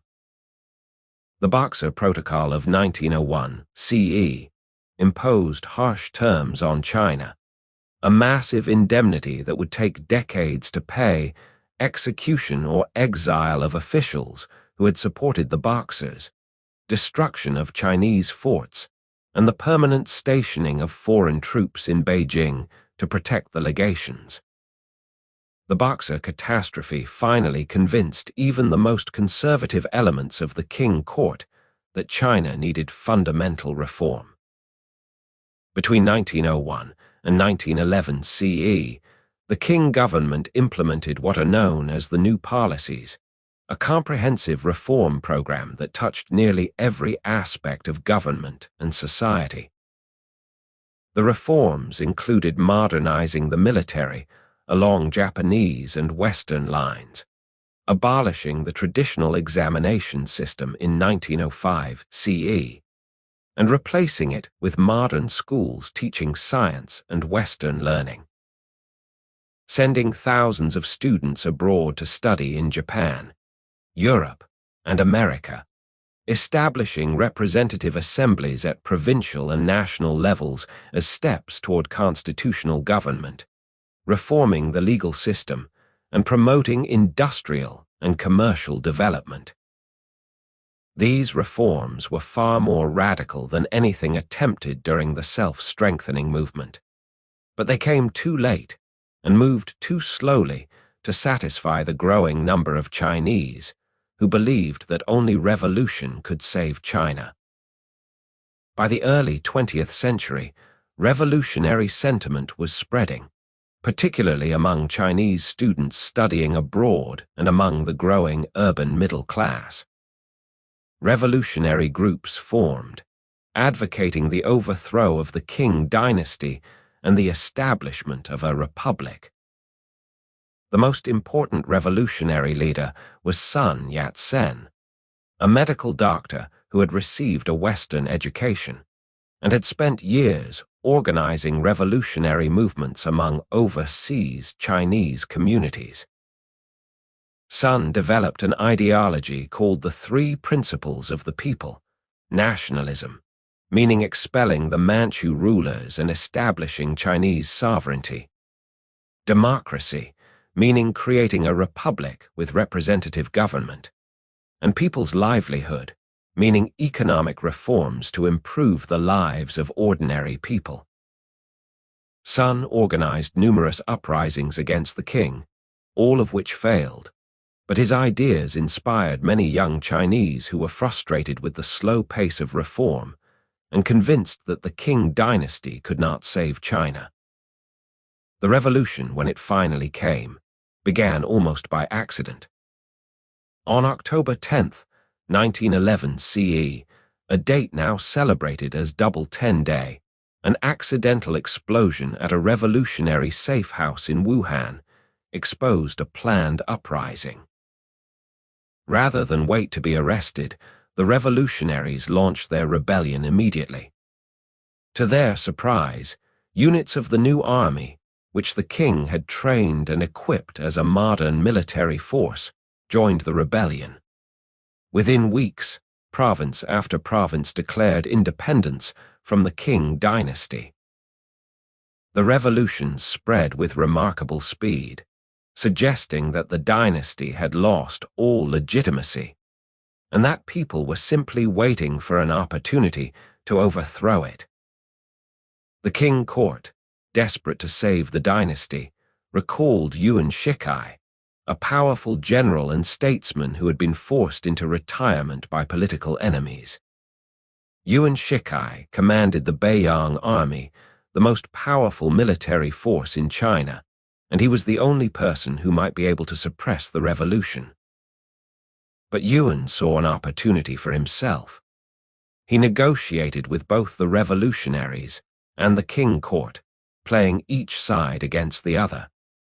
He offered to suppress the rebellion if the Qing court granted him full powers, and he simultaneously let the revolutionaries know that he might support them if they offered him the presidency of a new republic. The revolutionaries, meeting in Nanjing, elected Sun Yat-sen as provisional president of the Republic of China in January 1912 CE. But they knew they lacked military strength to defeat the Qing if Yuan Shikai supported the dynasty. Sun Yat-sen made a deal with Yuan Shikai. If Yuan could persuade the Qing emperor to abdicate peacefully and accept the republic, Sun would step aside and Yuan would become president. Yuan Shikai pressured the Qing court, threatening that if they refused to abdicate, he would join the revolutionaries, and the dynasty would be destroyed anyway. On February 12, 1912 CE, the Empress Dowager Longyu, widow of the Guangxu emperor and regent for the child Emperor Puji, issued an edict of abdication. The Qing dynasty, which had ruled China for 268 years, was over. With it ended not just a dynasty, but the imperial system that had governed China for more than 2,000 years. Since Qin Shi Huangdi had first unified China and declared himself emperor in 221 BCE. The 6-year-old Puji, the last emperor, would live a strange life, briefly restored to the throne by a warlord in 1917 CE, made puppet emperor of the Japanese state of Manchukuo in the 1930s and 40s, imprisoned after World War II, re-educated under the communist regime, and finally ending his days as an ordinary citizen of the People's Republic, a gardener and a member of the Chinese People's Political Consultative Conference, dying in 1967 CE during the Cultural Revolution. The Republic of China that emerged from the revolution faced enormous challenges. China was deeply divided, with different regions controlled by different military leaders. The economy was weak, the government treasury was empty, and foreign powers still controlled many aspects of Chinese sovereignty through the unequal treaties. Yuan Shikai became president, but he quickly revealed his true intentions. He believed China needed strong authoritarian rule, not democracy, and he systematically undermined the republican institutions that had been established. He outlawed Sun Yat-sen's political party, the Kuomintang or Nationalist Party, arrested or assassinated opposition leaders, and in 1915 CE, he announced his intention to restore the monarchy with himself as emperor. This provoked widespread opposition. Even Yuan's own generals turned against him. Facing universal condemnation, Yuan was forced to abandon his imperial plans. He died in June 1916 CE, a broken man. Yuan Shikai's death plunged China into the warlord era, a period of political fragmentation and constant warfare that lasted roughly from 1916 to 1928 CE. The Beiyang army, which Yuan had commanded, split into different factions, each led by a warlord who controlled territory and fought to expand his power. China was divided among dozens of warlords, some controlling single provinces, others ruling vast territories. These warlords maintained private armies, collected their own taxes, and governed as independent rulers while nominally recognizing the Republic of China government in Beijing, which was actually a puppet regime controlled by whichever warlord currently held the capital. The warlords fought constant wars against each other, forming and breaking alliances betraying and being betrayed, in an endless struggle for power that brought tremendous suffering to the Chinese people. Warlord armies conscripted or kidnapped young men to serve as soldiers, requisitioned food and supplies from peasants, and fought battles that destroyed crops and villages. Yet despite this political chaos, or perhaps because of it, the May 4th movement emerged in 1919 CE as one of the most important cultural and intellectual movements in modern Chinese history. The immediate trigger was the Treaty of Versailles, which ended World War I. China had entered the war on the Allied side, hoping that supporting the victorious powers would lead to the return of German colonial holdings in Shandong province and the abolition of the unequal treaties. Instead, the treaty transferred German rights in Shandong to Japan rather than returning them to China.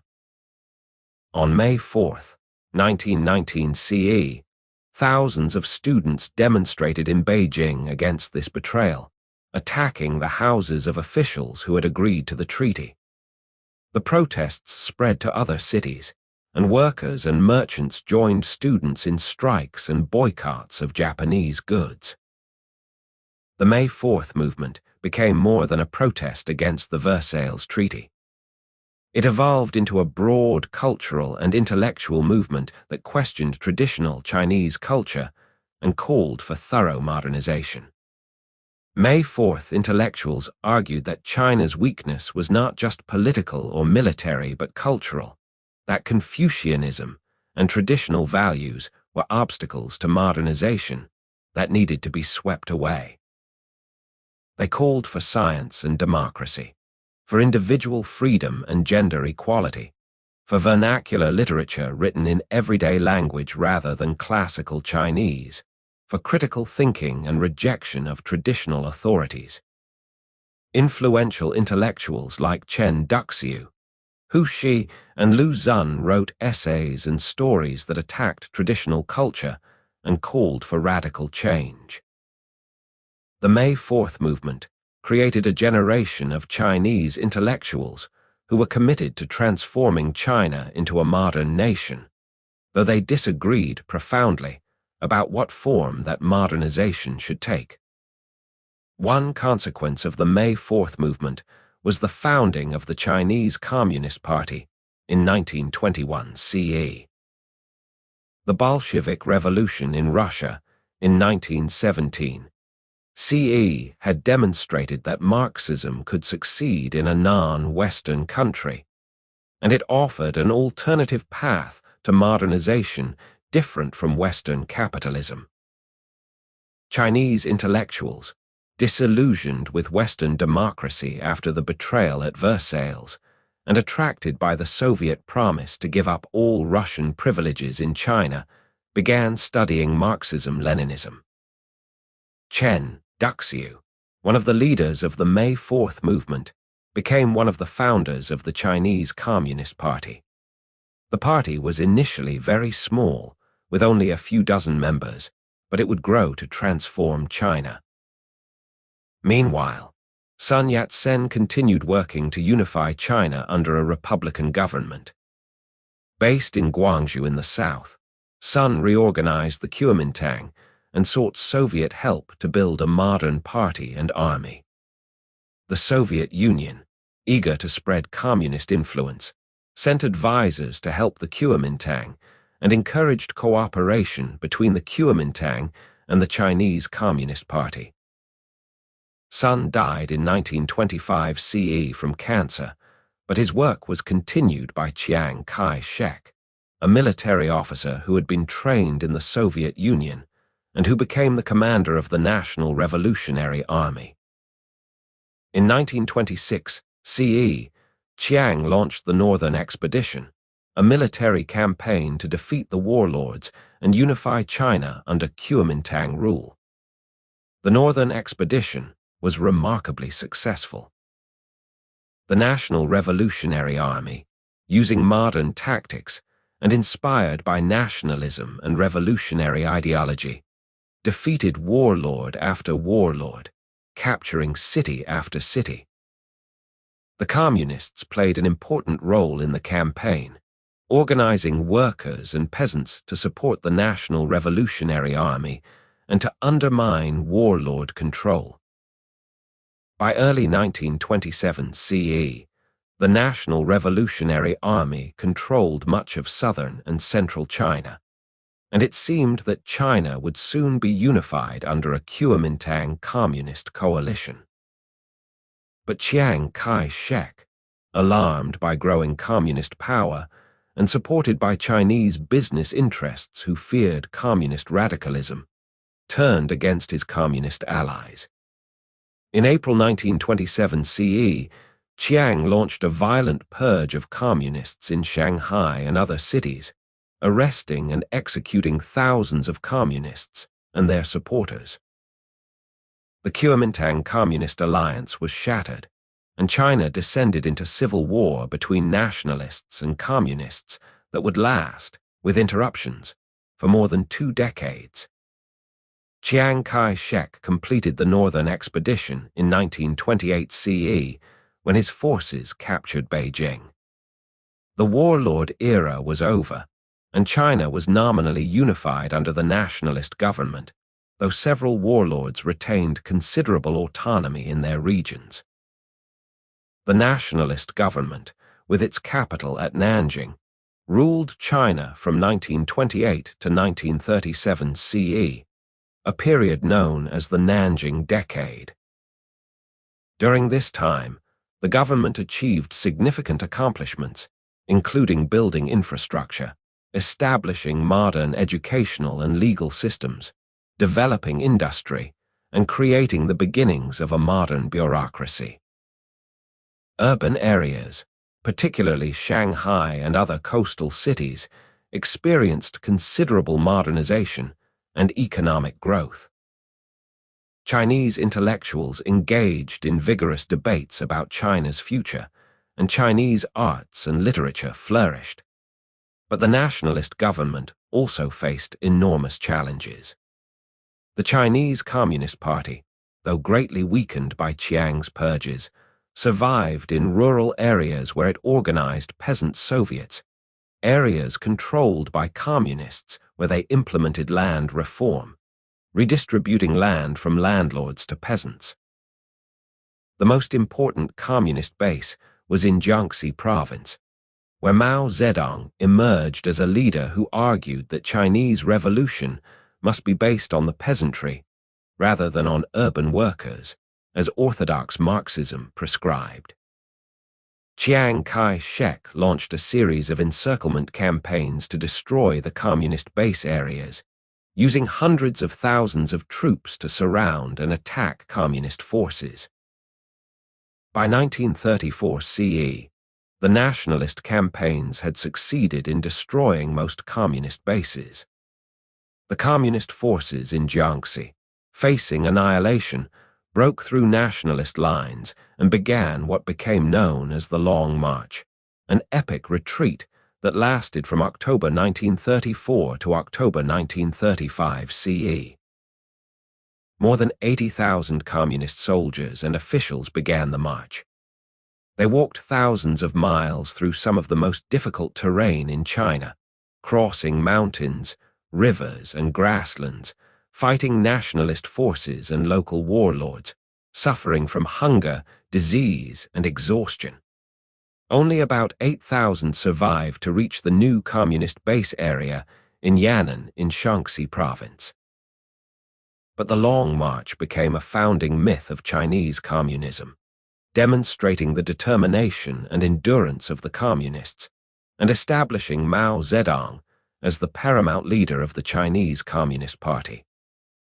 The nationalist government's focus on fighting the communists rather than resisting Japanese aggression was deeply unpopular with many Chinese. Japan had been steadily encroaching on Chinese sovereignty since the late 19th century. In 1931 CE, Japan invaded and occupied Manchuria, establishing the puppet state of Manchukuo. Chiang Kai-shek, believing that China was too weak to fight Japan and that the Communists were a more immediate threat, pursued a policy of appeasement toward Japan while continuing the Civil War. This policy created growing anger among Chinese, who believed that fighting foreign invasion should take priority over internal conflicts. In December 1936 CE, Chiang was kidnapped by one of his own generals, Zhang Zuoliang, in what became known as the Xin Incident. Zhang, who had lost his homeland of Manchuria to the Japanese, demanded that Chiang end the civil war and form a united front with the Communists to resist Japan. After 2 weeks of negotiations, Chiang agreed to a truce with the Communists and a policy of resistance to Japan. This agreement came just in time, because in July 1937 CE, Japan launched a full-scale invasion of China, beginning the Second Sino-Japanese War. The war with Japan was one of the greatest catastrophes in Chinese history.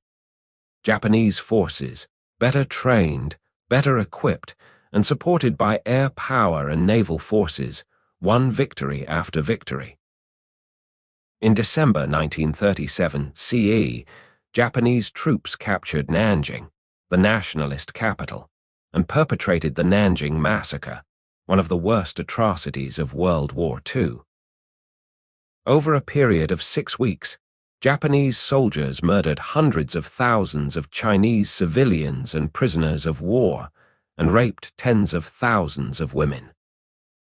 The exact death toll remains disputed, with estimates ranging from tens of thousands to more than 300,000, but there is no doubt that the massacre was an atrocity of horrific proportions. The nationalist government retreated westward to Chongqing in Sichuan province, establishing a wartime capital in the interior where Japanese forces could not easily reach. Millions of Chinese refugees fled westward as well, and entire universities, factories, and government offices were relocated to the interior, demonstrating the Chinese determination to continue resistance. The war against Japan brought together nationalists and communists in a fragile united front, but the alliance was always tense and sometimes broke down into open conflict. The nationalists bore the brunt of fighting the Japanese, engaging in large-scale conventional battles that resulted in heavy casualties. The communists, with weaker military forces, concentrated on guerrilla warfare behind Japanese lines, building up their strength in rural areas and expanding their base of support among the peasantry. The communist strategy of guerrilla warfare was based on ideas developed by Mao Zedong, who taught that guerrillas should move among the people like fish in water, that they should avoid large battles they could not win and instead engage in constant small-scale attacks that wore down the enemy, and that winning popular support was as important as military operations. This strategy proved effective, and by the end of the war, the Communists controlled base areas with a population of nearly 100 million people and an army of nearly 1 million soldiers, far stronger than they had been before the war. The war merged into World War II after Japan attacked Pearl Harbor in December 1941 CE, bringing the United States into the conflict. China became one of the Allied powers, and Chiang Kai-shek was recognized as one of the big four Allied leaders alongside Roosevelt, Churchill, and Stalin. The United States provided military and financial aid to China, though getting supplies to Chongqing was difficult because Japan controlled the coast and much of the interior. Supplies had to be flown over the Himalayan mountains from India in a dangerous operation known as flying the hump. American military advisors worked with Chinese forces, and American air power helped defend Chinese cities. But the China theater was always secondary to the European and Pacific theaters, and China received less aid than Chiang believed was necessary. The war finally ended in August 1945 CE, when Japan surrendered after the atomic bombings of Hiroshima and Nagasaki and the Soviet invasion of Manchuria. China had survived 8 years of brutal warfare at a cost of millions of lives and tremendous destruction. China emerged from World War II as one of the victorious Allied powers, and it was granted a permanent seat on the United Nations Security Council, recognition of its status as a great power. But China was exhausted, its economy devastated, its people war-weary, and the nationalist government was weak and corrupt. The wartime truce between nationalists and communists immediately broke down, and China plunged back into civil war. The Chinese Civil War, which resumed in 1946 CE, was fought between nationalist forces numbering more than 4 million soldiers at the beginning and communist forces of about 1 million soldiers. The nationalists had advantages in numbers, equipment, and international support, particularly from the United States, which provided military aid and attempted to mediate a peaceful settlement. But the nationalists were plagued by corruption, poor leadership, and loss of popular support. Inflation spiraled out of control, destroying the savings of the middle class and making government salaries worthless. Nationalist generals were often incompetent and more interested in political maneuvering than fighting effectively. Soldiers were poorly treated, leading to low morale and high desertion rates. In contrast, the communists had strong morale, effective leadership, and growing popular support, particularly in rural areas where they had implemented land reform. The communists also had the advantage of fighting a revolutionary war, offering people a vision of a transformed society rather than simply defending the existing order. The tide of the Civil War turned against the nationalists with surprising speed. By 1948 CE, the communists had gone on the offensive, and in 1949 CE, they won a series of decisive victories. Nationalist armies collapsed, with entire divisions surrendering or defecting to the communists. In January 1949 CE, communist forces captured Beijing. In April, they crossed the Yangtze River, the last major natural barrier, and captured Nanjing. Chiang Kai-shek and the remnants of the nationalist government and army fled to Taiwan, taking with them much of China's gold reserves and many precious cultural artifacts. On October 1st, 1949 CE, Mao Zedong stood atop the Gate of Heavenly Peace in Beijing and proclaimed the founding of the People's Republic of China. After more than a century of humiliation, civil war, and foreign invasion, China was finally unified under a government strong enough to control the entire country, though that government would rule through a revolutionary ideology that sought to completely transform Chinese society. The early years of the People's Republic, from 1949 to 1957 CE, were a period of recovery, consolidation, and revolutionary transformation. The communist government moved quickly to establish control, eliminating opposition through a series of campaigns that executed or imprisoned hundreds of thousands of people, identified as counter-revolutionaries, landlords, or criminals. Land reform was implemented throughout the country, with landlords' property confiscated and redistributed to poor peasants. This created a base of support for the government among the peasantry, though it came at a terrible cost, with perhaps 1 to 2 million landlords executed during the campaign. The government nationalized industry and commerce, bringing the economy under state control. It launched campaigns to improve literacy, expand education, and eradicate social practices like opium addiction, prostitution, and foot binding. Women's rights were expanded through the marriage law of 1950 CE, which banned arranged marriages, foot binding, and concubinage, and guaranteed women's right to divorce. The People's Republic aligned itself with the Soviet Union, which provided technical and financial assistance for China's industrialization. Soviet advisors helped design and build factories, railways, and infrastructure. Chinese students studied in the Soviet Union, and China adopted Soviet-style central planning, creating 5-year plans to direct economic development. In 1950 CE, China entered the Korean War after United Nations forces approached the Chinese border, sending hundreds of thousands of Chinese soldiers to fight in Korea. The war was costly, but it demonstrated that China was willing and able to stand up to the United States, enhancing the government's prestige at home and abroad. By the mid-1950s, the communist government had achieved considerable success in restoring stability, reviving the economy, and implementing social reforms.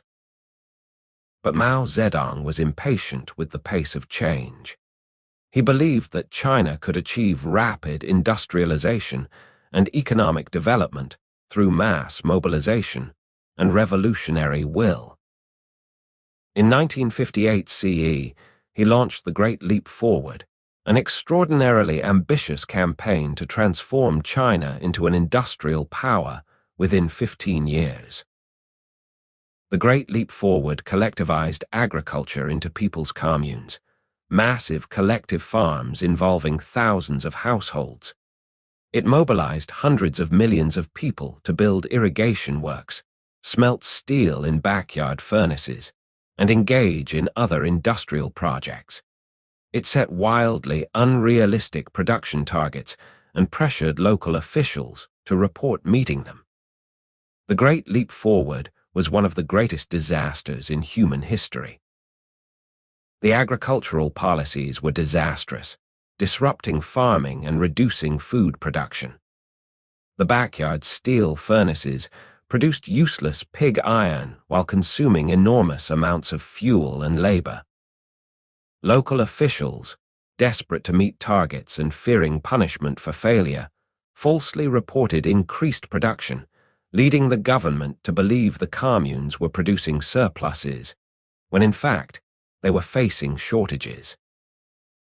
Based on these false reports, the government requisitioned grain to feed urban workers and to export abroad, leaving rural areas with insufficient food. The result was the Great Chinese Famine, which lasted from 1959 to 1961 CE and killed tens of millions of people, possibly as many as 45 million, making it the deadliest famine in human history. People died of starvation and diseases related to malnutrition, and in some areas, people resorted to eating tree bark, grass, and even, in the most desperate cases, cannibalism. The catastrophic failure of the Great Leap Forward forced Mao to step back from day-to-day governance, though he retained his position as chairman of the Communist Party. More pragmatic leaders, including Liu Xiaoping and Deng Xiaoping, took charge of government and implemented policies to recover from the famine, allowing some private farming and market activities. By the mid-1960s, the economy had recovered, but Mao was unhappy with the direction the country was taking. He believed that China was abandoning revolutionary principles and becoming revisionist, following the same path as the Soviet Union, which Mao believed had betrayed communism. In 1966 CE, Mao launched the Cultural Revolution, a campaign that would plunge China into chaos for a decade. The Cultural Revolution was officially a campaign to purge capitalist and traditional elements from Chinese society, and to renew revolutionary commitment. But it was also a power struggle in which Mao used mass mobilization to attack his rivals and reassert his dominance. Mao called on young people to rebel against authority, to criticize and struggle against those in power who were taking the capitalist road. Millions of students formed Red Guard groups that attacked teachers, intellectuals, and officials, humiliating them in struggle sessions, destroying cultural artifacts, and sometimes beating people to death. The Red Guards ransacked museums, libraries, and temples, destroying countless irreplaceable artworks, manuscripts, and historical artifacts in the name of destroying the four olds: old customs, old culture, old habits, and old ideas. Schools and universities were closed, sometimes for years. The economy was disrupted, and the government apparatus partially broke down. The country descended into factional warfare as different Red Guard groups fought each other, and as the military intervened to restore order. The Cultural Revolution inflicted tremendous damage on Chinese society. Millions of people were persecuted, including intellectuals, artists, teachers, scientists, and government officials. Many were sent to the countryside for re-education through labor, forced to work as peasants to purge themselves of bourgeois thinking. Countless individuals were beaten, tortured, or driven to suicide. Liu Xiaoping, who had been designated as Mao's successor, was persecuted and died in prison under brutal conditions. Deng Xiaoping was purged and sent to work in a factory. Families were torn apart as children denounced their parents, and neighbors informed on each other. An entire generation lost years of education, creating a gap in technical and professional expertise that would affect China for decades. The exact death toll of the Cultural Revolution is unknown, with estimates ranging from hundreds of thousands to several million, but the psychological and cultural damage was incalculable. By the early 1970s, even Mao recognized that the chaos had to be contained. The Red Guards were disbanded, with many sent to the countryside to work as peasants, and the military restored order. The government apparatus was rebuilt, and schools and universities gradually reopened. China began emerging from the worst excesses of the Cultural Revolution, though the official campaign would not end until Mao's death. In 1971 CE, a remarkable shift occurred in China's international position. Since the communist victory in 1949 CE, China had been isolated from much of the world, particularly from the United States and its allies. The United States recognized the nationalist government in Taiwan as the legitimate government of China and prevented the People's Republic from taking China's seat at the United Nations. But by the early 1970s, both China and the United States saw advantages in improving relations. China had split with the Soviet Union in the 1960s over ideological differences and border disputes, and both China and the Soviet Union now faced each other with massive military forces along their border. The United States, bogged down in the Vietnam War and seeking to play China against the Soviet Union, saw an opportunity in the Sino-Soviet split. In 1971 CE, the American table tennis team was invited to visit China, an event known as ping-pong diplomacy that opened the way for improved relations. In February 1972 CE, President Richard Nixon made a historic visit to China, meeting with Mao Zedong and Premier Zhu Enlai. This visit fundamentally changed international relations, bringing China out of isolation and establishing the basis for normalization of relations between China and the United States. In 1971 CE, The People's Republic of China replaced Taiwan in the United Nations, taking China's permanent seat on the Security Council. China began playing a more active role in international affairs, and its isolation was over. Mao Zedong died in September 1976 CE at the age of 82. His death marked the end of an era. Mao had been the paramount leader of the Chinese Communist Party since the 1930s and had shaped the People's Republic since its founding. His legacy was complex and controversial. He had led the Communist Party to victory in the Civil War and unified China, ending a century of division and humiliation. He had implemented land reform and social changes that improved the lives of hundreds of millions of poor peasants. He had made China a major power that commanded respect on the world stage. But he had also launched disastrous campaigns, the Great Leap Forward and the Cultural Revolution, that caused tens of millions of deaths and tremendous suffering. He had ruled as a dictator whose word was law and who silenced all opposition. His portrait still hangs in Tiananmen Square, and his embalmed body lies in a mausoleum in the heart of Beijing, but his policies were largely abandoned by his successors. Within weeks of Mao's death, a power struggle broke out. The Gang of Four, a group of radical leaders including Mao's widow Jiang Qing, who had been prominent during the Cultural Revolution, attempted to seize power. They were arrested by a coalition of military and party leaders who were determined to end the radicalism of the Cultural Revolution era. The Gang of Four were put on trial and imprisoned, and a more moderate leadership emerged. After a brief transitional period under Hua Guofeng, who had been Mao's chosen successor, Deng Xiaoping, who had been purged twice during the Cultural Revolution, but had survived, emerged as China's paramount leader, though he never held the top official positions of party chairman or president.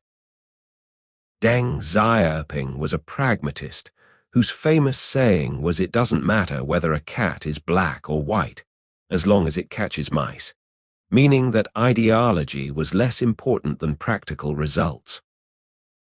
Deng believed that China needed economic development above all else, and that rigid adherence to socialist ideology had held China back. Beginning in 1978 CE, Deng launched a program of reform and opening up that would transform China more profoundly than any change since the communist victory in 1949 CE. The reforms began in the countryside, where the commune system was dismantled and replaced by the household responsibility system.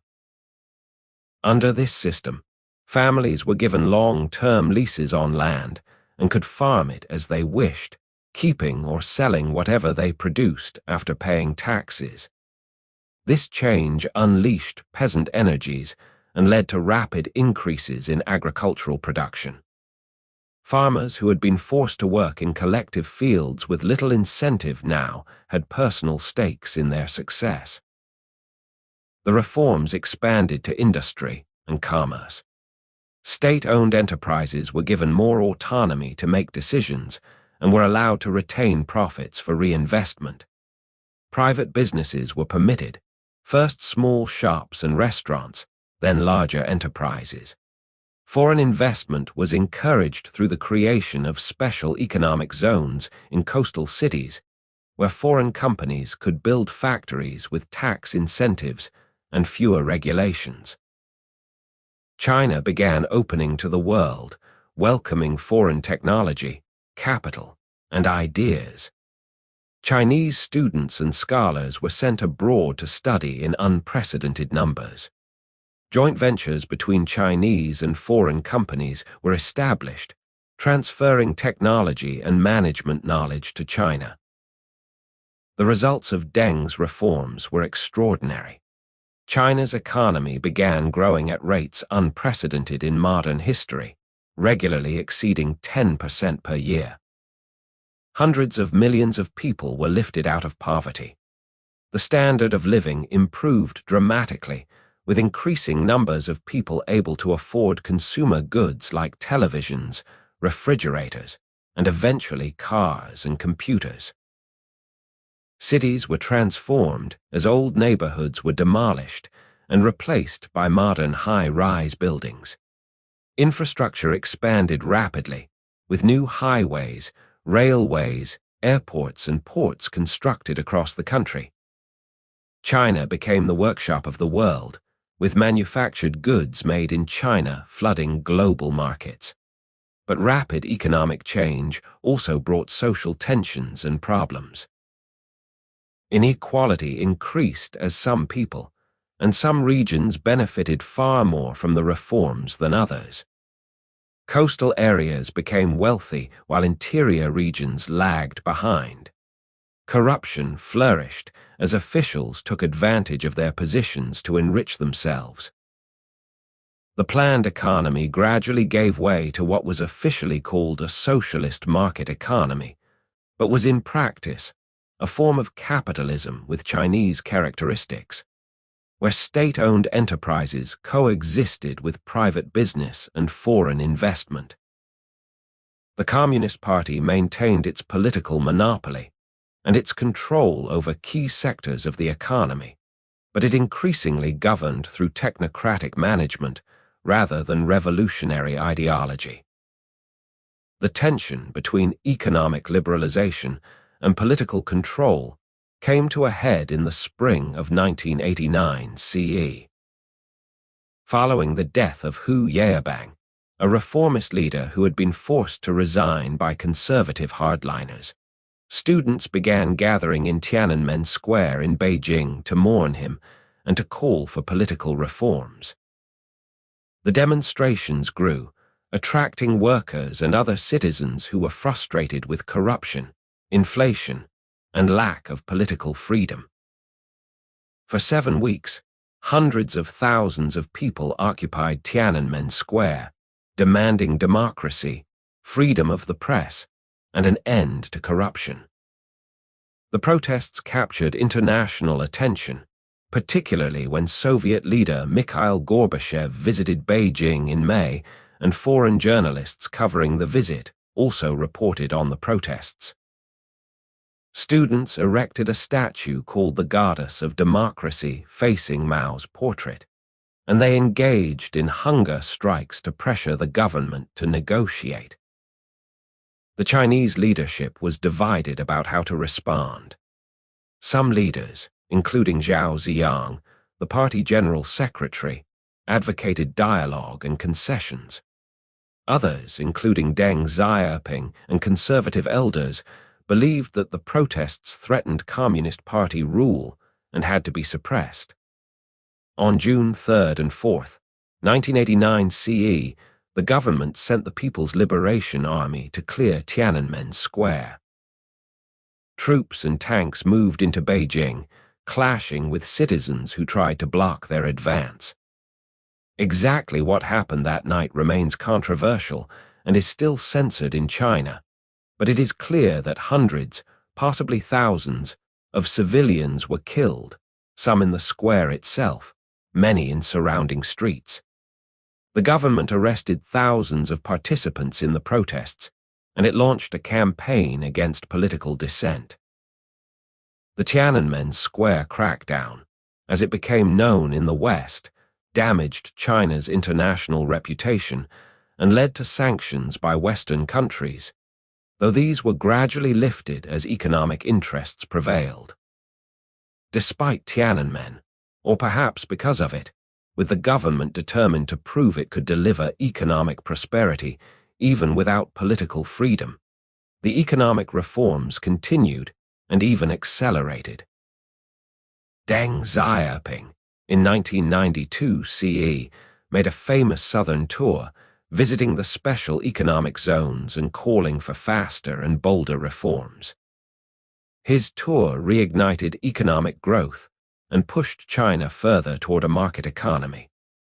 Throughout the 1990s and 2000s, China's economy continued to grow at remarkable rates.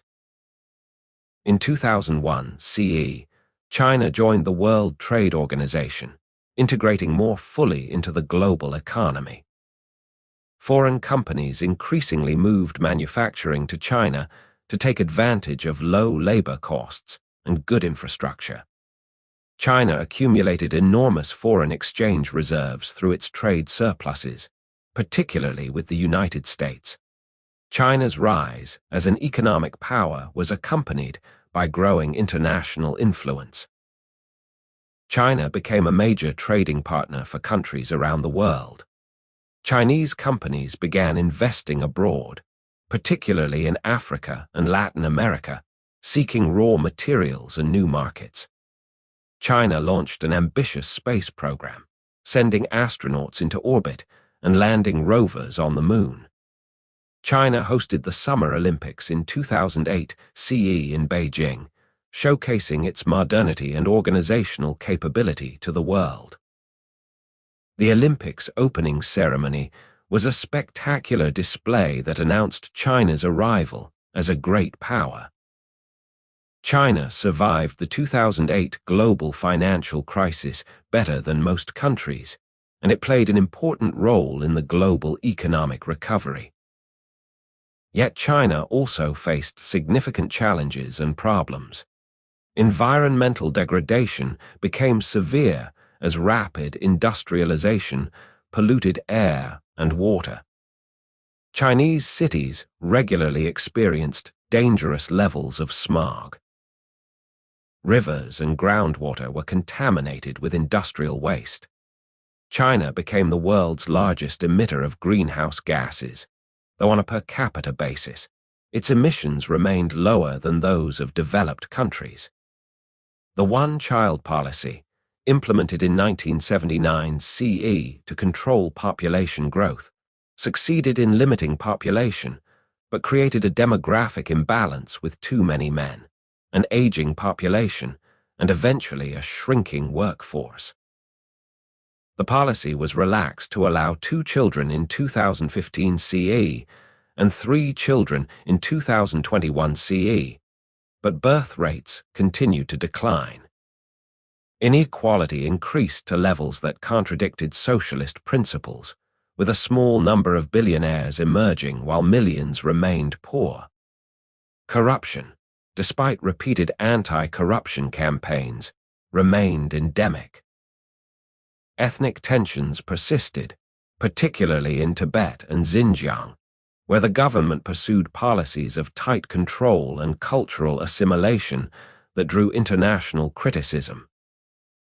In 2012 CE, Xi Jinping became General Secretary of the Communist Party, and in 2013, CE became President of China. Xi has proven to be the most powerful Chinese leader since Mao Zedong, consolidating personal authority to a degree not seen since the Mao era. He launched a massive anti-corruption campaign that punished hundreds of thousands of officials, from low-level bureaucrats to senior leaders, though critics argued that the campaign also served to eliminate Xi's political rivals. Xi promoted the Chinese dream, a vision of national rejuvenation that would restore China to its historical position as a great civilization and major power. He emphasized Chinese cultural confidence and nationalism, arguing that China should follow its own path rather than copying Western models.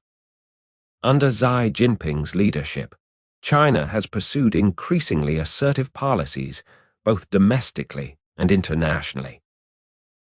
Domestically, the government has tightened control over society, censoring the internet more strictly, limiting civil society organizations, detaining human rights lawyers and activists, and demanding greater loyalty to the Communist Party. In Xinjiang, the government has detained hundreds of thousands of Uyghurs and other Muslim minorities in what it calls vocational training centers and what critics call concentration camps, implementing policies that some observers characterize as cultural genocide. In Hong Kong, which had been returned to Chinese sovereignty in 1997 CE with promises of autonomy and freedoms under the one country, two systems principle. The government imposed a national security law in 2020 CE that effectively ended Hong Kong's autonomy and suppressed the pro-democracy movement. The government's handling of the COVID-19 pandemic, which began in Wuhan in late 2019 CE, was initially marked by censorship and cover-ups, though China later implemented strict lockdowns and controls that eventually brought the outbreak under control at significant economic and social cost. Internationally, China has become more assertive in pursuing its interests.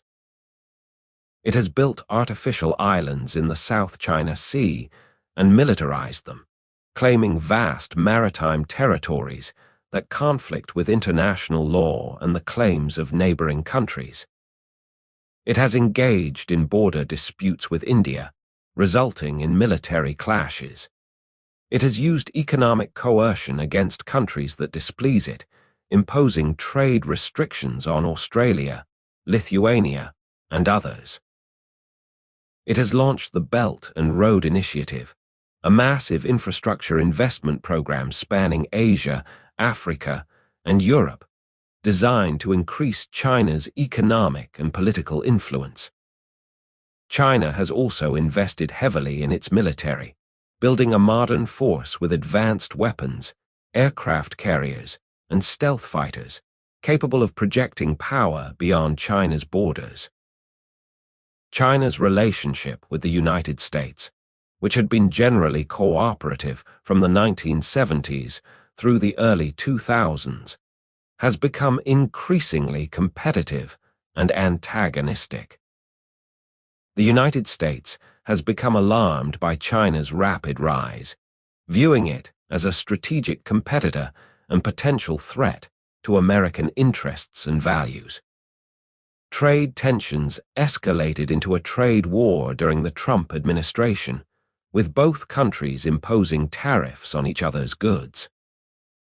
The United States has restricted Chinese access to advanced technology, particularly semiconductors and telecommunications equipment, citing national security concerns.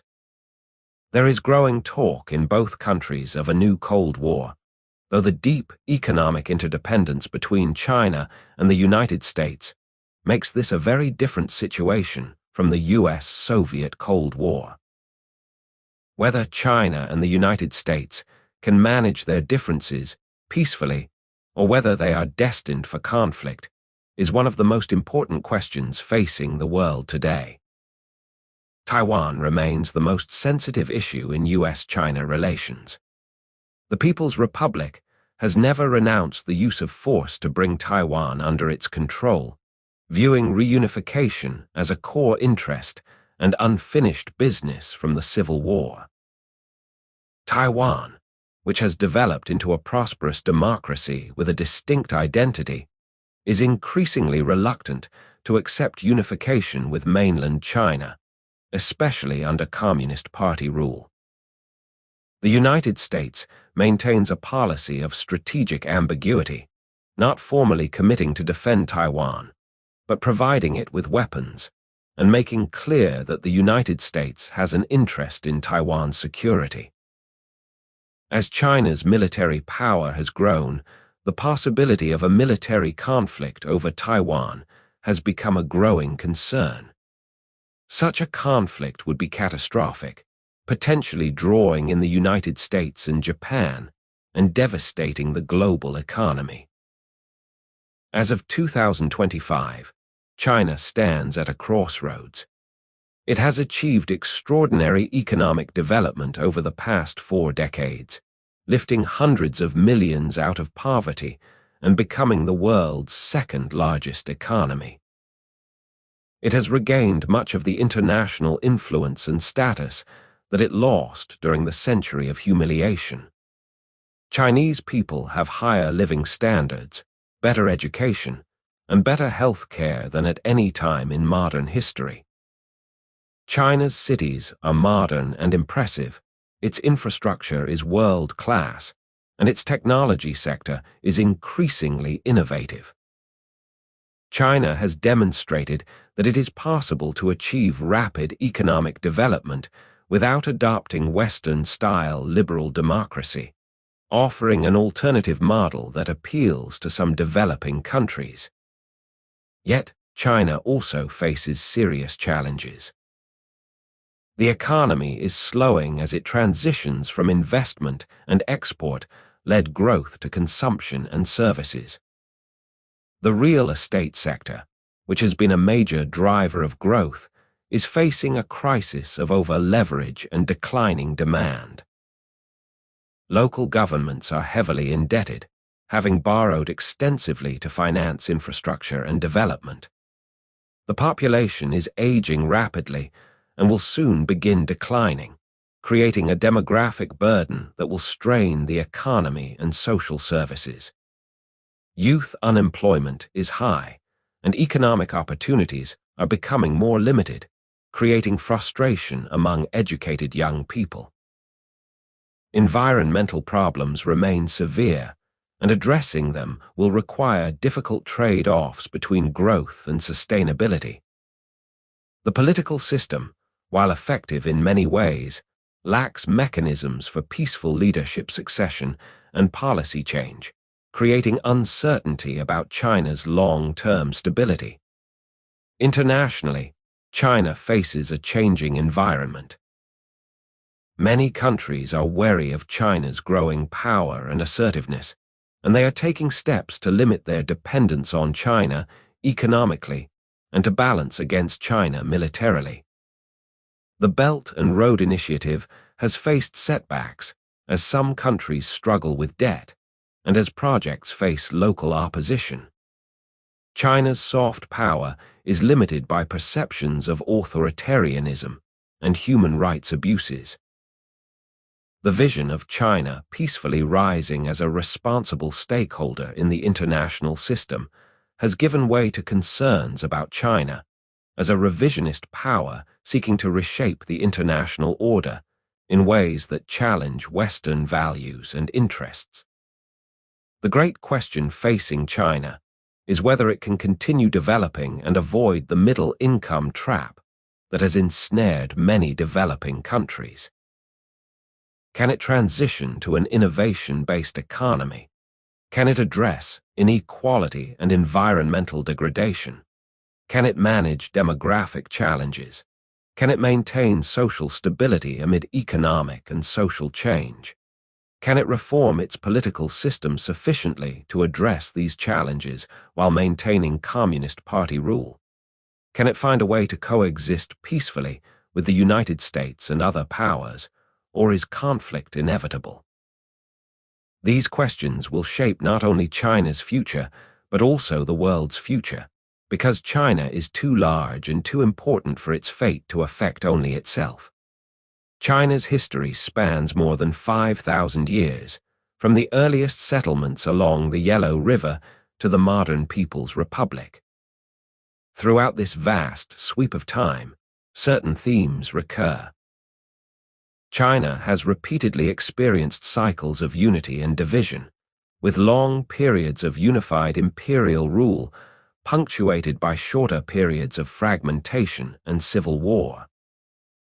Each time China has fragmented, it has eventually reunified, suggesting that despite China's vast size and regional diversity, there are powerful forces, cultural, economic, and political, that push toward unity. China has repeatedly been conquered by non-Chinese peoples, the Mongols, the Manchus.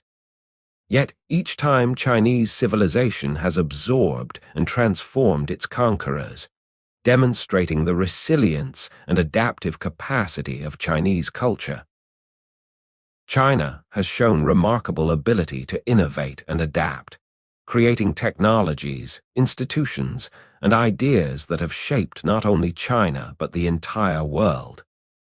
Yet it has also experienced periods of stagnation and decline when it turned inward and resisted change. The Chinese people have demonstrated extraordinary resilience, enduring wars, famines, foreign invasions, and revolutionary upheavals that have killed tens of millions, yet always recovering and rebuilding. Chinese civilization has shown remarkable continuity, with cultural traditions, philosophical ideas, and social practices persisting for thousands of years. Yet it has also shown capacity for radical transformation, as demonstrated by the Communist Revolution and the more recent economic reforms. China has oscillated between openness to the world and isolation, between outward-looking cosmopolitanism and inward-looking nationalism, between confidence in its civilization and anxiety about foreign threats. As China enters the third decade of the 21st century, it faces a future that is both promising and uncertain. It has achieved economic success that seemed impossible just a few decades ago, and it has the potential to become the world's largest economy within the next decade or two. It has a young, educated workforce, a strong technological base, and political stability under Communist Party rule. But it also faces demographic decline, environmental crisis, economic challenges, and an international environment that is becoming more hostile. Whether China will overcome these challenges and continue rising, or whether it will stumble and face crisis, remains to be seen. What is certain is that China will continue to play a central role in world affairs. With more than 1.4 billion people, 1/5 of humanity, China is too large to be ignored.